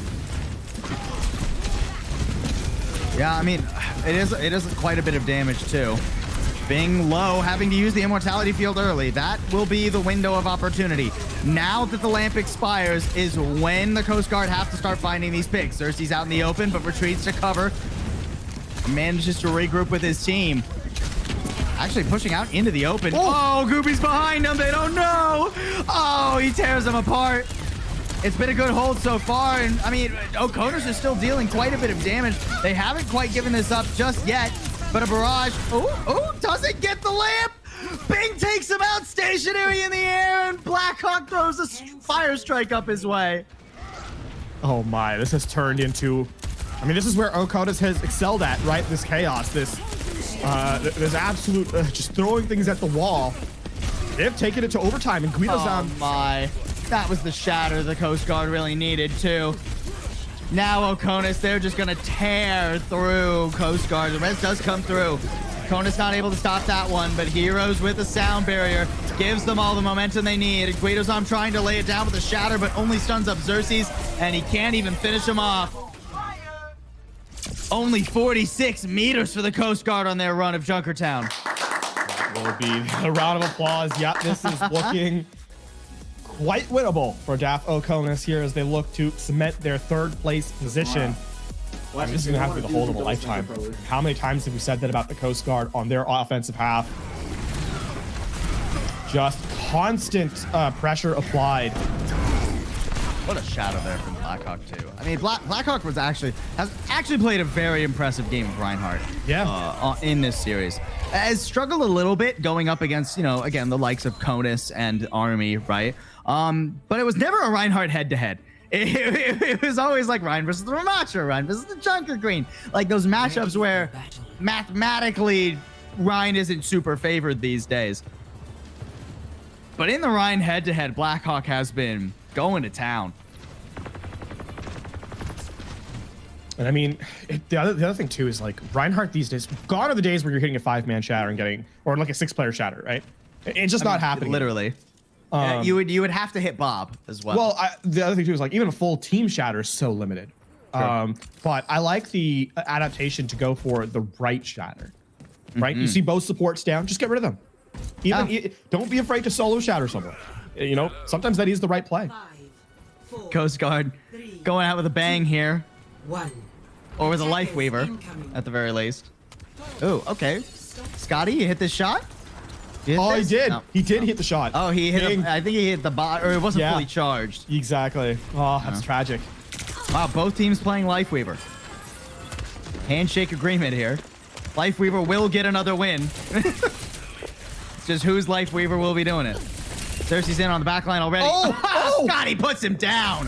What a shot. Unbelievable. And then, okay, you can hit the body. There we go. So close. Ranger is keeping him in check a little bit here. Not quite the grapple Scotty was hoping for either. Xerxes is so worried. Xerxes playing with, I mean, I've said it a couple times, playing with fire. Playing with gas, like an oil fire at that. Yeah, this is a little bit of a safer position, or it would be if Scotty hadn't repositioned. Xerxes getting out with just 15 HP.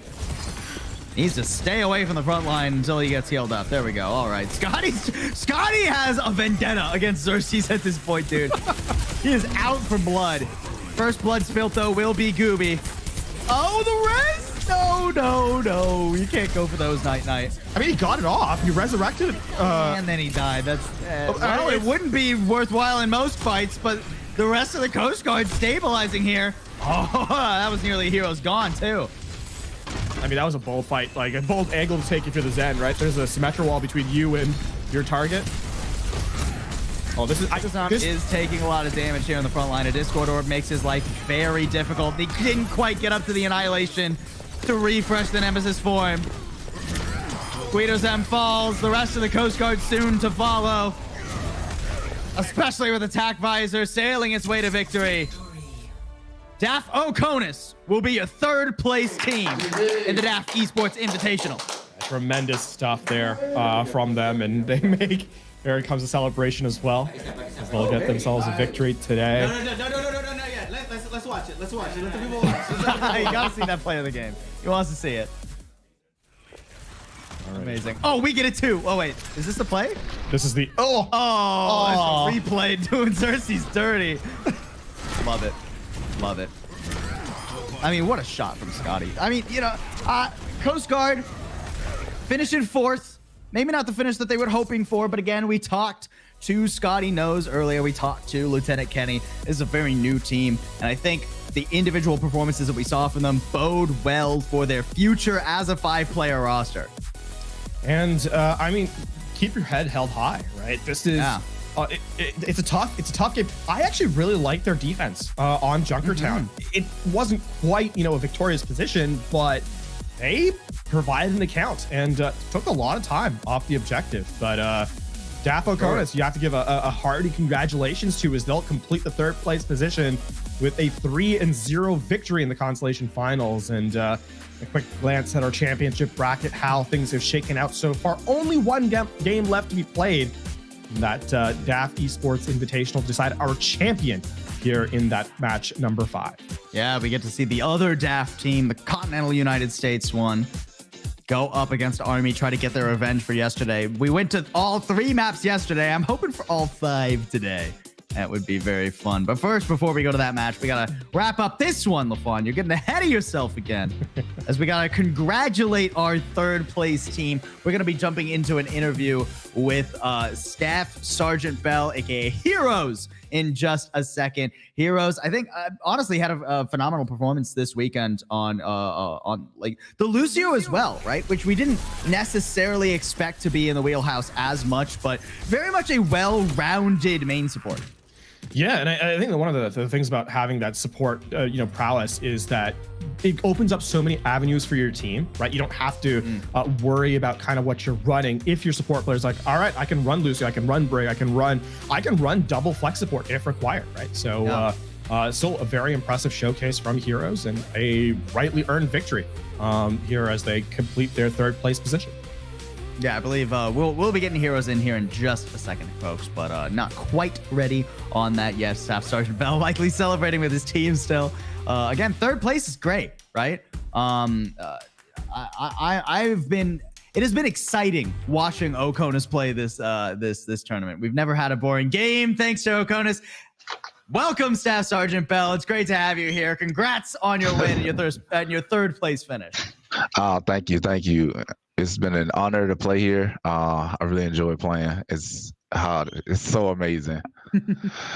I mean, it's been an exciting weekend for us, right? Getting a chance to see all the teams perform, but for your team specifically, right? Coming in, being able to play on land, on location, what has kind of that experience been like for you? Oh man, it's been actually incredible. My team just formed this week. We came from all over. We came from Turkey. We came from Korea. We came from Germany, and we finally put it together. We played our best, and man, once again, it's been an incredible experience. That's awesome. It's great to have you guys there in San Antonio. Wish we could join you, maybe next time. But tell us a little bit more. I understand that you guys have been working with Arrow this weekend, right? The ex-Overwatch League coach. So you guys getting put together in a week, and then you get this Overwatch League guy coming in. How has that helped you guys really like form as a team in such a short amount of time? Oh my goodness, Arrow's such an amazing coach. I can't express enough my gratitude toward him. I mean, he's helped formed us. He helps. Hey, we should try this. What's your best comp? We should try that. We should try this. We've been scrimming every day. I mean, hands down, probably the greatest experience of my life. That's awesome.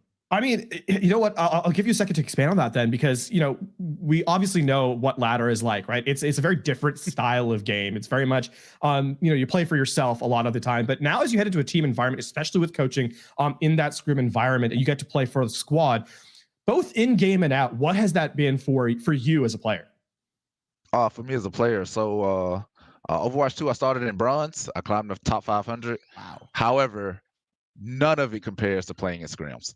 The experience that I had playing in rank and scrims are completely different. I feel like I have to rely on my teammates. My cooldowns aren't just for me; it's for them as well. And that experience has been, again, it's been incredibly eye-opening. This is my first time on LAN, so I don't even know if there's even words I have to even express how amazing this actually was. That's really awesome. Well, I mean, so you started with Overwatch 2.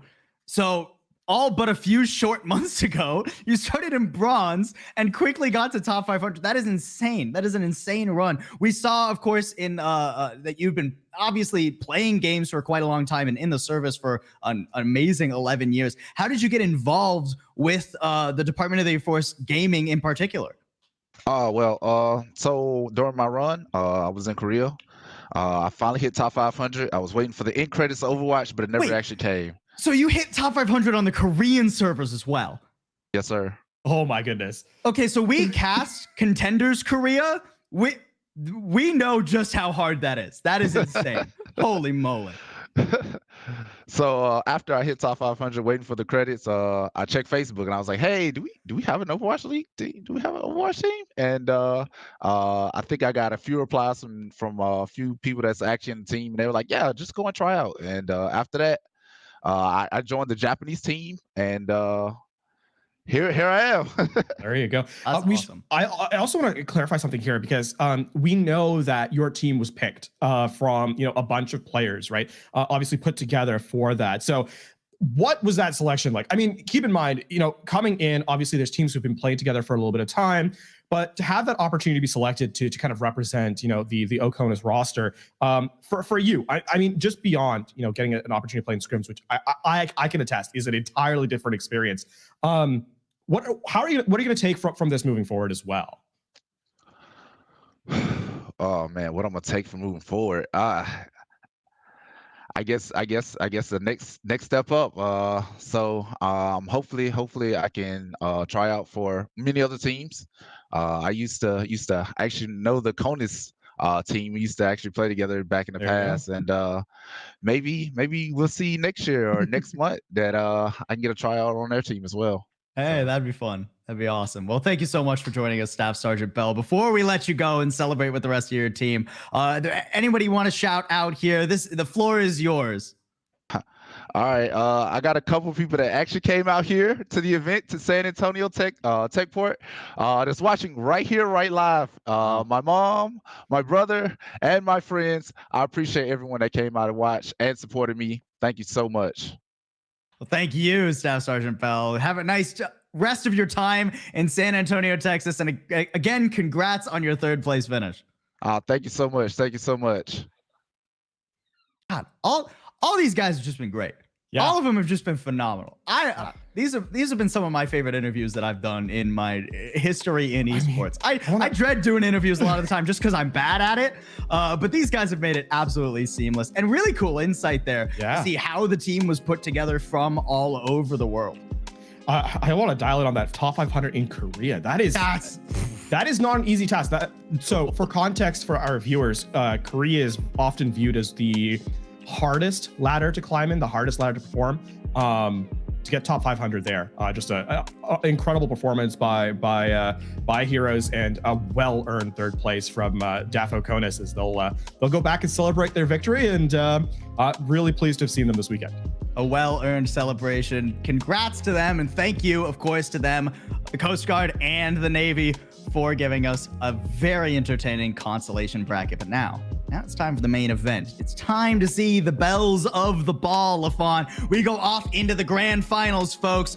DAF Conus versus the Army for the first place prize at the DAF Esports Invitational. You see him already getting set up, rearing to go. So we're going to go to a quick break. And when we come back, it's time for the finals.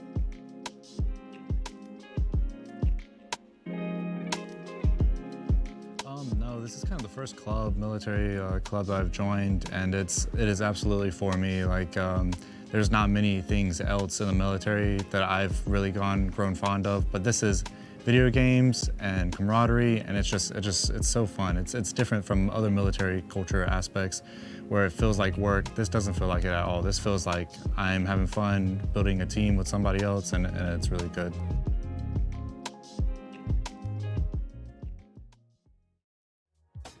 So everyone already had their positions as support and DPS and things like that. I said I could like fill in as tank, and I don't mind doing that. And then everyone enjoyed my tank play, especially at the combine where we're doing like the overseas teams and things like that. And everyone was like going crazy about my tank. So they enjoyed what I had to offer.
keep sinking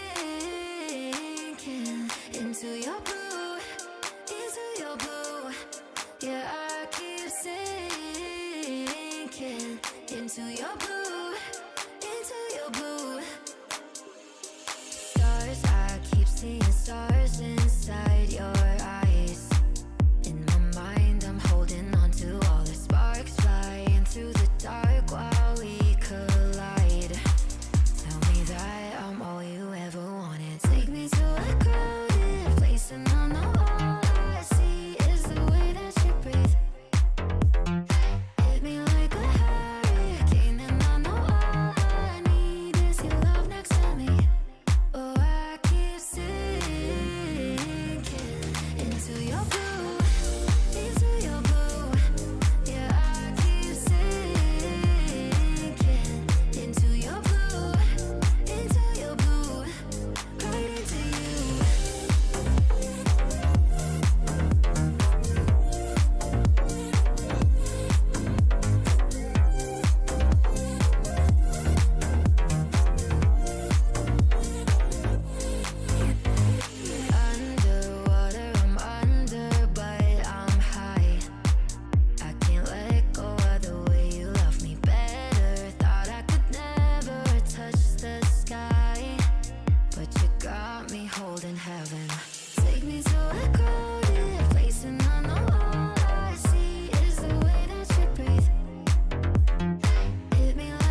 Gaming was kind of an outlet for me to give me a break from, day-to-day school, family, or life. As the years went by, I kind of got into more FPS, competitive gaming, work as a team. I've been playing Overwatch since Overwatch 1. I really enjoyed the characters and how unique they are. I feel like you can relate to them, and the cinematics for Overwatch are amazing. So that really got me into the lore of Overwatch, and I've been playing it since then. In Overwatch, you're constantly doing something. There's no downtime in the game, like League of Legends. Overwatch is just go, go, go. So that's what kind of like draws me to the game. And also, some of the tank heroes are just really fun because of the mobility they have. Wasn't like super competitive with it, and that was kind of on the way down, and Overwatch came out, and I loved it, so just started playing it. And then later on I joined the army, and I was on hold somewhere waiting to go to a class, and just got an email that was like, join our US Army Esports. And I was like, cool. I used to play somewhat competitively on an Overwatch team. It was maybe they have Overwatch, and they did, and now I've been on the team for about 3-4 years. I found the esports team through they send out like mass emails, and so I saw that and I was like, oh, I'm decent at the game, might as well try. And so it was Valorant was what I was playing at the time, and so I tried out and got on the team for that. Ended up just not really liking Valorant overall, and so I quit that and then got back into Overwatch, and I was like, hey, maybe I'd try out for the Overwatch team. Made it on to the Acad team, and then just kept playing and grinding and got enough learned again to back to the GM level and try out for the main team.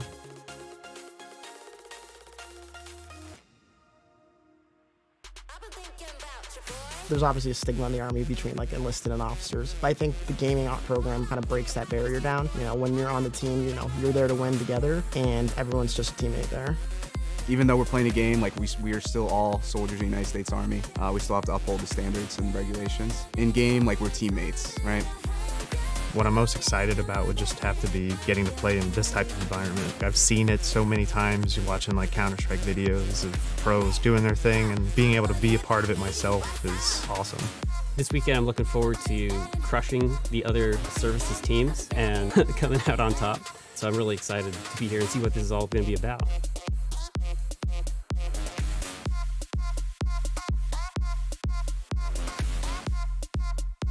We're here to win.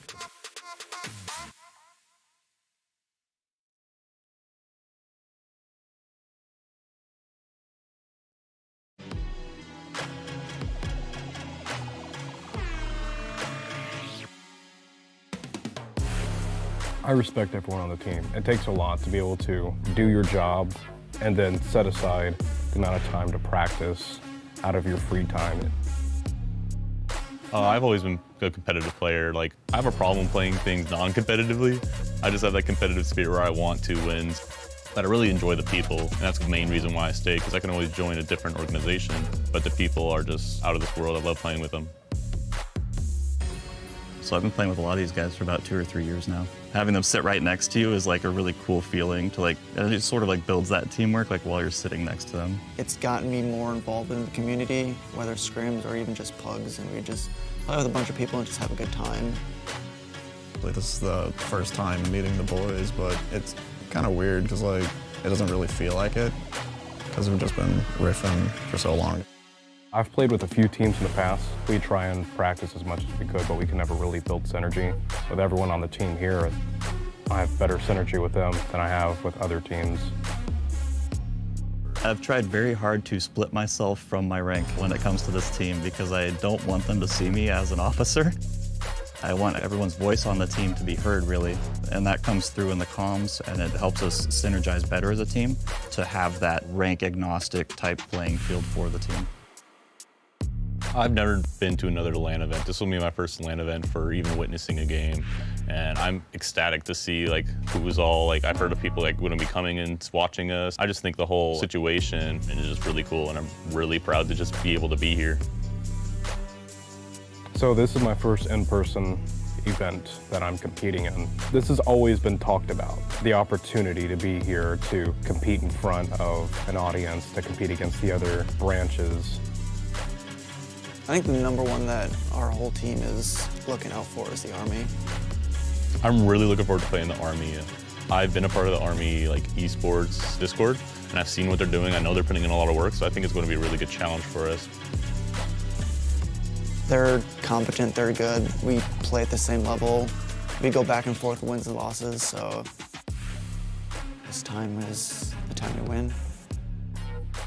The fact that it's happening is incredible, and I'm just honored to be a part of it. You know, I never envisioned us actually coming here and like doing this thing in person and like meeting all these people. It's something I would always like pitch, right? And to actually see it like happen is something else entirely. So it's been really a privilege and really fun to be a part of.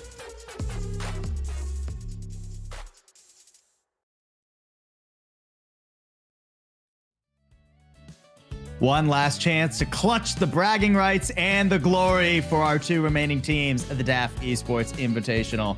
One more time, it is myself, Possible, alongside that guy, LaFon, and we're bringing you the grand finals now, the rematch between our top two teams.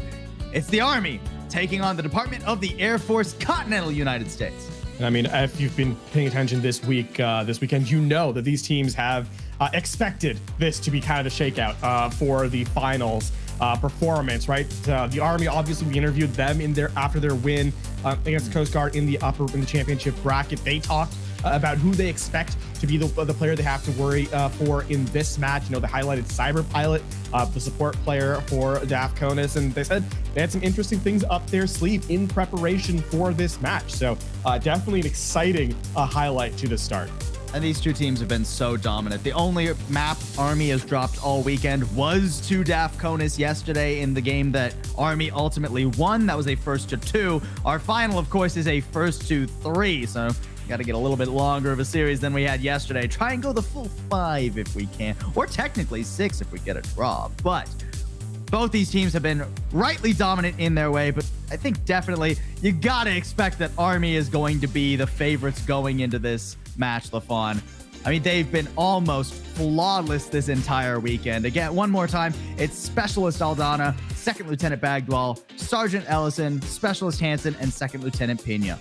And I mean, having spoken to, interviewing Second Lieutenant Bagdwell, we, got a sense of where the Army was expecting to find themselves in this particular match. And I think, they are confident going into this game, right? I think they have the expectation that they are the better team. I don't think they're taking it for granted, though.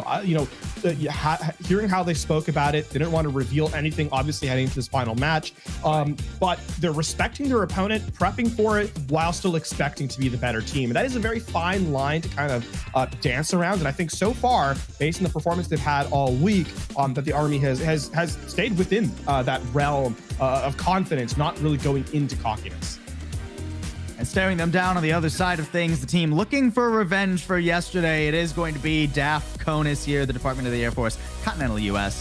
Of course, we have Captain Spear, GS-11 Howell, Senior Airman Coleman, Staff Sergeant Bees, and Staff Sergeant Steinweg, all going to be starting off for DAF CONUS today. These guys have been phenomenal. I mean, you highlighted Cyber Pilot. I think both the players on this backline have performed very well this weekend. Knees on the Kiriko, we saw him yesterday. Yeah, haven't quite seen the same performance today in their one match that we saw from CONUS earlier.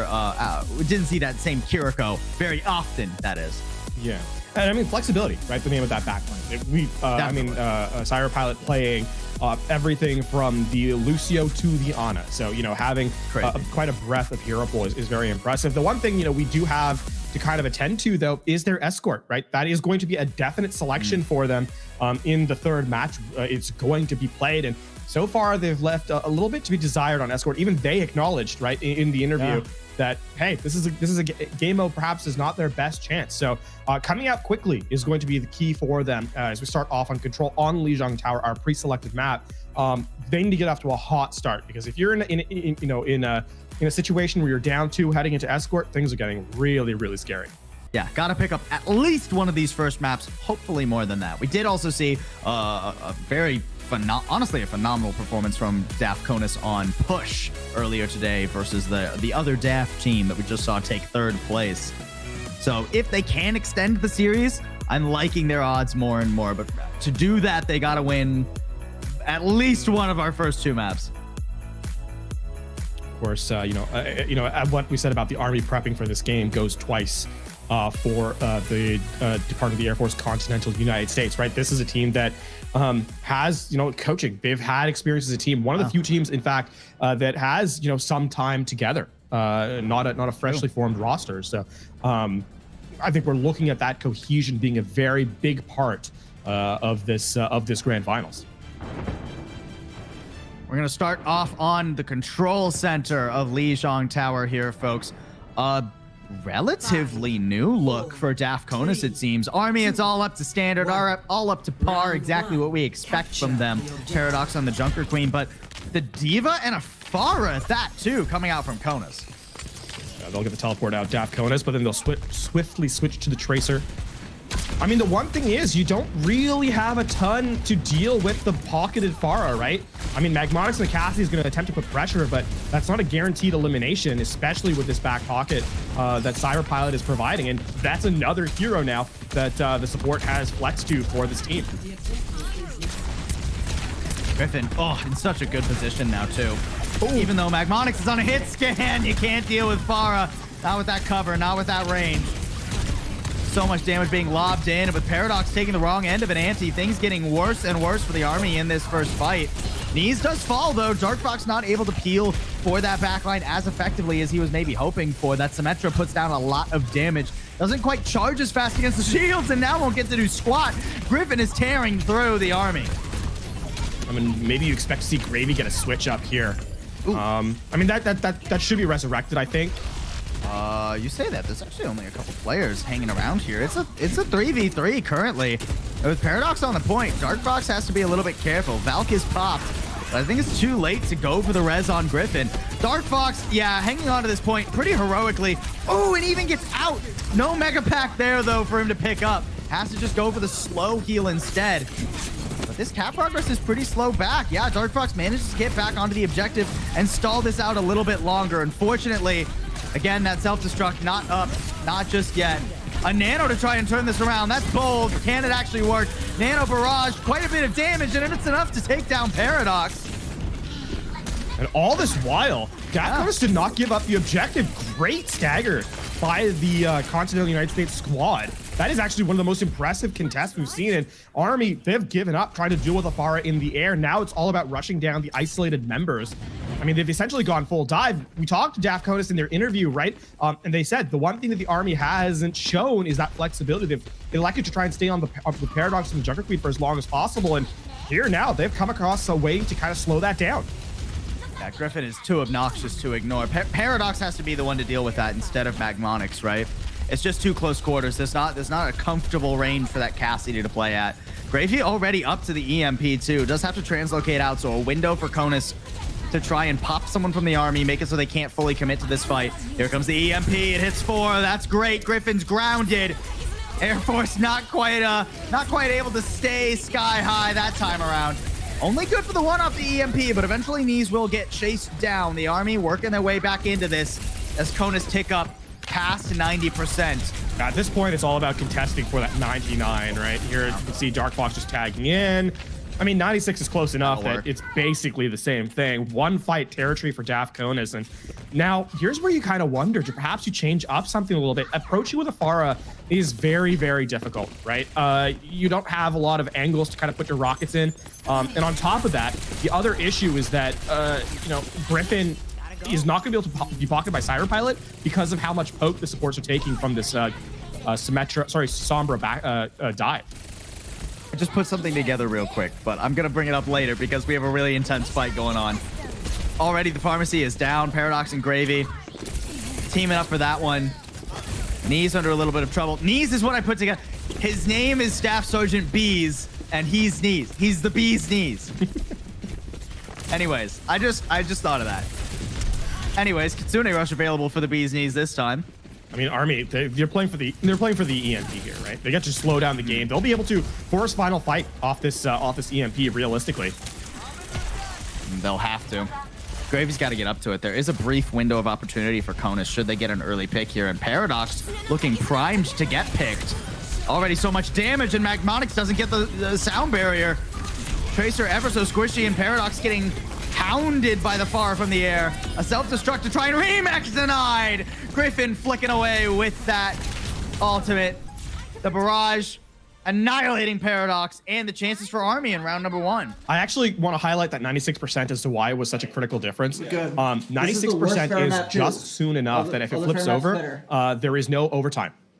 right? You have to manually contest. So yeah, that plays into it, right? And I mean, what a flick by Griffin in the air there. That barrage, the instant flick, deal with the pilot and not blow himself up, like right here. Mechanically, it's not difficult, right? But the game tends to know where Paradox would be remeching. Look, it's instant, right? If he's a frame slower, by the way, he blows himself up on the wall. So there's that too. Yeah, too. Yeah, that too. A solid start here for DAF Conus.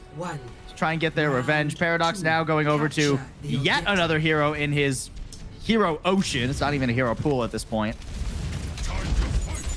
This is the Forest Playground, though. Griffin, you have to imagine, he's going to have a very nice time here. I like that spy check onto Gravy to deny that hack, too. Yeah.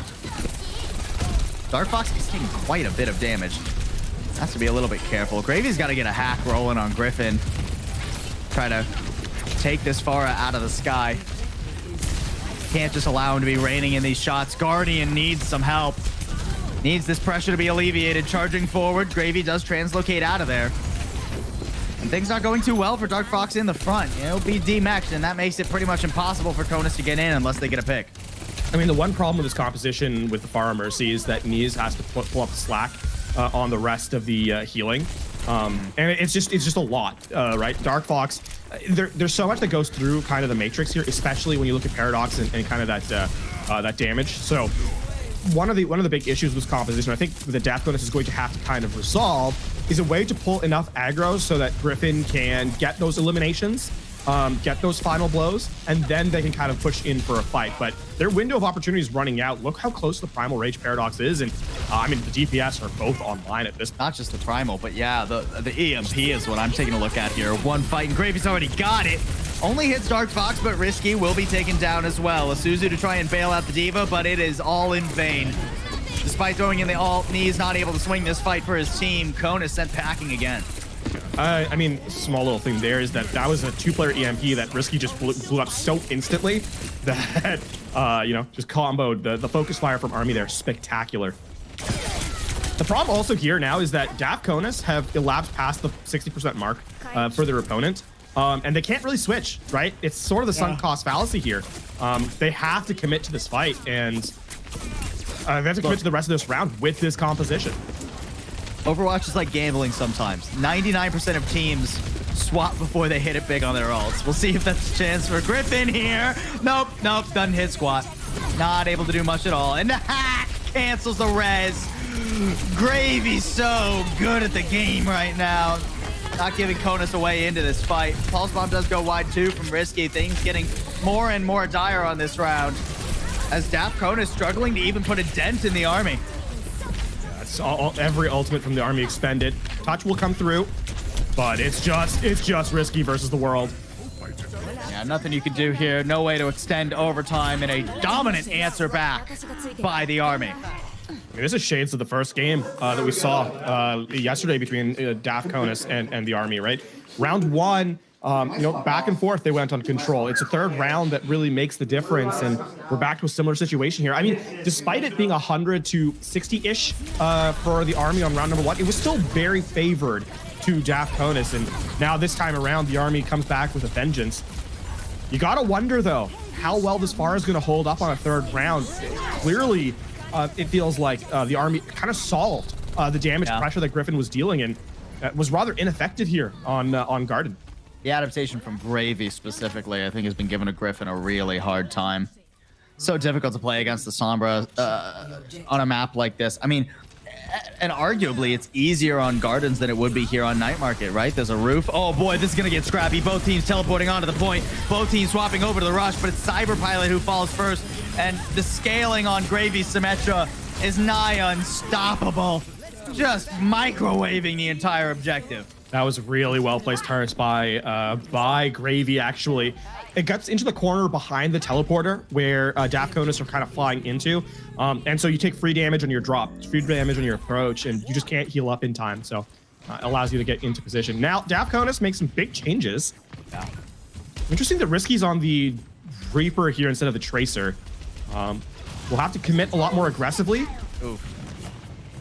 And the angles here are more difficult for Griffin as well against Magmonix. We saw Griffin really succeed in Control Center, but it was because you could sort of just hug the walls and then sneak up on Magmonix and get rid of that Cassidy. That's not going to be the same case here on Night Market. Magmonix is going to see Griffin coming a mile away.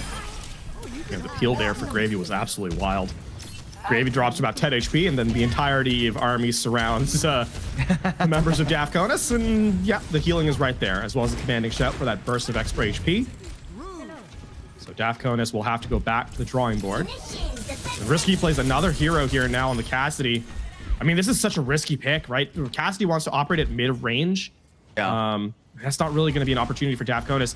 Actually, they nearly swap wholesale. Cyber Pilot on Zen and Griffin on the Echo. Zen here, really interesting pick. I have to imagine this is to try and deal with Paradox between Griffin, Risky, and the Discord Orb from Cyberpilot. Paradox will have a difficult time staying alive, but that damage has to be perfectly coordinated. Photon Barrier going to make it even more difficult now. We're up to 70%. It seems like CONUS just want to wait this out. I mean, the problem is every moment that they spend waiting is close to that final fight territory, and now the Army has sustained and damage pressure with that Rampage in the final fight, and DAF CONUS not close enough to anything to really make a dent in this engagement. Oh, and Griffin's already gone. A Sound Barrier and the Rampage thrown in already. Oops, Suzu a little bit early there. It's okay. Everybody got around the corner. Guardian, you're good. Don't worry about it, bud. Magmonix is putting the work in too. Does eventually get found by Risky, but I mean, a Transcendence desperately to touch here. It's not looking very good for CONUS. Army, they stumbled a little bit on Control Center. I don't think they were prepared for the adaptations CONUS made since yesterday. But once it's all back to standard business, it's standard affairs for Army, and they clean it up as they did just 24 hours ago. U.S. Army gonna take Control Center, and Paradox is very hyped about it. Fist bumps go across the table there. You can see the focus dialed in. I mean, make no mistake about it. Department of Air Force, Continental United States made adaptations heading into this map, right? This is two teams, two well-coached teams, I have to add, who, you know, have taken big swings at each other, have not wasted the time that has been afforded to them, even since their matches earlier today. Clear adaptations have been made from then. The question now becomes, how does that continue into the rest of the series? Because so far, it's a recollection of yesterday's games, right? This is how it kind of shaped up in that first game. One round apiece, closed out by the Army. Now we head to hybrid, and this is the map that the DAF CONUS took in their matchup there. And so this becomes a more interesting match going into game number 2. It took an insane clutch from Cyberpilot to really get over the line here, though. It's going to be difficult. It's not going to be a walk in the park, right? Like, even though CONUS won this yesterday, Army's going to put up a fight, and you have to imagine that they probably spent some time, since this is the only map that Army have lost all tournament. You have to imagine they spent their time last night and this morning prepping and making adjustments. So CONUS, a tall task ahead of them. Yeah, one of the things, of course, when you're so dominant, even against your best competition in every other map, it means you can I don't want to say like slack on your approach on these maps, right? But you can definitely provide more focus to this one. Right? Yeah. And I think we saw a little bit of that in that first round. Right? It's a case of you know, you don't necessarily expect that far to come out on Control Center. And by the time you've made the changes to address it, it's a little too late. Yeah. Especially on Control, right? Just the time spent is time that you're not building ultimates. And there's not much opportunity for Afara here. Maybe defensively on the first point, right? There's a little bit of cover, but it's hard to hold on to that cover very reliably too. So we're gonna have to see some flexibility here from CONUS as they go onto their attacking side. Interesting adaptation here from the Army. I don't dislike this. We saw we've talked about it a lot. Army are one of the most, actually probably arguably the most flexible team we've seen all weekend. Yeah. And this was one of their best looks that we saw yesterday when they played that one Escort map, right? You get Magmonix on he's very proficient on these hit scan picks, especially something like the Ashe. And Paradox put on a clinic on the Sigma yesterday. Yeah, Paradox, I think, has been, well, our most flexible tank, right? But most flexible at a high level, like not has looked consistent across a breadth of tanks. Adds the Diva to the repertoire today, by the way. Yeah, true. I mean, what? That's 6 picks that Paradox has looked just unbeatable on. And I mean, it continues. This rotation from DAF Conus doesn't really accomplish squat. No, that didn't quite work. I mean, I think one of the problems there is that DAF Conus elects to try and like run that one through, the high ground rotation there. But Griffin hasn't had a chance to set up for the hack. I think that was probably a preset plan and DAF Conus didn't expect this comp swap, right? Yeah. Like against the rush that Conus were running yesterday, I think that high ground control is a little bit more viable. Yeah. But when the Sigma's just sitting up here, oh man, they're gonna try it again. Oh, I see. Okay. Griffin has been taking this rotation with the rest of the squad, but you kind of need to set up in an off angle, especially in Cafe, and force a little bit of attention away from your team. Paradox well on the way to the first ult of the map again, by the way, as we saw from him, I mean, multiple times this entire weekend. Gravy does fall. Risky getting a good one over on the Tracer counterpart. Accretion, well hit. Griffin almost goes down. Does go down to that. Can't translocate out. Hold on. Paradox is in a bit of trouble. No way he gets that ult off on 10 HP. Oh my word, is that enough to turn the fight? Cyberpilot goes down and Paradox survives. He goes down to 13 again. But they just can't get rid of this guy. Still, tick's been taken. Last second contest here from Army. Maybe with a pulse. Oh, okay. I thought he was going to go dash into the corner for that one, but he just keeps the rest of Conus in the corner. I mean, 90% taken. It's a good fight from DAF, but an unbelievable recontest from the Army. I mean, contextualize this, right? That's a retake that you don't necessarily expect, and if it fails, it is a disastrous one for Army because they overspend. But because they're successful, that ends up being a tremendous read, a tremendous clutch performance by Army there. And Paradox, who just used the Gravitic Flux, already up to 50%. I mean, I don't... Nano, too, to bail him out when Dark Fox goes for the frontline pressure. I don't necessarily see the Army winning this next fight because the EMP's on live. 5 ultimates from the continental United States. Surely, right? I mean, Rally's going to start this off. I mean, Cyberpilot did take a lot of damage. That's the Suzu already. The 3 best ult thrown in instantly here, and Risky will make it 4 with a stick on Magmonix. That's a 6 stick. EMP at least saved from Conus, but a very expensive fight. One that Conus needed to get this payload going. I mean, I think having the point unlock is of critical importance for this team. So the fact that they use everything except the EMP, I think is fine. Mostly because you can win a fight off of the EMP, especially if you sync up with Risky specifically, right? Just blow up a support and kind of move from there. So I like that even though they're investing the correct resources, because when you look at it, the rest of them kind of build really quickly. Paradox swapping it up a bit. Going back over to the tried and true Junker Queen. Cyberpilot getting the wrong end of Magmonix to start this off too. And I mean, Dark Fox there's just no way he can keep up with the healing that Paradox pumps onto himself. Magmonix picks him up. At least some cart progress while that fight was happening pretty far away from the payload, but Army will stabilize. Paradox, man, Paradox is on a mission. Oh, what a stick from Gravy.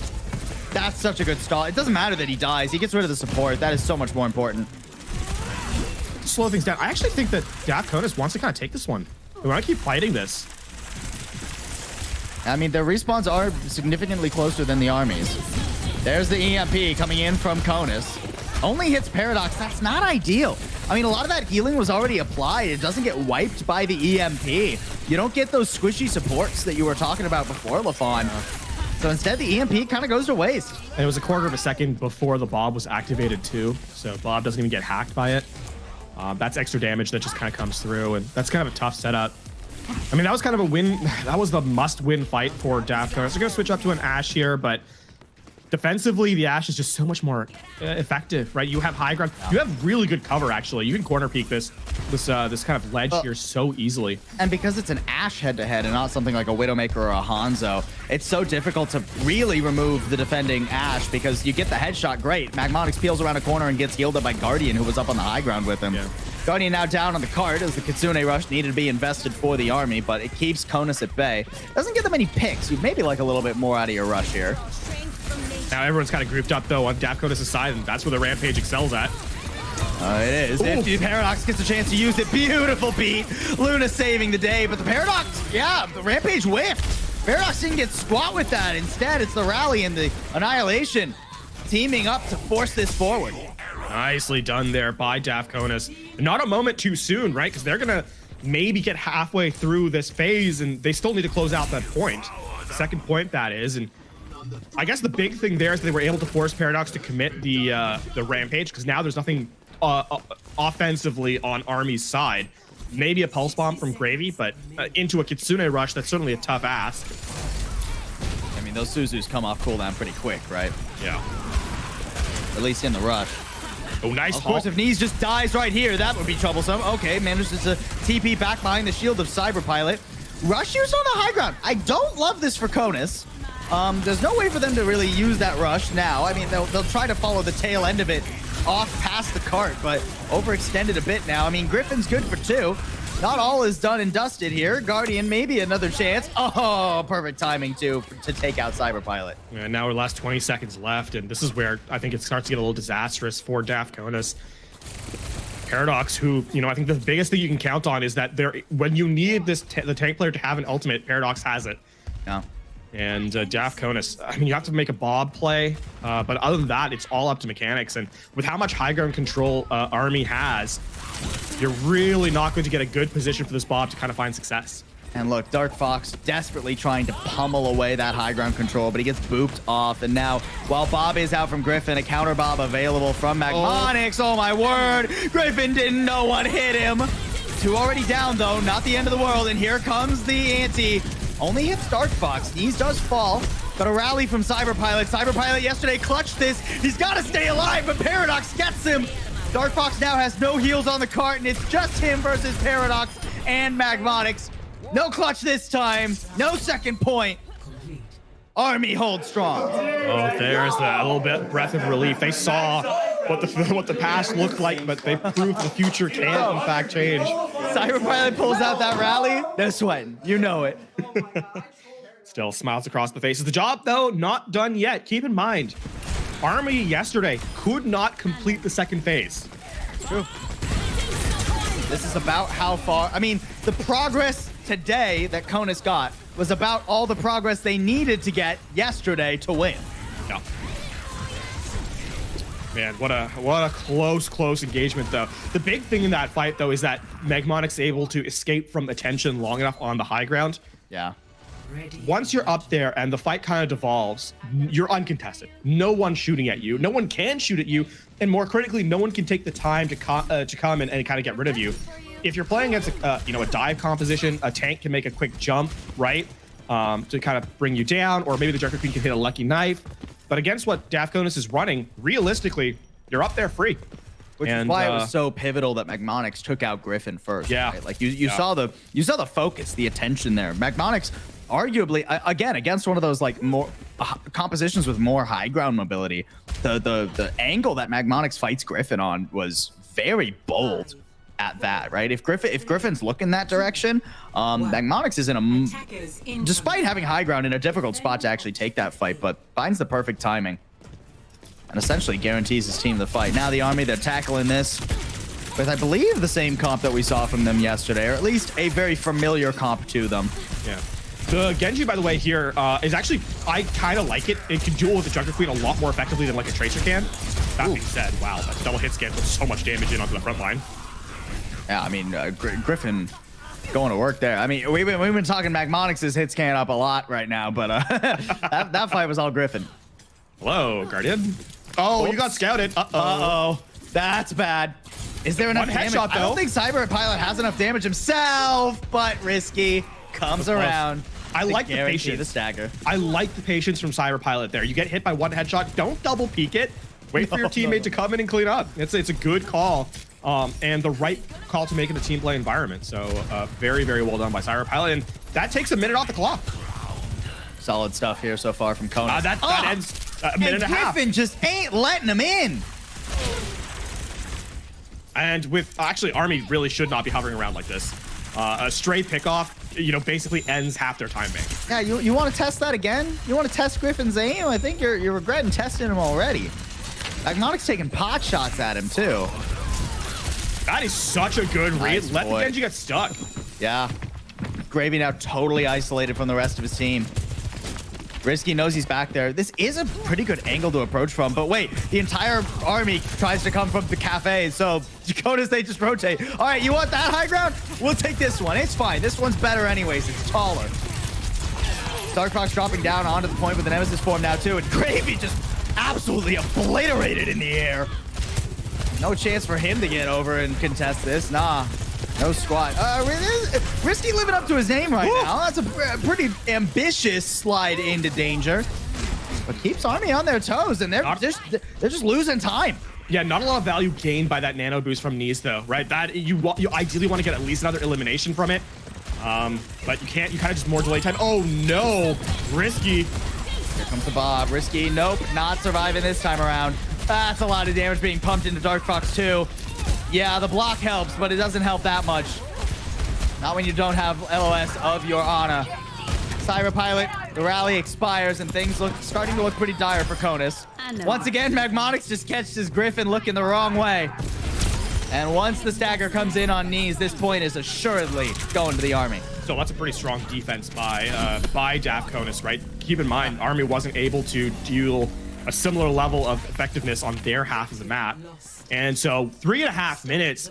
I mean, if you can get a first point contest here, win a fight, maybe 2 in a row, all of a sudden you're looking pretty good. Keep in mind, the composition that Army is running does not have easy access to the high ground. Maybe, I mean, you're talking about like 4 of them can get there pretty easily. But the critical member Paradox, Gravy at the problem, right? Right. But the problem with it's Paradox, who really can set the tempo. Yeah, just like that, gets booped off high ground, and all of a sudden this push is entirely stopped. A little bit of an ambitious Nemesis. Again. Denied. Cyber Pilot and Griffin not letting that slide. A third time. Paradox guys, I promise you can just go to the point. Actually, Gravy's just getting free cart progress this entire time. Dark Fox eventually drops down. That does actually let Paradox up onto the high ground too. A sound barrier and a nice shot from Magmonics. Here comes the blade. Didn't quite find his first target, but then cleans up the backline swiftly. And plenty of time here for Army, as they'll really only need to win 1, maybe 2 more fights. The problem there, though, is that Dark Fox does a great job getting out, too. He stalls the payload that entire time. So while Army spends Sound Barrier and Blade, the payload is not moving. I mean, DAF Conus have a real re-entry into this. Especially, I mean, an early commanding shout, and nice anti there. A good sleep from Knees, but there's no way to cleanse it. Nobody's playing that Kiriko this time around. Knees Risky, they're all just way too low after that Rampage is thrown in. A beautiful ult from Paradox to secure this fight. I mean, there is going to be a last-second contest here from DAF Conus. Griffin needs to stay alive. Griffin is not going to stay alive. I mean, even with the armor packs, the repair packs thrown in by Cyber Pilot, there's just no chance. Cyber Pilot dashing out, trying to get to the health pack inside the jail, but can't even do that. Who's even going to contest? This was the map that DAF Conus actually managed to win yesterday, and they can't even get to the cart. Last second contest is not there. The Army squad makes the adaptations required. They'll inch the payload across the line. And in contrast to yesterday, now find themselves, I mean, 1 map away from taking this championship title. When we heard from Gravy earlier today, he said one thing that really resonated with me. Paradox knows what he needs. And what he needed in that last fight to do was hit an absolutely nasty Rampage. We're going to take another look at it here. That's tasty.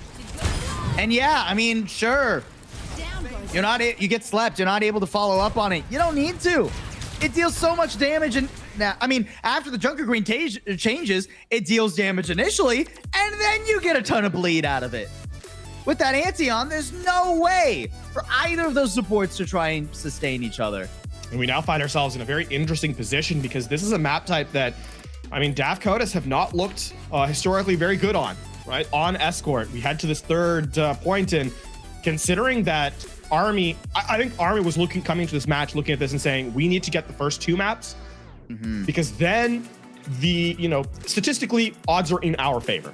Heading into Rialto in this particular instance, but heading into Escort in general, up 2-0. I mean, the mental game plays into it, right? DAF Conus knows. I mean, they kind of admitted to it, when we spoke to them earlier. Hey, Escort really isn't our best look. We don't know what's going on there, is I believe what Cyber Pilot told us. Yeah. This is now, you kind of just have to let that go to the wayside. But again, easier said than done, especially when you're in match point position. I just go out there and play the game. At least Conus have the good sense to not go to one of the Escort maps they've lost. At least we don't see Junkertown, we don't see Shambali. And this is the map that is most difficult at this point in like the meta state of Overwatch to run things like the Sigma on, right? Yeah. Sniper's obviously still very much available. I am worried for the structural integrity of the skulls of Conus when Magmonix inevitably picks up the Widowmaker here. But there's at least some opportunity for DAF to answer back. Yeah, I think this map here, we've seen a lot of even in this Junker Queen patch, it's been mostly like Diva Widow kind of setup, right? Because there's a lot of high ground you can contest that is not easily approachable by these rush compositions. Still, I mean, as we can obviously see, the kind of admission that, hey, we just won't deal with high ground and just kind of just play on the point. So yeah, you know, and no Widowmaker surprisingly here. I actually think this is a good not adjustment, but a good call from Magmonix, because it is very likely that Conus roll out on some sort of brawl composition, right? You keep those dynamites going. And the army looks to stay strong. One more map and they will get themselves the first place here in the DAF Esports Invitational. Conus, their lives on the line, the tournament on the line. They spot what the defense is rolling with, and they'll switch up to match. Okay, so I'm running a Tracer now. So the one thing here is this: if you can dislodge Paradox from the high ground, again, we'll not have an easy, reset back to it. Ooh. Both the DPS getting diffed there. Gravy and Magmonix have come to play. They are hungry for that title of the DAF Esports Invitational Champions. And wow, what a dominant first fight. At this point, I'm kind of wanting DAF Conus to change to like dive. Like honestly, I know that it's gonna be a tough kind of setup considering they haven't run it so far, but you're not going to get in as this Ramatra, right? Paradox just has this area on lockdown. And you're not going to dislodge from the high ground either. Cyber Pilot got up on the flank, but the whip shot is just not enough to deal with the Junker Queen.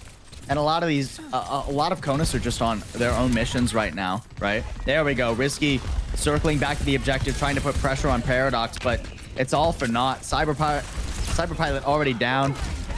And this high ground control is going to be very short-lived for Conus, especially as Magmonix gets the heck out of there. I suppose a small, oh, hello. Knees gets hit by the wayward Paradox. Yeah, tough. You don't normally expect to see a Junker Queen up there, at least not where the fight was happening. And this is just such a slow grind, right? It's so impossible to dislodge Magmonix. Like, you're sending Risky up onto the high ground alone in theory to try and get rid of him. Okay, Griffin over onto the Echo. I don't hate this. It's hard to approach, but at least that's some more potential pressure onto the high ground. You can see Magmonix and Luna already backing up and paying that respect. Cyber Pilot also went to the Mercy. They want to go all in. This is actually a good read. Oh! So close. I can't help but think that Griffin could have gone for the disintegration beam there. Try and get rid of him. Man, struggling to even get around this first corner. Annihilation pop. Buddy, Dark Fox, I get Paradox is kind of low. He's not going to be low very long. That ult's already gone, and that was one of the main tools Conus had to try and break this corner. Yeah, I mean, at least you get the Resurrect back, so you're fighting immediately, but now it feels like a waiting game for this Rampage to stack on too, you know? And now Knees has to be on full attention, just trying to get this... Okay, there we go. Finally, a pick coming in as that beam answers and gets on top of Magmonix. Paradox chasing the Echo, was never going to catch up to him, and the Rampage didn't hit squat, trying to go back to the objective. Guardian left on an island in the back line as Paradox goes to contest the cart. Army seems like they got discombobulated there. And they'll give quite a bit of progress over. One more fight for them to try and hold first. The chaotic setup here. Magmonix also takes Griffin down. I don't know if that's resable. Ooh, Cyber Pilot thought about it and then realized very swiftly that is not a good idea. Could I? Oh, manages to get it. Dark Fox steps up to the plate. body blocks a lot of that damage. I mean, now you're looking for a Blade / Kitsune Rush. This is going to be a tough one to hold through. Duplicate in, an interesting choice to go on to the Ashe here. The Kitsune Rush, yeah, Blade. Swish, swish, swish, swish, swish, swish, swish. Only gets the one, but that is more than enough when it's knees you're taking out. Valkyrie to try and make up for the healing deficit that Conus are feeling. Magmonic's actually hitting himself with the dynamite there and then throwing himself into the fray as well. A little bit risky, but Dark Fox, yeah, not able to get up to another rotation of the Nemesis form. So Army will manage to stabilize with 4 measly seconds left. Risky goes down, not able to touch. Can't even trigger the overtime. Not as full of a hold as the Army were looking like they would get initially, but a full hold's a full hold.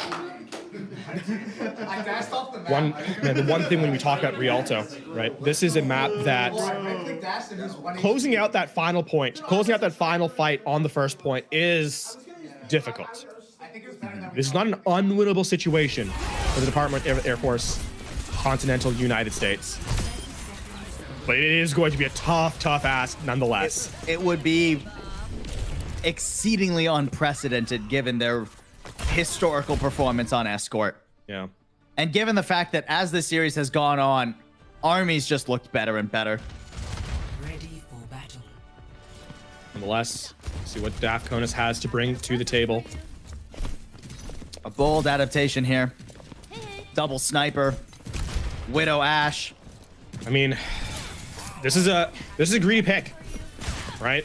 Having the Widow and the Ashe combined, sure, you have the insta-kill potential, so the payout is quite high if you can hit your shots. But the downside is that you don't have a lot of map control, right? And if you get dislodged from your position, regaining control of the map is very, very difficult. So it comes down to the first engagement. If you can hit your shot off the first engagement and scare away the DPS for Army, then maybe you have an opportunity to hold this one out. I like this delay from Magmonix. You're saying there's a chance. Magmonix knows where the enemy Widow is. That one has a shield, turns out. All right, Magmonix is like, well, if he's getting shielded, I'm not going to bother with that. Let's just go to something a little bit more reliable. Go to the Ashe, pressure in with the dynamites. It's been working all day long. No reason to fix what ain't broken. Oh, and Cyberpilot, you can't be this far forward. Paradox is behind you, buddy, and Gravy's got your number. Already things looking dire for Conus as the Nemesis form gets popped. Gravy looking for a flank, trying to come around and just keep the rest of Conus on their toes. While Dark Fox is left alone on the objective, Griffin Fallen gives more and more space over to the Army to play. Risky with a nice shot on Gravy, but needs oh so much more in oh so little time. Oh, he can't even get out! Gracie tearing Risky back into the fray. Last second switches come through. Knees is bleeding away. Actually, Paradox may have overcommitted a little bit. Now with a commanding shout, giving him 8 billion HP. One last fight for Conus to try and keep their hopes in the DAF Esports Invitational alive. Nice damage chunked in there. Body shots will do when it teams up with the Nemesis form. And without Paradox, there's not much chance for Army to do this here and now. Oh, and Griffin comes in, takes that one clip onto Gravy without his attention. I like these stagger kills. No, you have to kill that. This is actually potentially really difficult for Conus. With Risky set up on the high ground now, there's no cover for Conus on their approach either. If Risky can hit, that's what Conus needs. Yeah, here's the one problem, though. The rest of the team kind of has to group up. The 3 critical members are the supports and the tank. And Paradox's Rampage is the difference maker here. No cleanse available. Keep that in mind. Cyberpilot will have to be quick on the draw, blocking the shield up. And also Cyberpilot, what an aggressive phase. Risky going in ambitiously there. Managed to get the Suzu out, but that's not what you needed. That's not what you wanted out of the Pulse Bomb. Infra side up. Will at least keep Army on their toes, but they're completely out of line of sight of Risky right now, so they can go for this fight. They can run over knees. Annihilation living up to its name and teams up with a headshot from Risky to get rid of Paradox. The tank is the most important member in fights like this. Keep that in mind. But Dark Fox not looking too healthy himself. A rush on the point paired with a Bob, and Dark Fox looking worse for wear. He's down.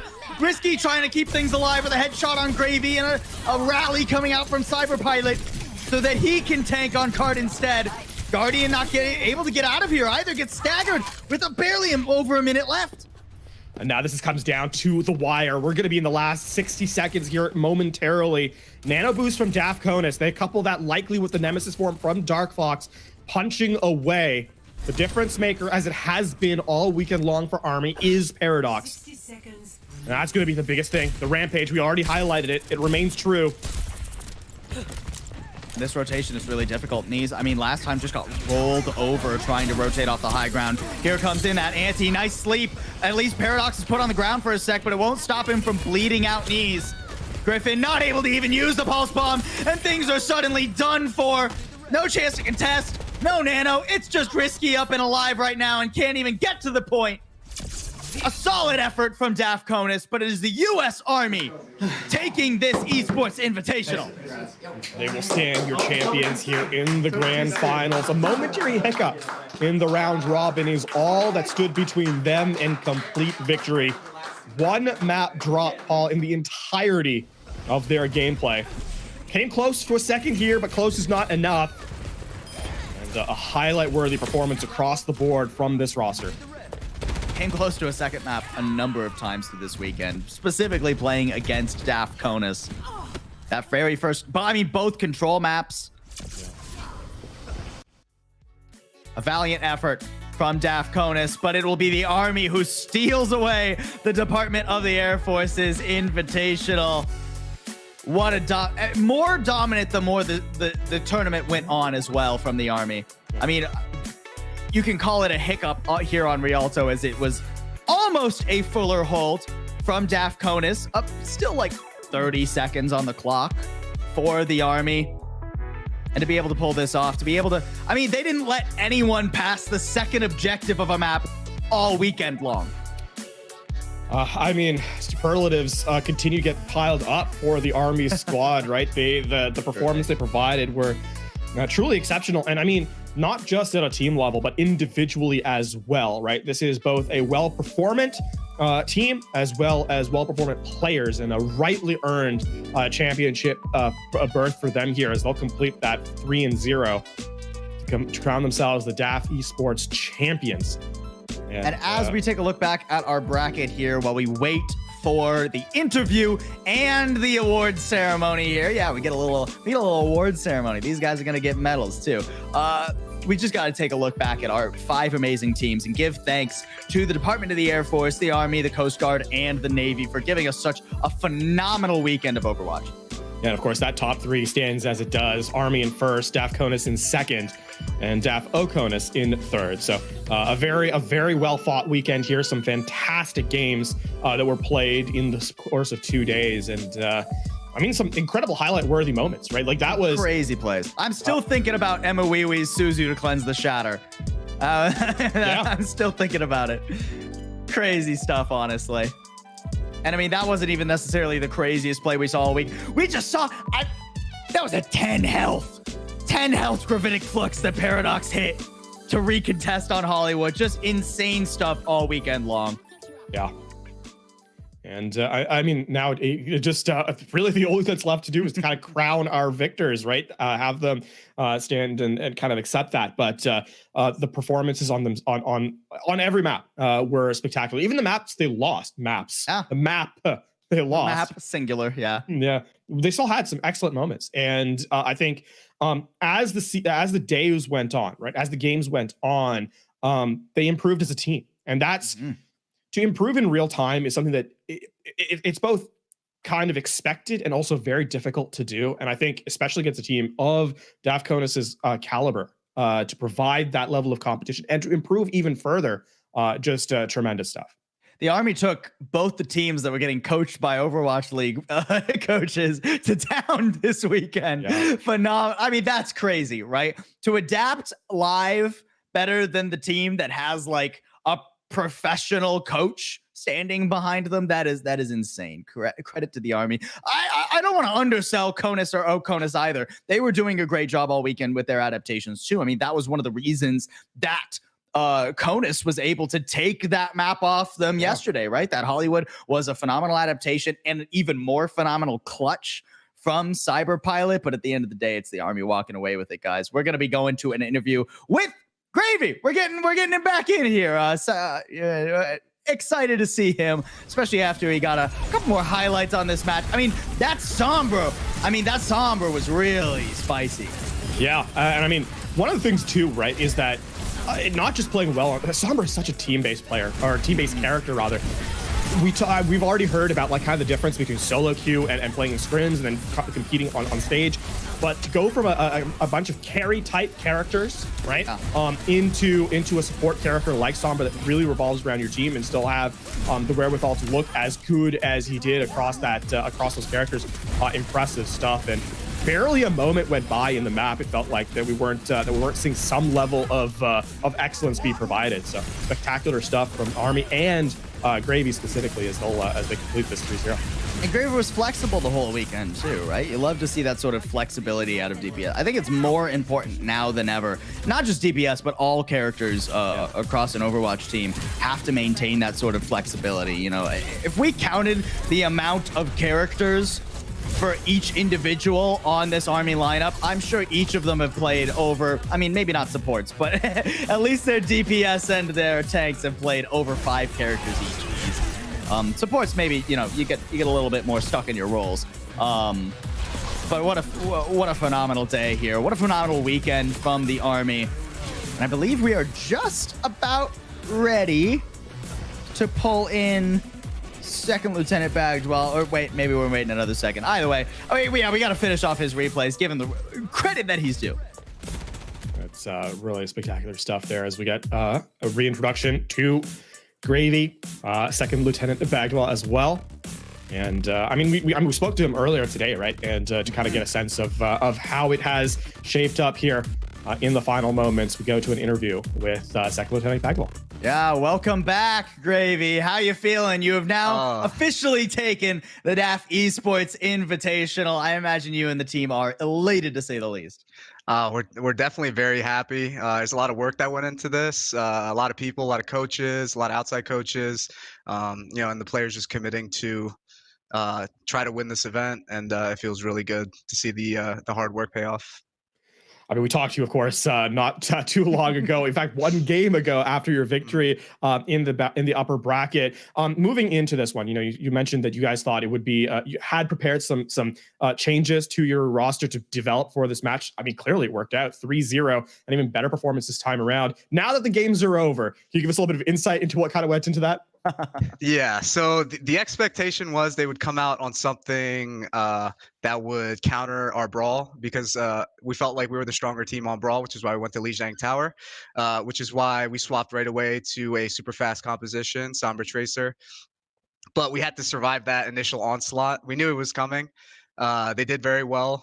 They didn't catch us off guard, but they played it extremely well. That's why they were able to win that initial team fight and take that first round. But it is something that, the coaches, myself, and the team, we talked about. So it didn't come as like a shell shock to us, and we just executed. That's how you stay 3 moves ahead, right? Well, it's like, well, they got a Knight. What did we do really well on against them? Oh, the Brawl. Oh, they're going to counter the Brawl. Really phenomenal stuff. I got to ask you specifically about your hero pool. We were just talking about it here. It feels like we saw you play a little bit of everything this weekend. A lot of like those aggressive like flankers, especially in this match between Genji, Sombra, and Tracer. But you were flexing around quite a bit this weekend. Yes. So we just go kind of based off of the strengths of our team.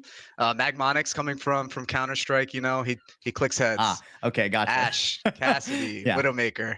That's kind of his bread and butter. So I like keeping him on those heroes, and I like flexing around a little bit. I also feel like I can kind of control the tempo and kind of control the in-game flow as Tracer and Sombra, just because I can scout. We can call plays like mid-fight or early on, just because I have that information coming in as a flanker. I mean, awesome stuff. Let's focus on that comment there about kind of calling the map, as it said. When we talked to you earlier, you highlighted sort of who the general communication structure is, right? You with the sort of macro Paradox with kind of understanding what he needs to take space on the map, and obviously I think you said Luna had the sort of alt tracking setup.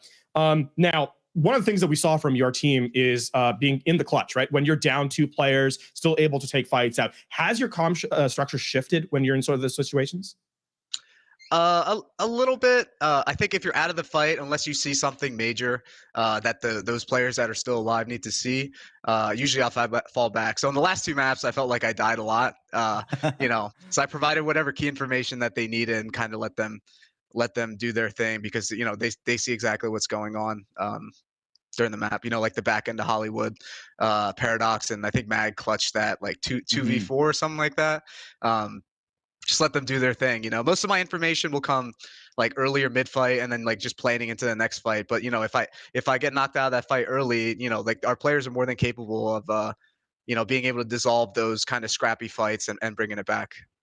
Sure. So then what does like preparation look like for you guys, right? Like we've talked to a variety of different teams this weekend, today specifically. And sometimes, some of these teams, especially, the DAF teams that had like the Overwatch League coaches come in, they were like scrimming, a bunch in the days, with some VOD review as well. So outside of the game, how does your guys' structure play out a lot of the time?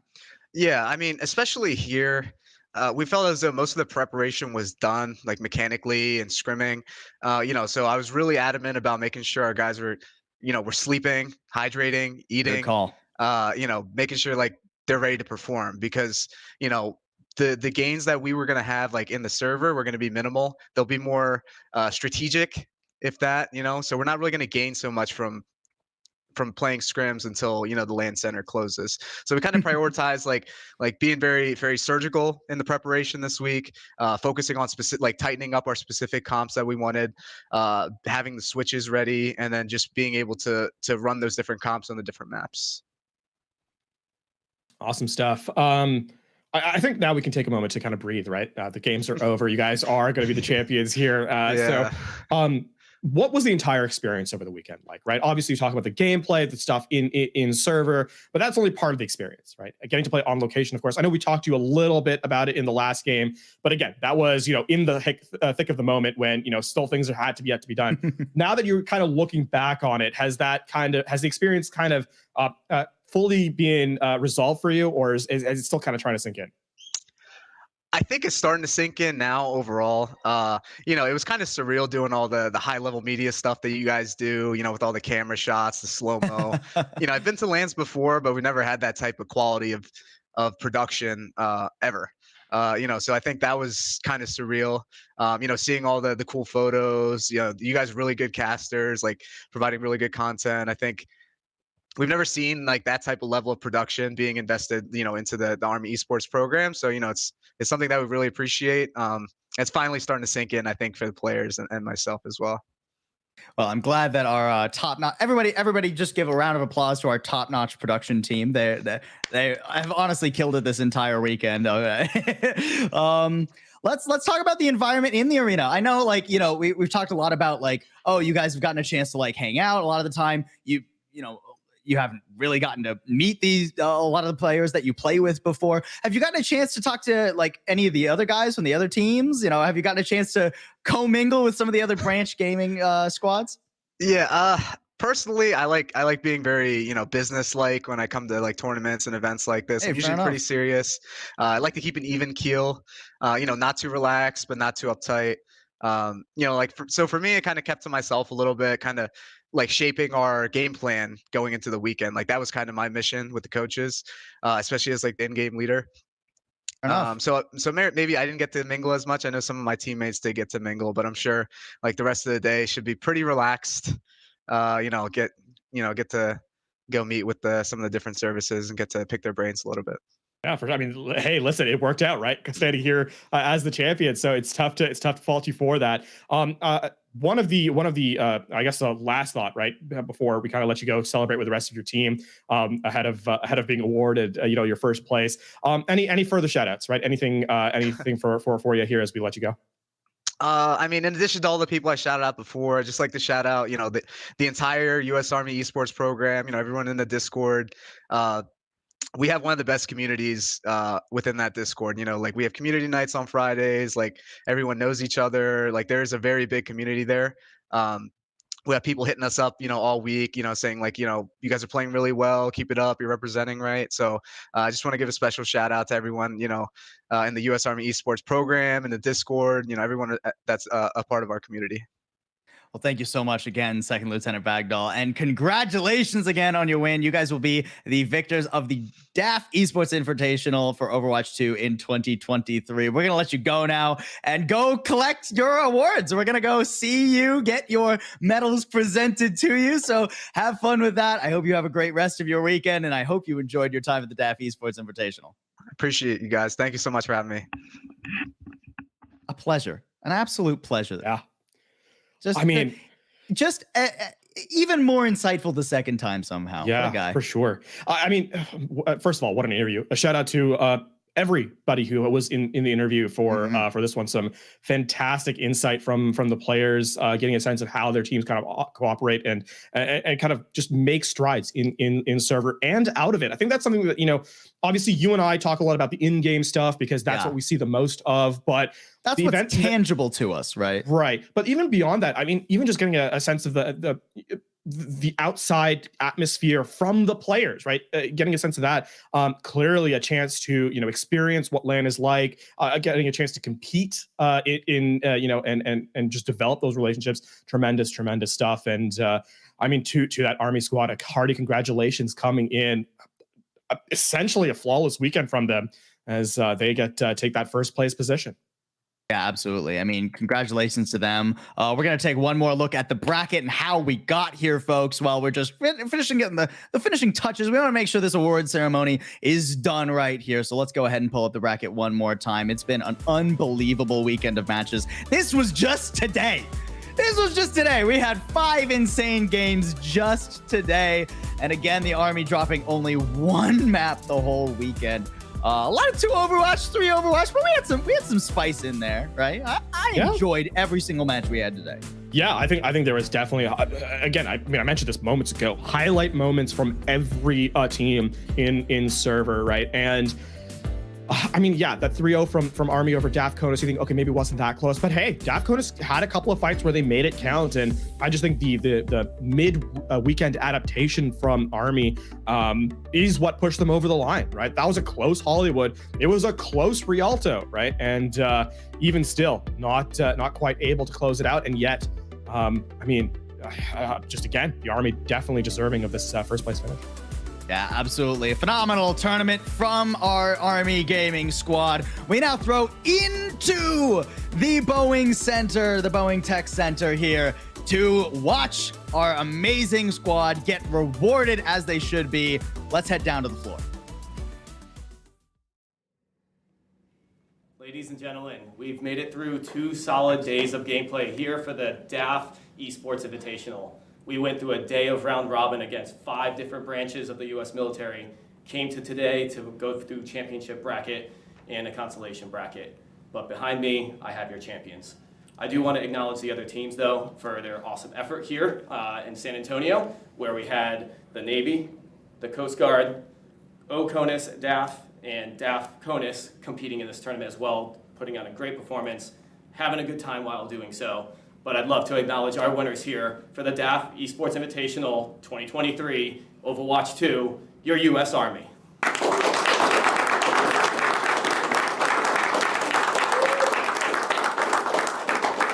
Now, we have a little medal to give them to recognize their hard work as well earned.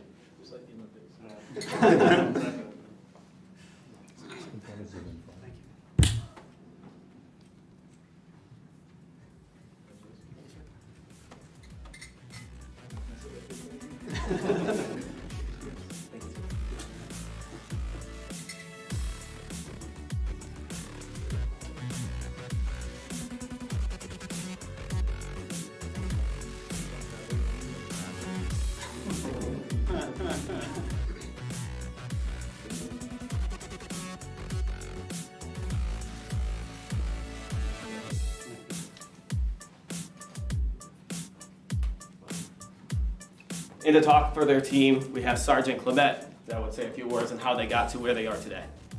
Yeah, so first off, I want to say thank you to Department of the Air Force for putting this on.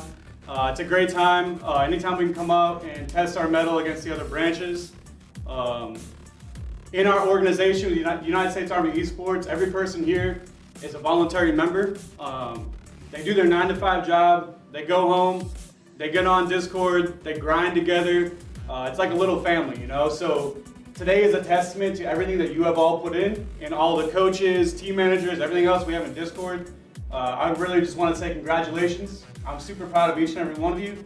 You played phenomenally, and yeah, without further ado, back to you. I'm just super grateful you guys took the W. Well, one more time for the U.S. Army. Well,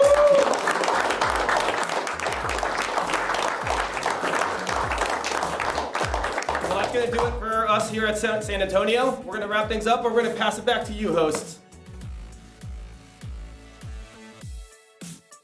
Thank you all so much. Congratulations again, one more time, to our squad from the Army. And congrats, honestly, to all 5 of our teams for getting through like we said earlier in one of the interviews, a fatiguing weekend. Land play, tournament play can be exhausting at times, and all these guys have put on a phenomenal show for us, LaFawn.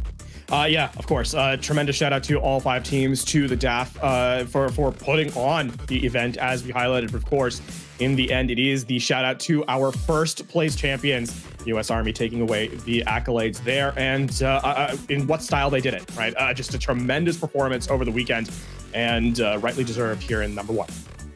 Thank you all so much for joining us. That is going to be it for the DAF Esports Invitational 2023 for Overwatch 2. It's been an honor to cover these games and watch these teams play. We'll see you next time for more DAF Esports Invitational goodness.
Thanks for playing Overwatch with me all the time and helping me stay good. Hello. Yeah, my girlfriend Lauren, my friend Corey, my mom's probably gonna watch too. Yeah, shout out to my brother. He's my gaming buddy. And shout out to Val, shout out to Liz, and yeah. Shout out to my grandparents. I think they're watching. Shout out to my wife and my daughter. They came here with me, and I love you guys. And shout out to my warrant officer, Jason Wolf. He has supported me going to this, and he's an awesome boss to have. Give a shout out to obviously the boys. I've got Mikey, Steven, and Drew. We grind Overwatch all the time, play together. And then a big shout out to my family, my wife Nicole, and my 2 kids, Connor and Kayla. So just support me all the way through this. Let me come and do these kind of events. It's huge. I would definitely shout out the Scrim team leader, Valentine. Always thank you for all the great help. And then shouting out all my supervisors for sending me out here. I love them. Thank you. Few shout outs. Just finished ALS. So the ALS crew, what up? Out here. One of my supervisors, I was gonna give him a shout out. And congratulations to your promotion, Master Sergeant Curry. Thank you for giving me my chance to come out here and let me do something this awesome. And the crew back home, E&E. Thanks for the opportunity, 607 ACOMS. Thanks for allowing me to come out here. I appreciate it. Also, thanks, Mom, my brother, my friends for coming out here to support me. I know you'll be out in the arena when you see this. I greatly appreciate it. Thank you all. Yeah, I'd like to shout out to some of my buddies at Interlick. We back in the Lick Esports Discord, and our Danish buddies that helped us get here. I'd definitely just want to shout out my leadership for letting me come here, and yeah, all my family and friends for supporting me. My best man, his name is Daniel. He just graduated from dental school, so shout out to him. And my wife, you know, she's been a big support of me, and then all my mentors, they already know who they are, especially my wife's grandma, because she was a retired senior master sergeant. If it wasn't for her, and like everyone that I mentioned, and the people that I worked with in the past, I don't think I'd be the person I am today. I'd like to shout out Bravo 282, Cavemen. That's my company back at Fort Bragg. I mean, I would shout out to my old team, Straight Capping. We played in OD. My wife, Megan, we've been married 10 years, so she's gonna be watching, I'm sure, and cheering me back home with my son, Robbie. I'm gonna give a shout out to Sergeant Extran.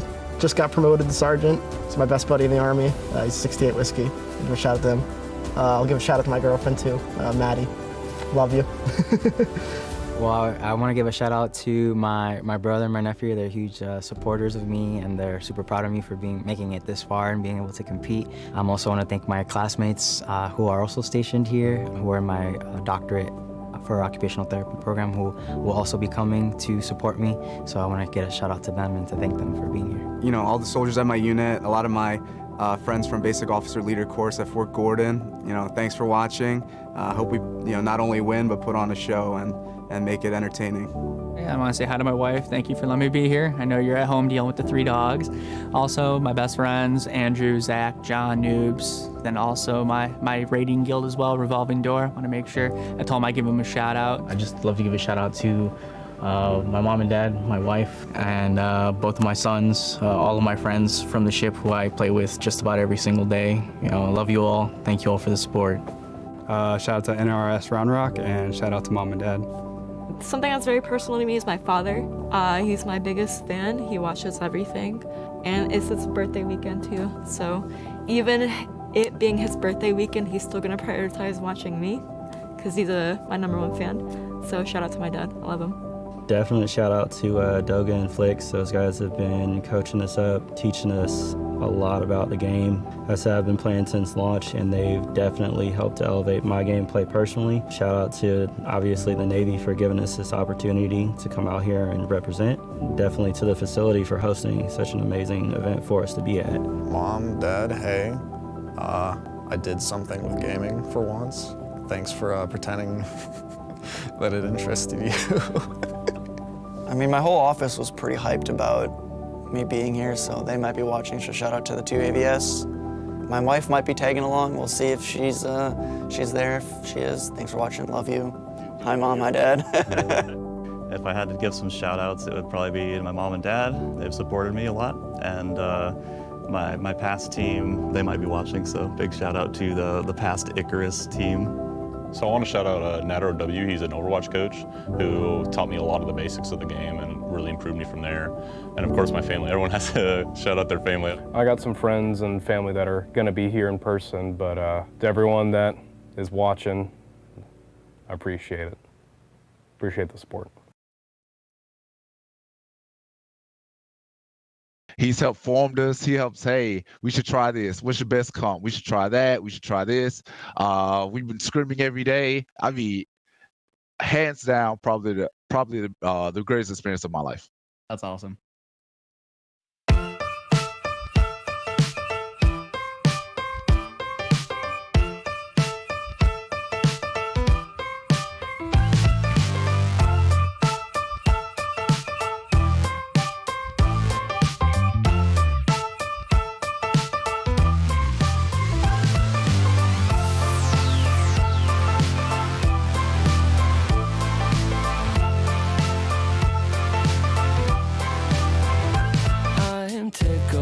That things aren't going my way, 'cause that would be boring. Spend my last cent on cheese and champagne.